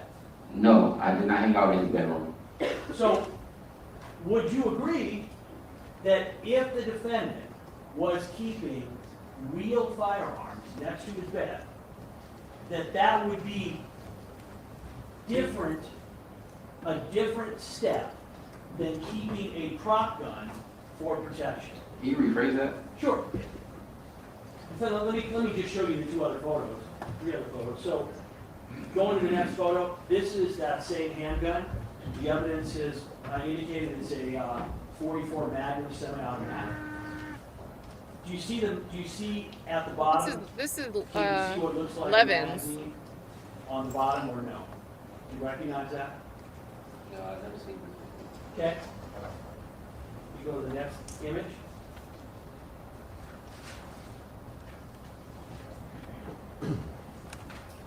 This again, next to the bed. And you will see a gun case, where you go to the next photo.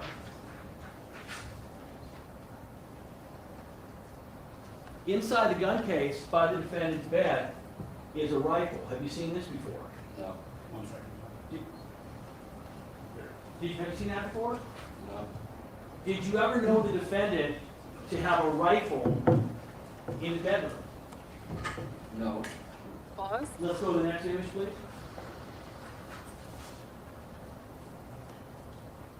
Do you know what this is? Can you see what's pictured? Do you know what that is?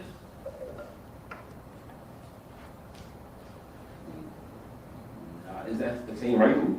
No. Do you know what? Do you see in the front? Do you see those things that have red on top? Do you know what those are? Yes. Yeah. Do you know what those are? The shell cases or shells? Those are shotgun shells. Do you know what shotgun shells are? No, I'm not a gun specialist. Okay. So what you see here is a shotgun. That's the evidence that's been presented in this case. So my question is, were you aware that next to his bed, in his bedroom, the defendant kept not a prop gun, but a large caliber .44 Magnum handgun, a rifle, and a shotgun? Were you aware of that? Right, to objections. What's the objection? Clarification on date. But if you're going to a festival, if you're going to bars, What? Say again? Ambiguous as to.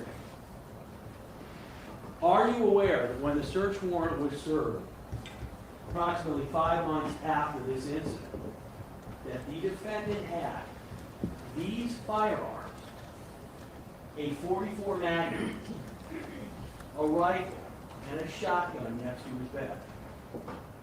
As I said before, I did not hang out in his bedroom, so I do not know what he had in his bedroom. But you testified that it was your understanding that the defendant was keeping a prop gun for, among other things, protection against home invasions, correct? That's what you testified to. Yes. So, do you know why, if the defendant was keeping a prop gun for protection against home invasions, that he had a large caliber handgun, a rifle, and a shotgun next to his bed? Objection, speculation. Sustain. then Are you assist that was aware- Siegel. If a prop gun has ever been collected from the defendant? I have no idea. You didn't collect these guns either. Now, you said that at the time of the incident, that the defendant did not have access to security, is that correct? Correct. And you said that's because of COVID, is that right? Yes.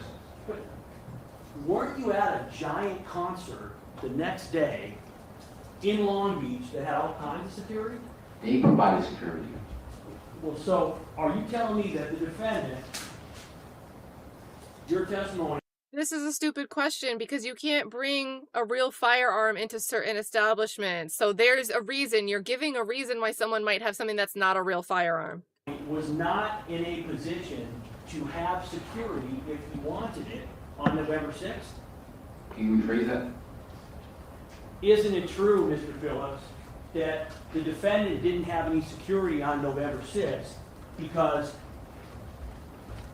you and he and Illz did not want any security there when you were going to attack Relli? I would object to what Illz Rocky wanted. No, those are not grounds for objection. Calls for speculation about the mind of another. What is it? The question is not called for speculation. I'm asking you to say. What's that, Your Honor? Oh, but wait, read it back. I'm focusing on the first part of the question and I read it back. Isn't it true, Mr. Phillips, that the defendant didn't have any security on November 6th because you and he and Illz did not want any security there when you were going to attack Sustained. Relli? isn't it true that you knew in advance I think that is two Yeah. sustains. the defendant was planning on attacking Relli?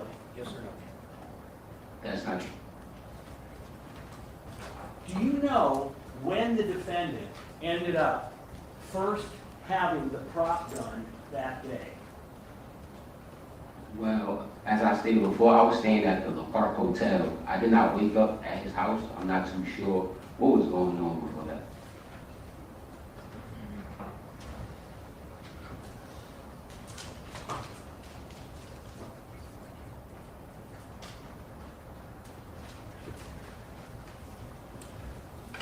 So, is it your position that there was no security available for the defendant that evening? Or is it your position that he just didn't want the security? I'm trying to understand, what is your testimony? Can you rephrase that? So, there was no security when the three of you, Illz, and the defendant, met up with Relli, correct? Correct. So my question is, are you saying there was no security because there was no security available? Or are you saying there was no security because you guys didn't want security? There was no security available that he hired. They had security at ComplexCon already. So I felt as though this is what I believe. Why pay for extra security when you have security at the venue? Well, so wait a minute. Haven't you said that the defendant has been a victim of repeated incidents of violence when he is out on the streets? I never said that. I said we were in a club and a situation happened in the club. So you mentioned in your statement that he has been a victim of violence and home invasion. What did you mean by that? Well, I was with him when we got jumped in the club and cut.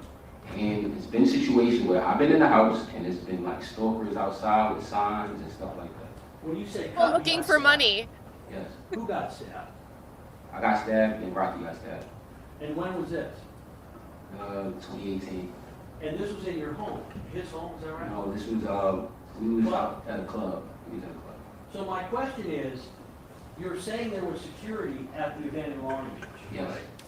So my question is, you're now in downtown Los Angeles, right? How did you describe downtown Los Angeles earlier in your testimony? It's pretty crazy downtown Los Angeles. So you're in downtown Los Angeles with the defendant, Illz, yourself, and there's no security, is that correct? Well, security wasn't needed. We was going to see one of our friends. Hit the ground. Yes, Ms. States, that's when Mrs. Westhouse changed. Exactly. They're just It's changing. assumed, it's assumed facts, not evidence. This happened in Hollywood, it didn't happen downtown Los Angeles. I'm staying downtown. Let me back up. Do you agree, is what you said about downtown Los Angeles and the dangers, do you believe that applies to Hollywood as well? Yeah, they have homeless people in tents in West Hollywood as well. Yeah. You would agree that the area where you were meeting up with Relli in front of the W, that is an area where there are plenty of individuals who are homeless and violent like downtown Los Angeles, correct? Possibly. Well, is that your experience? Yes. So, my,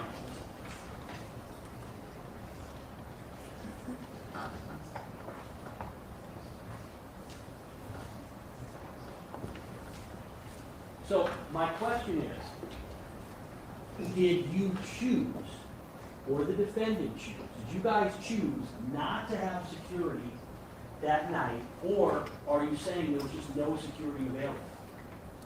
We had security for the ComplexCon event. From there, we left. We were going to go to another show.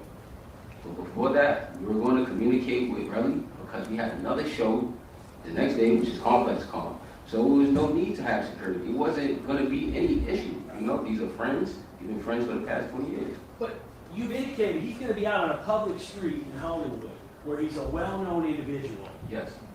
And don't you agree that given what you've said, that whenever he is out, that he is at risk. He's very recognizable.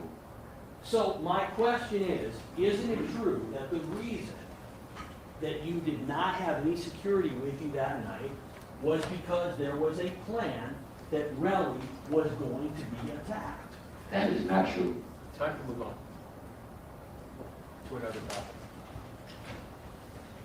Now, you said it was, it's been said that it wasn't, back up. You said that ASAP Relli knew and said, hey, that's a fake gun, correct? Correct. Are you aware, was it common knowledge as far as you knew, that Mr. Mayers carried a rifle? Yes. And when you say it was common knowledge, where was it common knowledge? In other words, who knew that he carried a rifle based on what you know, general reputation? Pretty sure his close friends, family, and circle. It wasn't something, because if he's out here telling people, yo, I just got a problem, you never know who could tell somebody else and put him in another dangerous situation. So you're saying that it's not that everybody out there knows he's carried a profit, it's just close family and friends, right? Yes, and Relli was a close family and friend. Did you ever know the defendant to carry a real firearm? No, but I did know he had a permit. I'm going to motion to strike, the second part is non-responsive. Everything after no is free. They'll get it on redirect. So I want to start at the beginning of the day of the incident. So many strikes. I want to start the beginning of November 7th. Where did you sleep the night of November 6th? At the La Park Hotel. And were you by yourself? In my room, yeah. Yeah. You had flown out before that from New York, is that correct? Yes. How'd you get out here? By flight. Did you go commercial? It was a regular flight. It wasn't first class. It was just a regular flight. You didn't fly out, the defendant didn't fly you out private? No. No? All right, so you fly out, when do you land? Either the first or the second. Okay. And where did you stay between the first and the second and the seventh? So the La Park Hotel wasn't too far in the area, so we would hang out at his crib, whether we creating or just having a good time. This is the 10-year anniversary of the Love ASAP, so we have a lot of friends and family in town. So we was going back and forth from the crib to our hotel. Like, he had family there, so we stayed at the hotel. Right. By his crib, meaning the defendant's home in West Hollywood, right? Yes. The home where I've just shown you the picture of the bedroom and the bed, correct? Yes. And so you're saying you were actually at that house, not months before or months after, but literally the day before the incident occurred? Yes. Was Illz there too? Yes. What about Relli? No. At this point in time, were you aware of any, I'm not asking you to explain what it is, so listen to my question carefully. Were you aware of any issues between Relli and the defendant on November 6th? Rephrase that. So were you aware of any problems between Relli and the defendant on November 6th? A problem? No. Were you aware of any animosity or hostility going either way? I was aware that two brothers wanted to have a communication with each other, and they were trying their best to reach out to one another. That's what I was aware of. When you say they want to have a communication, isn't it true that the two of them were having issues with each other? I wouldn't say issues, they just weren't communicating on the same page. And by not communicating on the same page means that the two of them were having a problem, and your belief was they needed to work it out. Is that right? To me, it wasn't a problem because, like I said, we've been friends and brothers for the past 20 years. It wasn't a problem. Well, isn't it true that what you're saying is you believe that it was a problem that could be worked out, but will you concede that the two of them on that day had some issues with each other, going both ways? So from my understanding, it wasn't a problem. It was more of a miscommunication, and they needed to communicate. He's answered the question. So, were you aware of any bad feelings that Mr. Mayers had towards Relli? No. Were you aware of any bad feelings that Relli had toward Mr. Mayers? No. So, how was it that you, Illz, and Mayers ended up meeting up with Relli near the parking garage of the W Hotel? Well, we were already together, me, Rocky, and Illz, because we was at the rehearsal for ComplexCon. So whoever was gonna be there was gonna be with her regardless. It wasn't like, oh, we're going to do this. No, we were at rehearsal. And isn't it true that it was Mr. Mayor's idea to meet up with Relli? I'm not too sure who idea it was. I just know he wanted to speak to Relli because we had a show the next day, and he wanted Relli to be there. So, would you agree that Mr. Mayor, as far as you knew, wanted to meet up, I'm not asking why, but wanted to meet up with Relli? Because we got downtown, well, we got to where we got to, I believe so, yeah. He wanted, that's his bro, he just wanted to speak to him. What was your understanding as to what was supposed to happen at this meeting? Well, whatever miscommunication that they had going on, I believe that they were going to speak. The next day was the show. Everything was just going to be great. It was going to be like it was 10 years ago. Now, you were with the defendant most of the day, correct? No, because, like I said, I stayed at the La Park Hotel. So once I left the La Park Hotel and we got ready for rehearsal, then I linked up for rehearsal. I want to show you People's 13, please.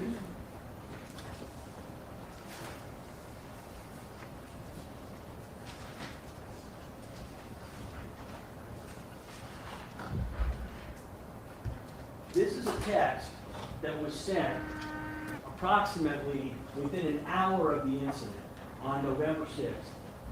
The evidence has demonstrated that this was sent by the defendant to Relli.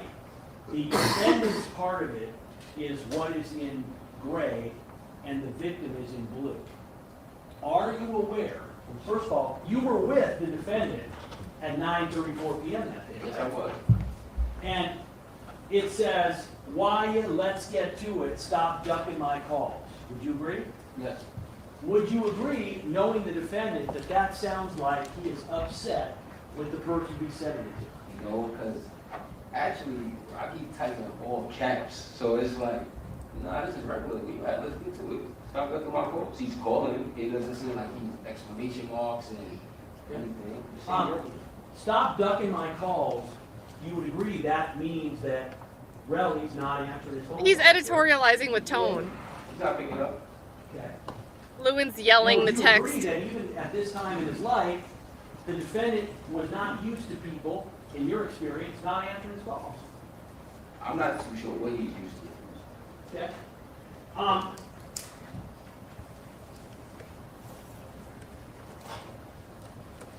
Other than trying to fix things between them, etc., and talk, do you have any knowledge as to what the purpose was for that meeting? Yes. So that we could have a amazing show the next day at ComplexCon. As you can see, the video showed me earlier, it was friends and family. So it wouldn't have been unusual for Relli not to be there. Like, he was supposed to be there. Was your understanding that Relli was supposed to perform there? Relli is not a musician. I'm sorry, was supposed to He's supposed to be there. Like, okay, he doesn't rap, you feel me? But he is a part of the family, so why not have him be there? And when you say Relli was supposed to be there, how do you know that? Because Three. the other members of the ASAP collective were there. So you're assuming that because the other members of the ASAP collective were there, that Relli was invited, correct? Yes. Are you aware that Relli has testified that he was not invited? I'm not too sure. But it seems odd that he wouldn't be invited. Well, would you agree that it wouldn't be odd if the defendant is upset with him? It would be odd if he was upset with him, but I don't think he was upset with him. So that's my question. Would you agree that if Why was he in the LA? defendant was upset with Relli, that you would not be surprised if Relli was not at... Rephrase that, please. So, I want you to assume for a moment that the defendant was upset with Relli. I want you to assume that. If that's true, you would agree it wouldn't surprise you if Relli wasn't invited to the performance, right? I don't think I'm up here to assume. What's that? I'm not paid to assume. Well, so when I give you a hypothetical, that's exactly what you're to do. So I'm asking you, so listen, you haven't testified in court before, so when someone, I'm gonna give you a hypothetical. Okay, no When problem. I give you this Here we go. hypothetical, that means you need to assume that the hypothetical is true. So I want you to assume for a moment that the defendant was upset with Relli. If the defendant was upset with Relli, would you agree that it would not be unusual, knowing the defendant, for him not to invite Relli to the show? Objection, on grounds of relevant false speculation. Sustained.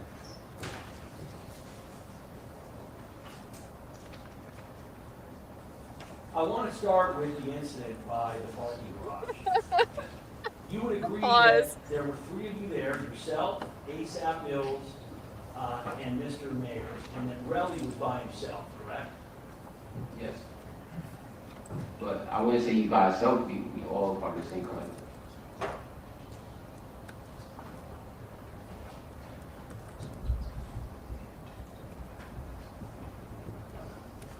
Do you recall yourself, prior to the meeting, do you recall yourself trying to call or text Relli when the defendant could not get a hold of her? Yeah. He testified to that already. Why were you texting or calling Relli when it wasn't you that wanted to talk to her? Well, for one, we are all, it's a brotherhood, right? So, if one person can't get in contact with one person, let me try, that was all. And the reason, correct, that you ended up calling or texting Relli was because you believed that Relli was ducking the defendant's calls, and you want to talk to him, right? Can you rephrase that? So you've seen the text that's right in front of you. It says, "Stop ducking my calls." That's from the defendant, correct? You yourself, at around that time, texted or called Relli trying to get a hold of him as well, right? And you were doing that because he would not return the defendant's text, correct? Well, I didn't have like a reason, like, because he did it. Relli is a friend and a brother of mine as well, so I'm trying to reach out. But you're trying to reach out because you're aware that the defendant, who you're in the car with, can't get a hold of him, correct? Yes. So you are reaching out at the defendant's behest because you want to try and set up communication between the defendant and Relli, correct? Yes, I want to set up communication.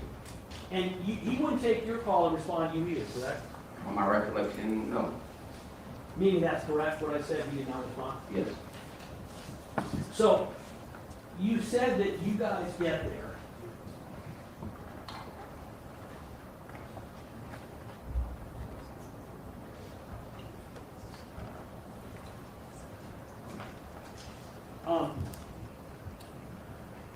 You previously testified that when you guys arrived, there was no plan, correct? There was no plan. As far as a plan, the situation before was for Rocky to converse with Relli. That was it. And at this point in time, you agree, you have no idea that the defendant has any kind of gun, prop gun or real gun, on his body, correct? I knew he had the prop because he had the prop at rehearsal. Oh, so you knew he had the prop gun? At rehearsal. When's the first time you saw the prop gun in the defendant's possession that day? In his possession? Yeah. I'm not too sure. It might have been the altercation. Okay, so, Like in his possession. so you because said the- he had it earlier that day? Yes, the ASAP Lou had it earlier that day because Rocky was on stage rehearsing. So he couldn't rehearse, jump around, and, get ready for the show in that state. So he gave it to ASAP Lou. Did you actually see this? I only seen Lou with it. I didn't see when he gave it to him, no. I was also on stage rehearsing. How do you know that ASAP Lou, the gun that he had, was the same gun that the defendant had? Well, Lou is the only liaison at the show that could be able to do anything with Rocky aside from us. So that's why I believe it to be the same thing. My question is, how do you know that that's the same as you see Lou give the gun back to Rocky? I can't recall. So you mentioned that you guys arrived at the location by the W, and you had a driver, right? I believe so. And would you agree that up to this point, there is nothing abnormal? You're saying you don't know what's going to happen, right? Well, the car ride was beautiful. You know, we together. Like I said, it's the anniversary of a big situation for us. So everything was love. Right, but what I'm asking you is, at this point in time, nothing unusual has happened, right? No.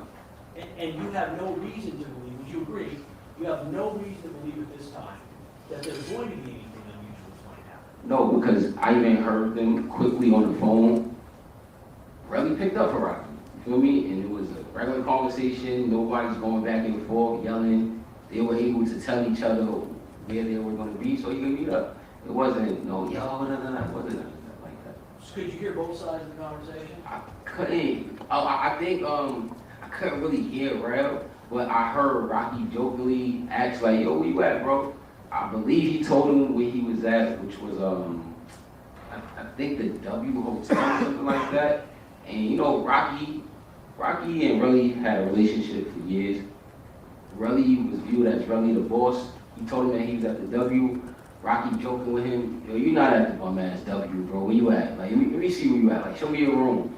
And I guess bro act like he was at the W, but he was somewhere else. But yeah, that was the conversation. It was a friendly conversation because they friends. So what you're saying is that the conversation between Relli and Rocky leading up to this first incident was completely friendly and just joking around. So my question is, do you agree that up to this point, when you're arriving near the W, there's nothing special about the ride you're on, no reason for you to remember anything, correct? Just a regular day, regular ride? Well, it was special because I'm with my brothers. No, but I'm asking not in terms of this special, is there anything memorable about it in particular, just driving the car? I think he was playing new music, you feel me? So that was cool, it was a vibe. So you mentioned on direct examination, you mentioned that when you got there, you were able to recite the literal order of who got out of the car. Do you remember testifying to that? Yes, because I was sitting in the back of the car. So how do you remember specifically? You had a driver, right? Yeah. So how do you specifically remember the order of you,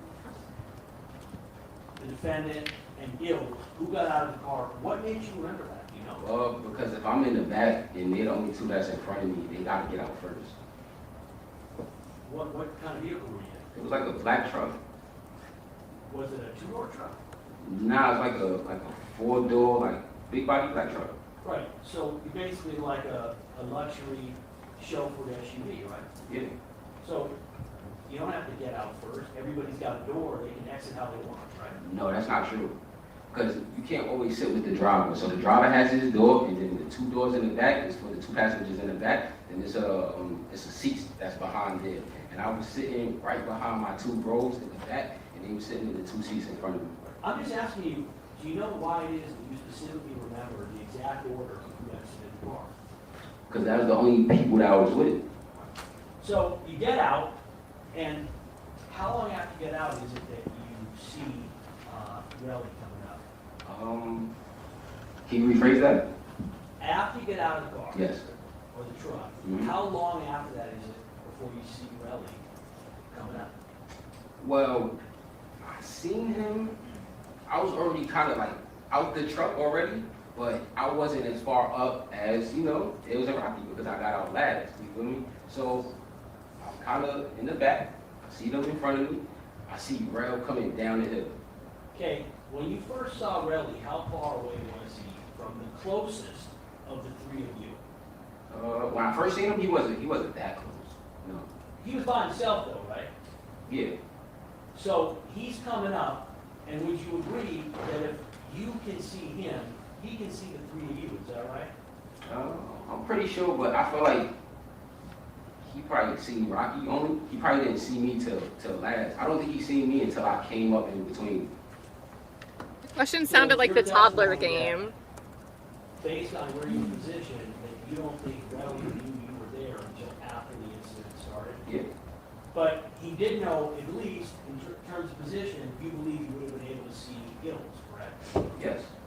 So it's your position that Relli comes up, and you said before he was like walking in a fashion. Can you describe, was there something about the way he walked that led you to believe that there was a problem? Well, you know, I done worked out with Relli, so I know him. And his movement, he got a little more pep in his step than usual. And he's coming down, like, it's big like a hill, so he's coming down. And you can see his bop, a little more, you know, a little more momentum. He comes down, and as soon as he meets up with Rocky, you feel me? And this is after Rocky walks from the car. Rocky walks up. Rocky's not doing anything. He doesn't grab Rel first or anything. He's walking up to Rel, and as soon as he gets up to Rel grabs him. So let me ask you, up to this point, you're saying that they were completely joking in the car a couple of minutes before, right? Yes. Everything. But I said I did not hear what Relli was saying. But you said that the defendant's response indicated to you that everything was cool and they were just joking around. Yes. So it's your testimony that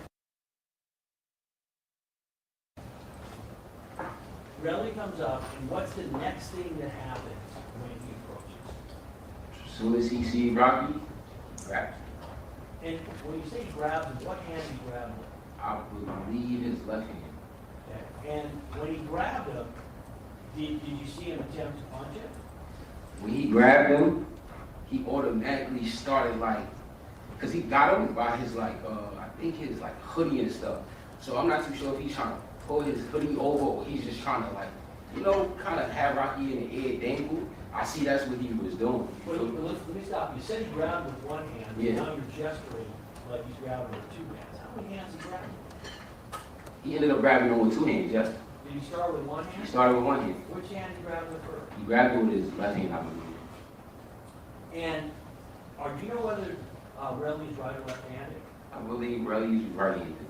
And so would you agree that if he grabbed him with his left hand, that his right hand would have been free, if he wanted to punch the defendant? Possibly, but he did end up grabbing him with both hands. So let me ask you, did you see him attempt to in any way punch the defendant? No, he was just basically trying to lift the defendant off his feet. So I'm not too sure what he was going to do after that, but he tried to lift him off his feet. Motion strike everything after no. You know, you're right, but we need to finish this case before the end of the decade. So let him explain the answer. I'm just doing this to try to facilitate the trial. So let's move it along. Go ahead. So when this incident started, where were you standing? I was behind. And how far away were you from Relli and the defendant? Well, I wasn't that close because I literally had to get up to them and get in the middle. So I wasn't that close. Even in the video, you can see I put my hand on Relli last to move him out the way. So that's, as I said before about people getting out the car, how I knew Rocky and Illz got out first, because they were already closer to Relli than I was. Mr. Phillips, isn't it true that in fact Mr. Mayer grabbed Relli's left arm before Relli ever did anything to him? No, I don't think so, no. Well, when you say you don't think so, I'm asking you what you know. I know for a fact that look, you don't want me to say that he's a bigger guy, but I doubt Rocky's just gonna grab Relli, you feel me? Now, I don't think he grabbed Relli first. Relli grabbed Rocky. Let me ask something. I asked you before, at this time, during this incident, your testimony is that Relli is physically stronger. If Relli and Rocky are going to fight, Relli's going to win, correct? Correct. But would you agree, even at this time, that if Relli and Rocky are going to fight, that Rocky is powerful enough in the industry to basically end Relli on the spot, correct? No. Okay, you disagree. Isn't it true that it was at this time that Mr. Mayers pulled out the firearm, or as you described, the prop gun? I don't think he just pulled it out. So as I was saying No earlier, question, Benny. Did you actually see the gun come out? I seen when Rocky was adjusting the prop to put the prop back into his waistline. Okay, so that would be after it's come out and being put back, is that right? That was after Relli is literally trying to lift him off his feet, and Motion Rocky to strike is non-responsive. As I said before, we need to move. We could do non-responsive to his Move questions. this along. I'm doing it. Listen to my question. rephrase it, please. I'm asking you, did you see the gun come out of the clip? I'm not asking you, Yes or no? when you saw it put back, did you see it come out? Yes. So my question is, when is the first time at that incident that you saw the prop gun? It was when Relli was grabbing and picking up Rocky. And Rocky was with his hands up, trying to catch his balance, reassure his grip on the floor, because Relli is bigger than him, he was pulling him, and they both fell back. So, being that it was a belt clip, his belt, his pants, from the video you can see, is falling. So that's when I believe the prop to fall. He never pulled the prop up. That's not what I asked you. I asked you, did you see the defendant remove the prop gun from his belt? I did not see him remove it. I see him put it back. Okay, so that's my question. The first time you saw the gun was when it was being put back? Yes. All right, I'm going to now show you the video of the incident by the parking garage. This is going to be People's 15 combined surveillance video, and we're going to show the first incident. So what I'm going to do very much like in this technique here, I'm going to run it through one time so you can see it. And I'm going to ask you specific questions about it. So I want you to watch it.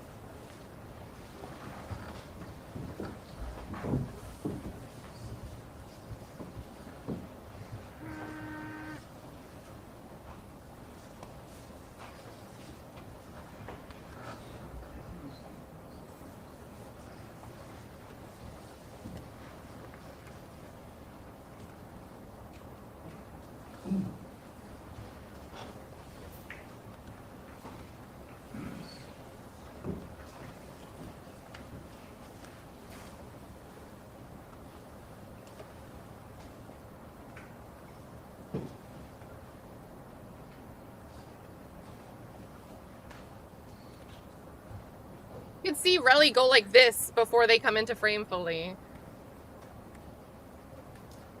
And anything that's off frame, it's he said between Relli and 12E.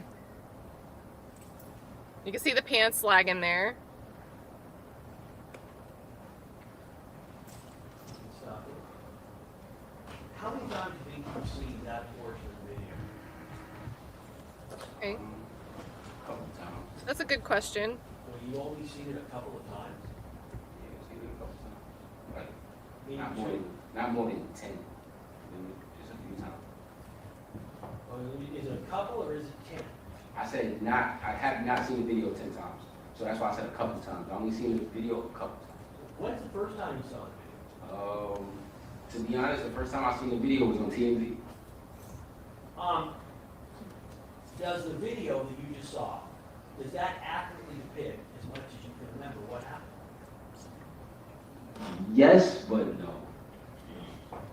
Okay, can you explain what you mean by that? Because from the video, you see Rocky with the prop in his hand. You also see Rocky put the prop away. You feel me? But you don't see how the prop gets into his hand. Okay.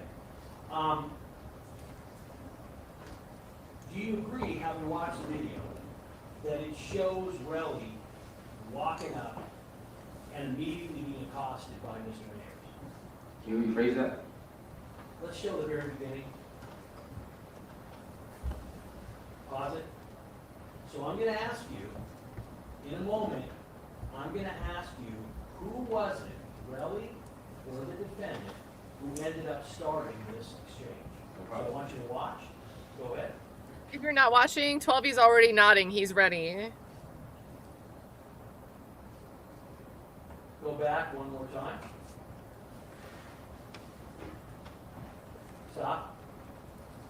Would you agree that you've got the defendant reaching towards Relli and the defendant, I'm sorry, you've got the defendant reaching towards Relli and Relli grabbing the defendant's hand or arm in response? No, what I see is Relli putting his hand up. So he moves it from his back and then he automatically goes to grab right. That's what I see. Okay, keep going with the video, please. Stop. Would you agree that what you just saw was the defendant holding on to Relli, and Relli has a free right hand, which was available to strike the defendant, which he does not do? Would you agree? Oh my gosh. Keep going.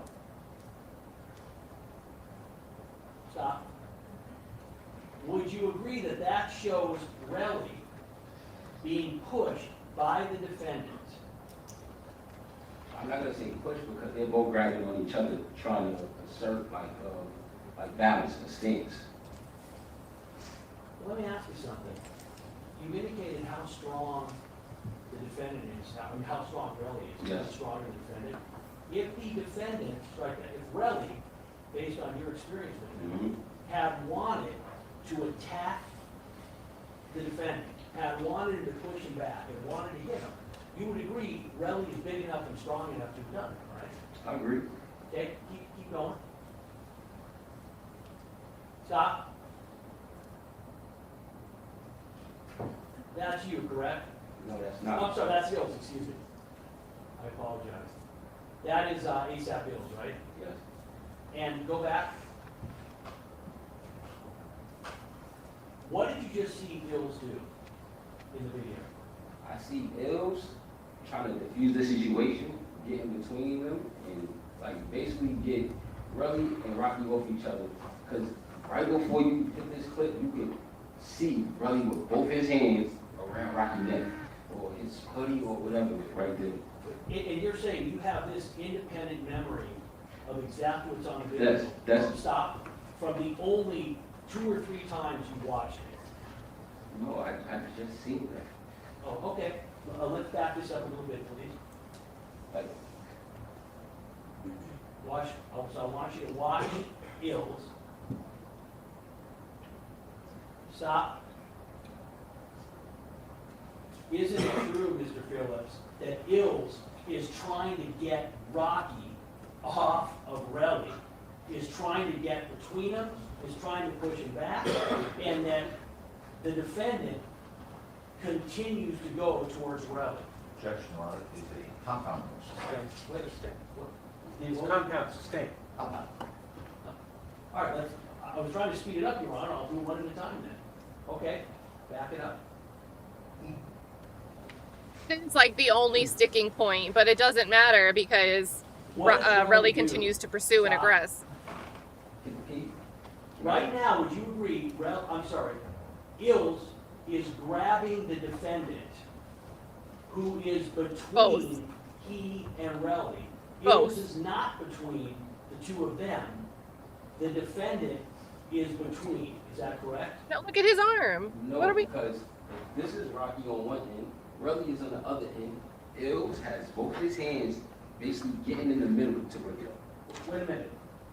Can you point with the pointer there? Point to where Illz is. Does Lewin think this Point to whole where the bluff defendant is Rocky? Point to where Relli is. Right there. So how can you say that Illz is between the defendant and Relli when Illz is on the other side of the defendant? You said he was between. Because if there's a person standing here and a person standing here, he's trying to get in the middle of it. So I didn't ask you what he was trying to do. Listen to my question. But he is getting in the middle. Do you agree that this video shows Illz not between the defendant and Relli, but behind the defendant, grabbing him? He's not behind the defendant. he is, so it's your belief that this video does not show Illz behind the defendant? No. Okay? We go back slightly. Stop. You agree, Relli has just gone off the screen, correct? Yes. You agree that the defendant is pushing him off the screen, correct? He was pulling Rocky. Okay, so whether he's pulling or pushing, do you agree that Illz is not between the two of them? This isn't the same clip that you showed me before, but right here, he's behind me. Okay, so right now you agree Illz is behind, right? It was behind right here. Okay, now we're gonna keep the clip going. Stop. Is Illz still behind? See, now, Illz is behind him, trying to pull him away from Relli. And in this photo, you can see Relli with his hand around Rocky. Okay, you just said a second ago, in this image at this point, Illz is trying to pull the defendant off of Relli, correct? In this image, he's trying to get the defendant off of Relli, while Relli is grabbing the defendant by the neck. Listen to my question. In this image, do you agree? I mean, you can see a watch. Illz trying to get the defendant off of Relli, yes or no? I'm not saying no. I don't think he's trying to get him off because you don't see Rocky a certain dominance earlier. Great so I answer. think he's just trying to get in the Well, middle Mr. to Reich the is non-responsive. Pat, what do you think? What do you think of this? I think this is all just in the heat of a moment. It's moving too fast. If you weren't able to hit the pause button, this is just someone trying to do whatever to stop thing. Probably can't even process what's going on. But in any case, ASAP is positioned looking away. It looks like his shoulders are pointed this way. But you see this arm still reaching across with a wristwatch here to the far side of the hoodie. So, who's trying not to leave the situation and who might be turning away from the situation here? Ask another one. Keep the video going.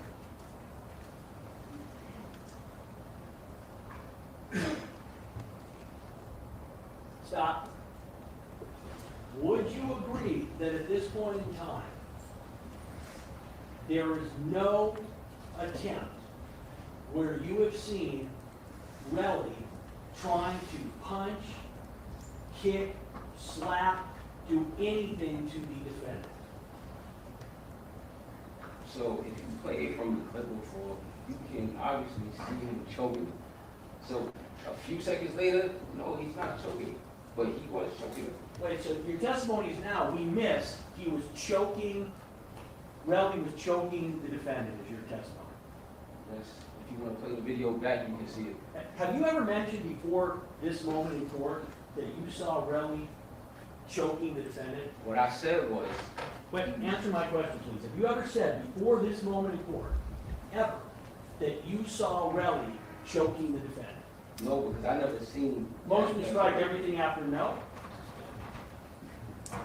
Do you agree that Relli at this point in time Redirect is going to be great. either of his hands on the defendant? Correct. Do you agree that Illz at this point in time is not paying any attention to Relli and is looking forward, trying to get the defendant separated because he's coming after Relli? Objection, mark, false speculation, Please, quit.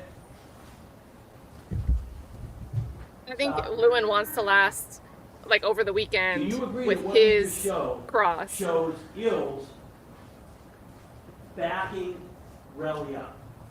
And look at, Relli looks like he's pushing Would you up. agree that as with the defendant, that Relli is considerably bigger and stronger than Illz as well? It's crazy. Do you agree that knowing Relli and knowing Illz and knowing the strength between them, that if Relli had wanted to go forward and go after the defendant, that he had the ability at that point? Possibly. He follows Possibly. them. I'm asking you, from what you've seen, does it look like Relli is in any way trying to go after the defendant? Right then and there, you see his hand coming around Illz. I'm not too sure what he was doing. So, at this point in time, do you know if the defendant already has the gun out? No, You don't know. no. Let's run it, please.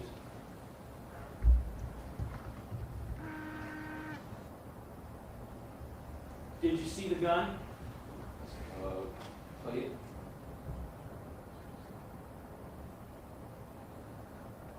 It kind of sucks the play buttons right there.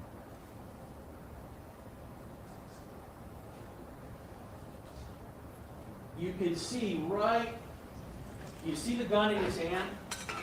I see the prop in his hand, yes. Do you see the gun in his hand? Yes. At this point in time, would you Look at the agree hand. that the defendant is aggressively going towards Relli with a gun in his hand, and that Illz is trying to keep the defendant Is this aggressive? from making contact with Relli? Can you rephrase that? Would you agree that at this point in time, the defendant has a gun in his hand, is moving aggressively toward Relli, and that Illz is trying to prevent Relli from getting close to the defendant? I'm sorry, they're trying to prevent the defendant from getting close to Relli. You have to rephrase it because Yeah, that's my fault. Okay. That's You what I agree, see too, at this point in Sheeny. time, Defendant has a gun in his hand. Agree? Okay. Agree? Say yes? Yes. And do you agree that at this point in time, that the defendant is aggressively moving towards Illz and Relli? Well, in this clip, because Relli was already grabbing him and kind of like, trying to little boy him, you feel me? So I just see Rocky just trying to get himself out of the corner. He's just trying to get himself out of the corner, get himself from out of here. I'm not too sure what else is right here. He could have been backed up against the side of the garage wall. And he was just trying to get himself up out of that situation. So you're saying the defendant is trying to get himself out of a bad He's situation? just trying to get himself up out of here. He doesn't have the prop on Relli. He's not pointing the prop at Relli. He's not doing anything like that. So Let me ask you something. At this point in time, can't the defendant simply have gone the other way and exited himself from the situation? That's close speculation.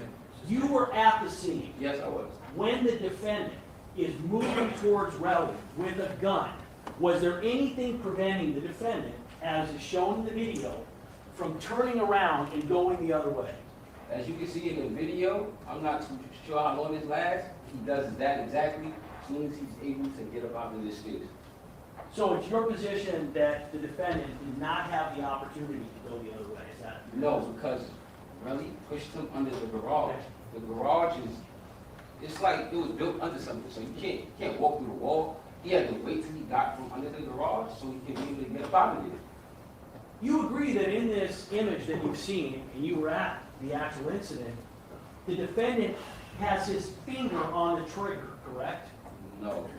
So you don't see his finger on the trigger in this video? I do not see that. Well, let's run it again.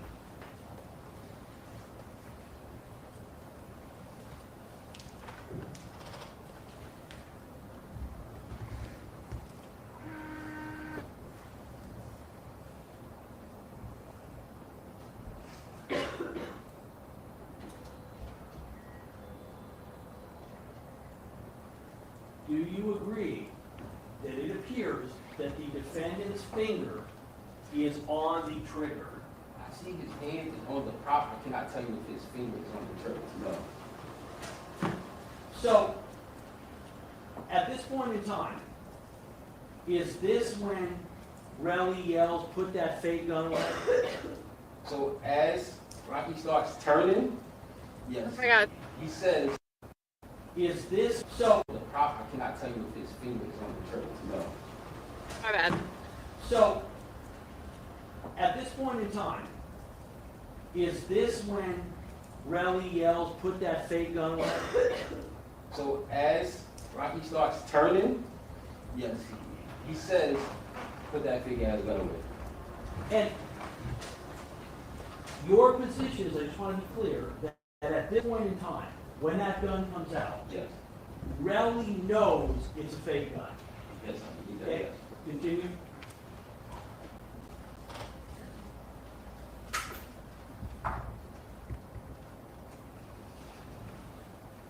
Stop it. Do you know what the defendant did with the gun after he pulled it out when they go off frame? Judge looks like he's asleep. Hey, Saying a this prayer. clip- Oh, another clip. No, just listen to what I'm saying.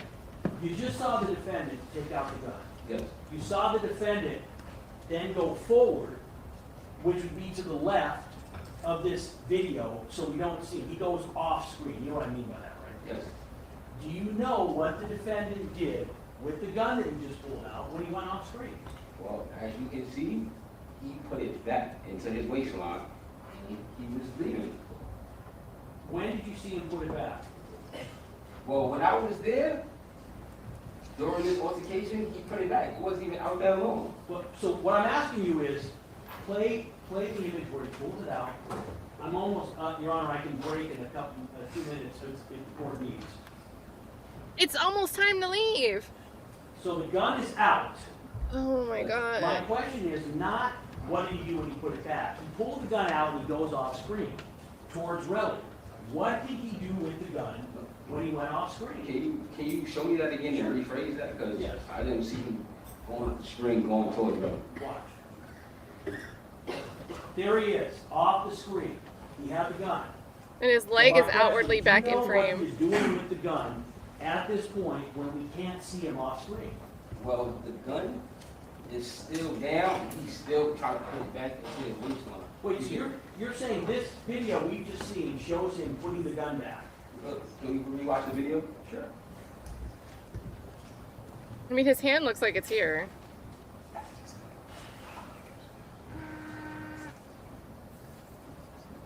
I'm not talking about when he comes back. I'm saying at this point in time, you agree. What's that? I didn't. Witness has to rewatch the video. We just watch it. No, you just pause it. This is a different point in time. No, I'm not showing the whole video. I'm showing the part I want to show. Nah, This so isn't the same it part. shows In context, it shows when he puts the No, proper way. Ms. Phillips, I'm going to show you what I want to show you. Go ahead, show Mr. Phillips what you want. I just showed you. Oh my god. That Oh my is god. question. You would agree that the defendant takes a gun out, the gun is out, they go off screen with the gun still out. So what I'm asking you is, do you know This is what not the point that you stopped at the last with time. The gun when they went off screen. Yes, he was still trying to put it back in his waistline. The gun was down, so I believe he was trying to put it in his front belt, but he couldn't. So that's when he turned around, he readjusted and put it to like the top. Wait, so your testimony is that he pulled the gun out, and then immediately after pulling the gun out, tried to put it back. He didn't pull the gun out. So, like I said, from him getting pulled by Relli, his clothes weren't secure. So his clothes weren't secure, the prop clip wasn't secure. You feel me? So he didn't pull it out. He's a dominant right hand. He would have pulled it out with his right hand, I'm guessing. Here, he's using his left hand to adjust it the whole time. So you saw the gun out, correct? You saw the gun out of the clip, correct? The gun gets removed. I seen it, only seen it when he was trying to adjust it back into his clothes. Last thing to show you, I want you to see when the gun first comes out, when we see it on the screen. Gun Gary, is already out the 100%. first time we see it. So you're watching, gun is stopped, the gun is out right now, do you agree? Yes, It's in the defendant's hand, do you agree? yes. You're not telling us that the gun fell out of the clip and just happened to go in his hand, right? The gun, would have fell on the floor. It's inside his pants. And it's a clip. So I feel as though he grabbed it while it was falling. He just grabbed it with his hand, just to secure it. He's not pulling it out, he's not pointing. He's actually trying to secure it and keep it down. So your testimony is, that his pants were falling down, and so he reached back to get his pants up, and grabbed the gun accidentally to prevent his pants from coming down, and that's why the gun is out. That's your testimony? Can you rephrase that? So your testimony is that the reason the gun came out was because his pants were falling down, and so he reached back to try and make sure his pants didn't come down and unintentionally grab the gun. Yes. We can resume on Monday, Your Honor. All right, folks, please be outside the courtroom doors. He's going to continue on Monday. All right, 10 o'clock, everybody? I know, 10 o'clock? All right, okay, all right, we'll resume at 10 o'clock on Monday. Please don't discuss the case, look yourself, don't look at any electronic media, print media, or any kind of media. Keep an open mind. See you Monday. Guys, I don't really even... We'll keep it on in case they like pop back in with some squabbling. Guys, this is going to continue on Monday. So I know we had like a little bit of a lunch break because we were able to skip forward because we started late. But I think we were gone for about 30 minutes before they came back. But they started cross an hour and 35 minutes into this stream. They took lunch sometime after the 2-hour mark. So they did like 25 minutes of cross before lunch. And then we came back. It was only about 30 minutes. So 25, another 35. So we're about an hour at the 3-hour mark into the stream. And then what are we now? So 3 hours, 15 minutes approximately is my quick stream math on how long this has been going. And we started direct at the beginning of the stream. Well, there was some attorney arguments. We started direct 11 minutes into the stream, according to my stamps. Oh, they're coming back. What are we doing? Guys.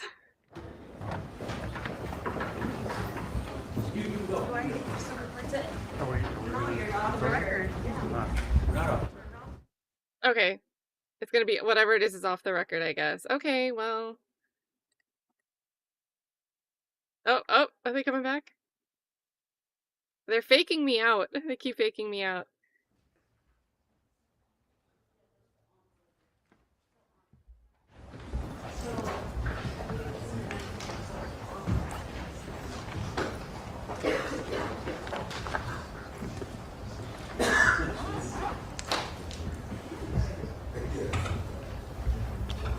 Oh my god. He broke early because he wanted to argue.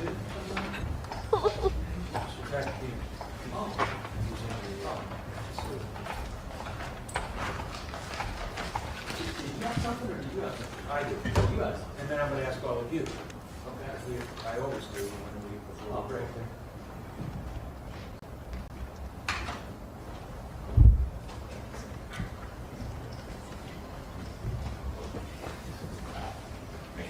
All right, we're outside the presence of the jury. Mr. Lewin, you've been questioning the witness for 2 hours and 40 minutes. 2 hours and 40 minutes. You have 90 minutes remaining. You have 90 more minutes. I'm controlling the progress of the case. That means over 4 hours with this witness.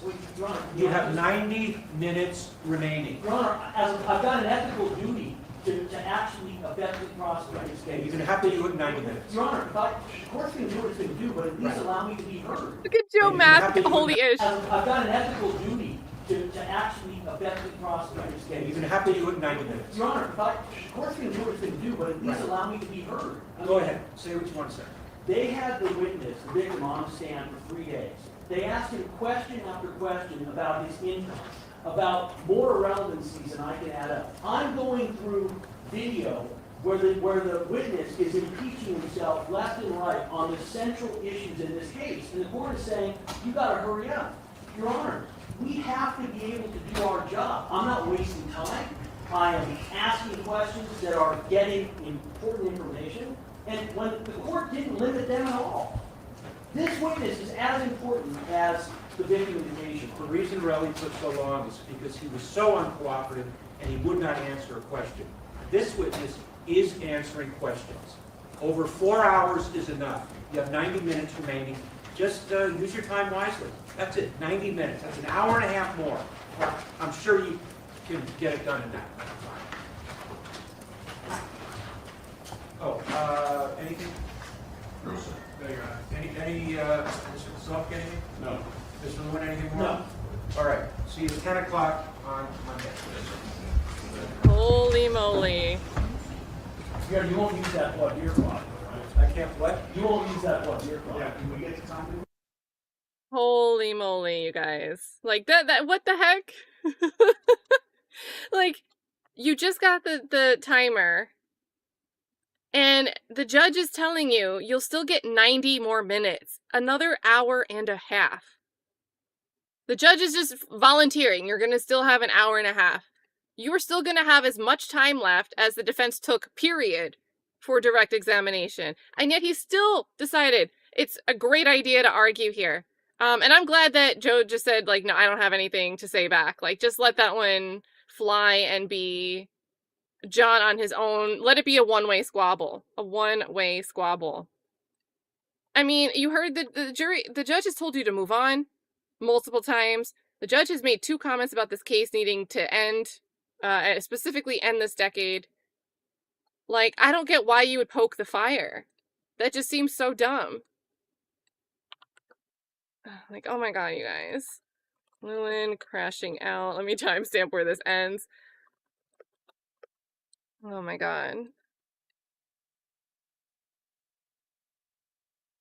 Prosecutor John Lewin crashing out again. And it's crazy because at the beginning, he tried to act like it was weird that 12E has been here since Saturday. But why do you think he's been here since Saturday and hasn't been able to take the stand? There's an easy answer here. There's a pretty big answer here, a pretty obvious answer. This is crazy. Guys, so we will be getting back together. Yeah, shadowboxing himself, the one-way squabble, FFS. Oh my god. Yeah, Sabata, I'm sure other chats say that was the cross of the century. And don't get me wrong. I get that this is the witness is trying to say what's in the video. There's ways that you can poke some holes and create some doubt, or like try to at least level it to just a jury. You need to be the one that decides because it's the video and then it's what the witnesses say. Lewin is taking it so far and beyond to make this guy uncredible. Like Sheenie Beanie had said, we're going to go back to the bedroom picture where Rocky asked the judge, like, you know, or let the judge know, you know what, by the way, it's not usually that messy. You know, they might have been in the process of moving. Which means if the room looks unusual because they're about to move, the room probably wouldn't look that way when 12E may have been in there for just walking through, hanging out, whatever. But Sheenie Beanie, this was a great point too. Why does Lewin assume the guy hangs out in Rocky's bedroom? I never go into my best friend's bedroom and I go to their house all the time. This is weird. And especially if it's like a bigger house, right? You know, sometimes like college suites, it's like one little teeny walk-in common area and then everyone has like their room. So maybe if you bring friends over, they might go into your room that happens to have a bed in it. But this is a big house, so it's clearly it's a master bedroom. It's a clearly distinct functional room with a bed. Prying away at this guy for a long time about, you know, have you ever been in here? Have you seen the guns? What's AUG mean? And we get this thing about it's something you're not supposed to talk about. And again, we get this omission, and I don't get why the state needs to omit things on direct that they know are going to come back up and cross. We saw it happen with Detective Flores with these firearms in Rocky's home, particularly in the master bedroom. The police didn't even think it was worthwhile to take these firearms. They left them there. But on direct of Detective Flores, we don't hear any of that. We just get shown pictures of guns. Oh my god, Rocky has big, bad, scary guns. They think that that's the tactic that's going to work. And then we get to cross-examination and we find out all are registered. They're stored fine. One of them's actually registered to the manager. None of them, there's no legal issues. There's no serial numbers scratched. There's no switches. Like, nothing bad here. But we have to wait for the defense to tell us that, when I think it would be better for the state just to be forthcoming up front and not look like they're hiding it. Well, they did it again when asking 12 these same questions about the firearms. Did you know he had this gun? Did you know he had this gun? Did you know he had this gun? And they're gonna try to not talk about how it's a legally registered firearm. We're gonna hear about that. Like, and actually we don't even need to, because 12 said, I know he had a permit, right? 12 got that out there. And yeah, the stream did officially end. They're not coming back. Gotta be careful, because, you know, you never know. You never know when there's going to be a Lewin encore, a Lewin Freebird. Thank you, Sheeny Beanie. It's good to see you. Sheeny Beanie also says, Illz looks like he is propelling forward. And it's going to be hard. I'm still bothered by him Lewin insisting that was the same frame he wanted to ask about. I think it was before, it was like right here. When they back up more after this part. And they kind of go behind this little orange beam.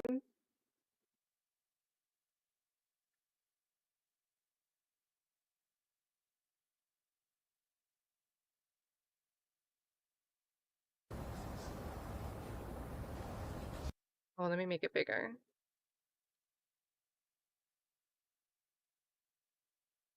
So, the comment, Illz looks like he's propelling forward. Look at the boy in the middle. His body trajectory. It's forward because he's holding Relli back. Hello. So let me pull this off the screen so we can see it. But that's the context that we're going to be looking for.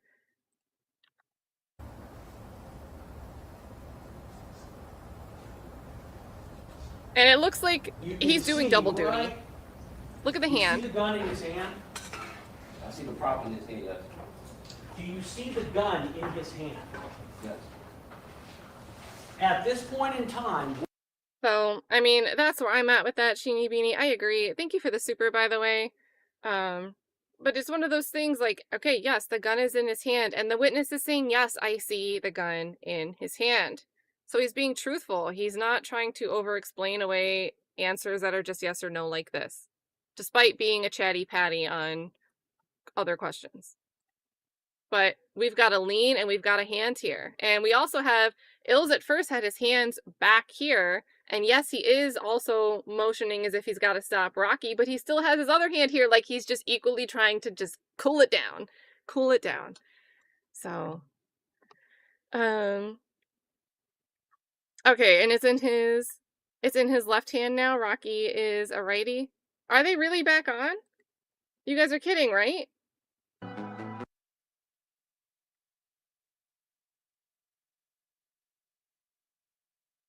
No, I mean, this just skipped, the stream ended because it just went to another video.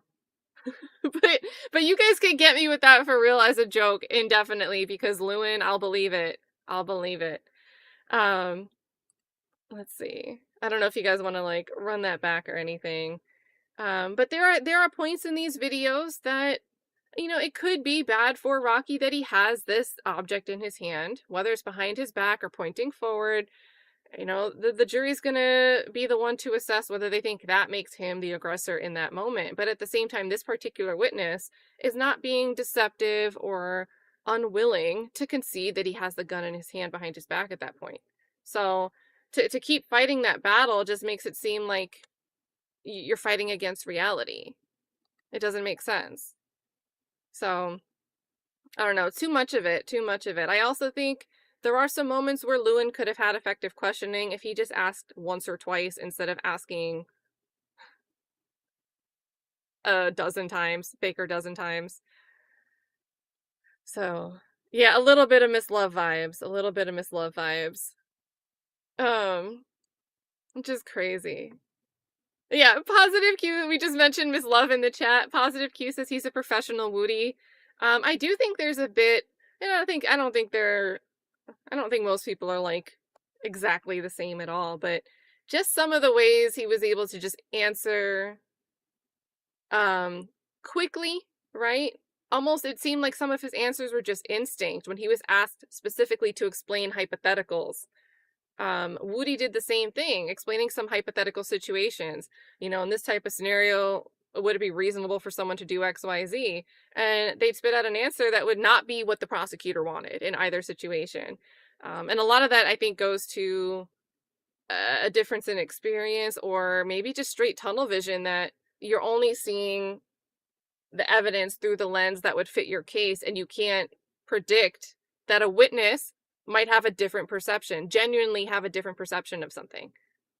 Lewin can't get there. And we've had, specific culturally, we've had Wally and we've had 12E kind of make a point, like, having to explain what I mean when I say something in the colloquial sense of, you know what I mean, for 12E, and whatever it was with Wally.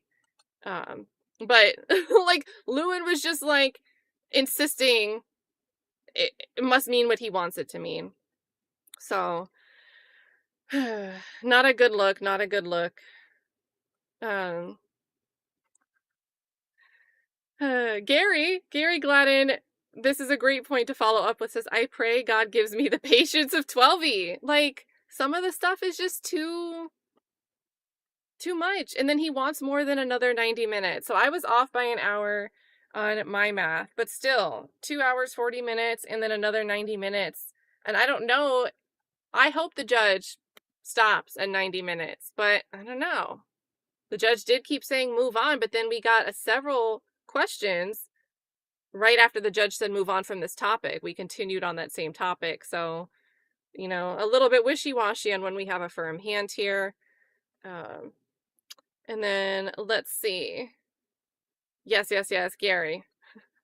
Thank you, Gary.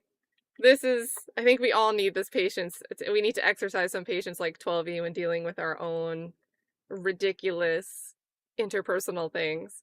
Nas says, today is the first day I began to believe Rocky's story.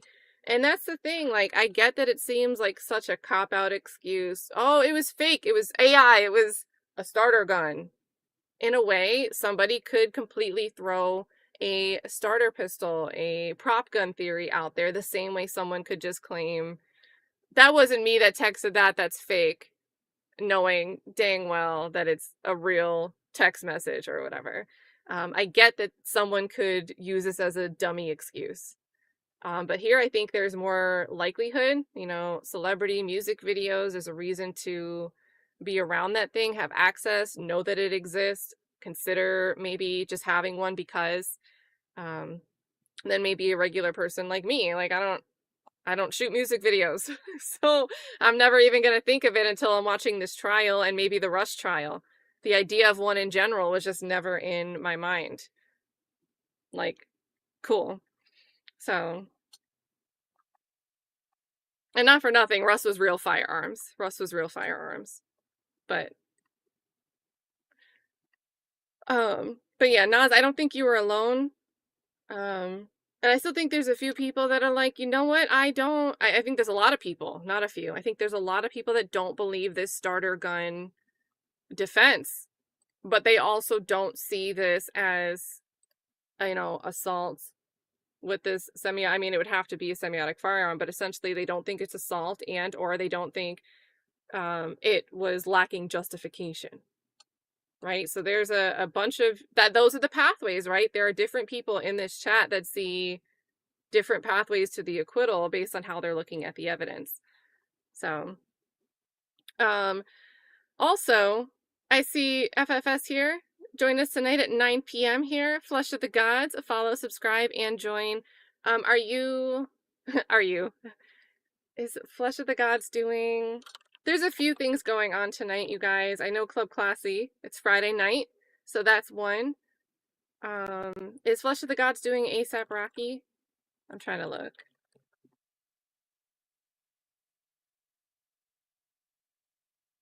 Flush of the Gods. Thank you for sharing these links, mods, by the way. The ASAP mods. And thank you, Jason, sharing Class E beats for Club Class E. And Yes, okay, so day 9, Flesh of the Gods is going to be going over ASAP Rocky, so if you want ASAP Rocky content, that's a great place to go. Nick Sorrow said he's doing a panel show. I don't know what time. So let me just, it's live currently.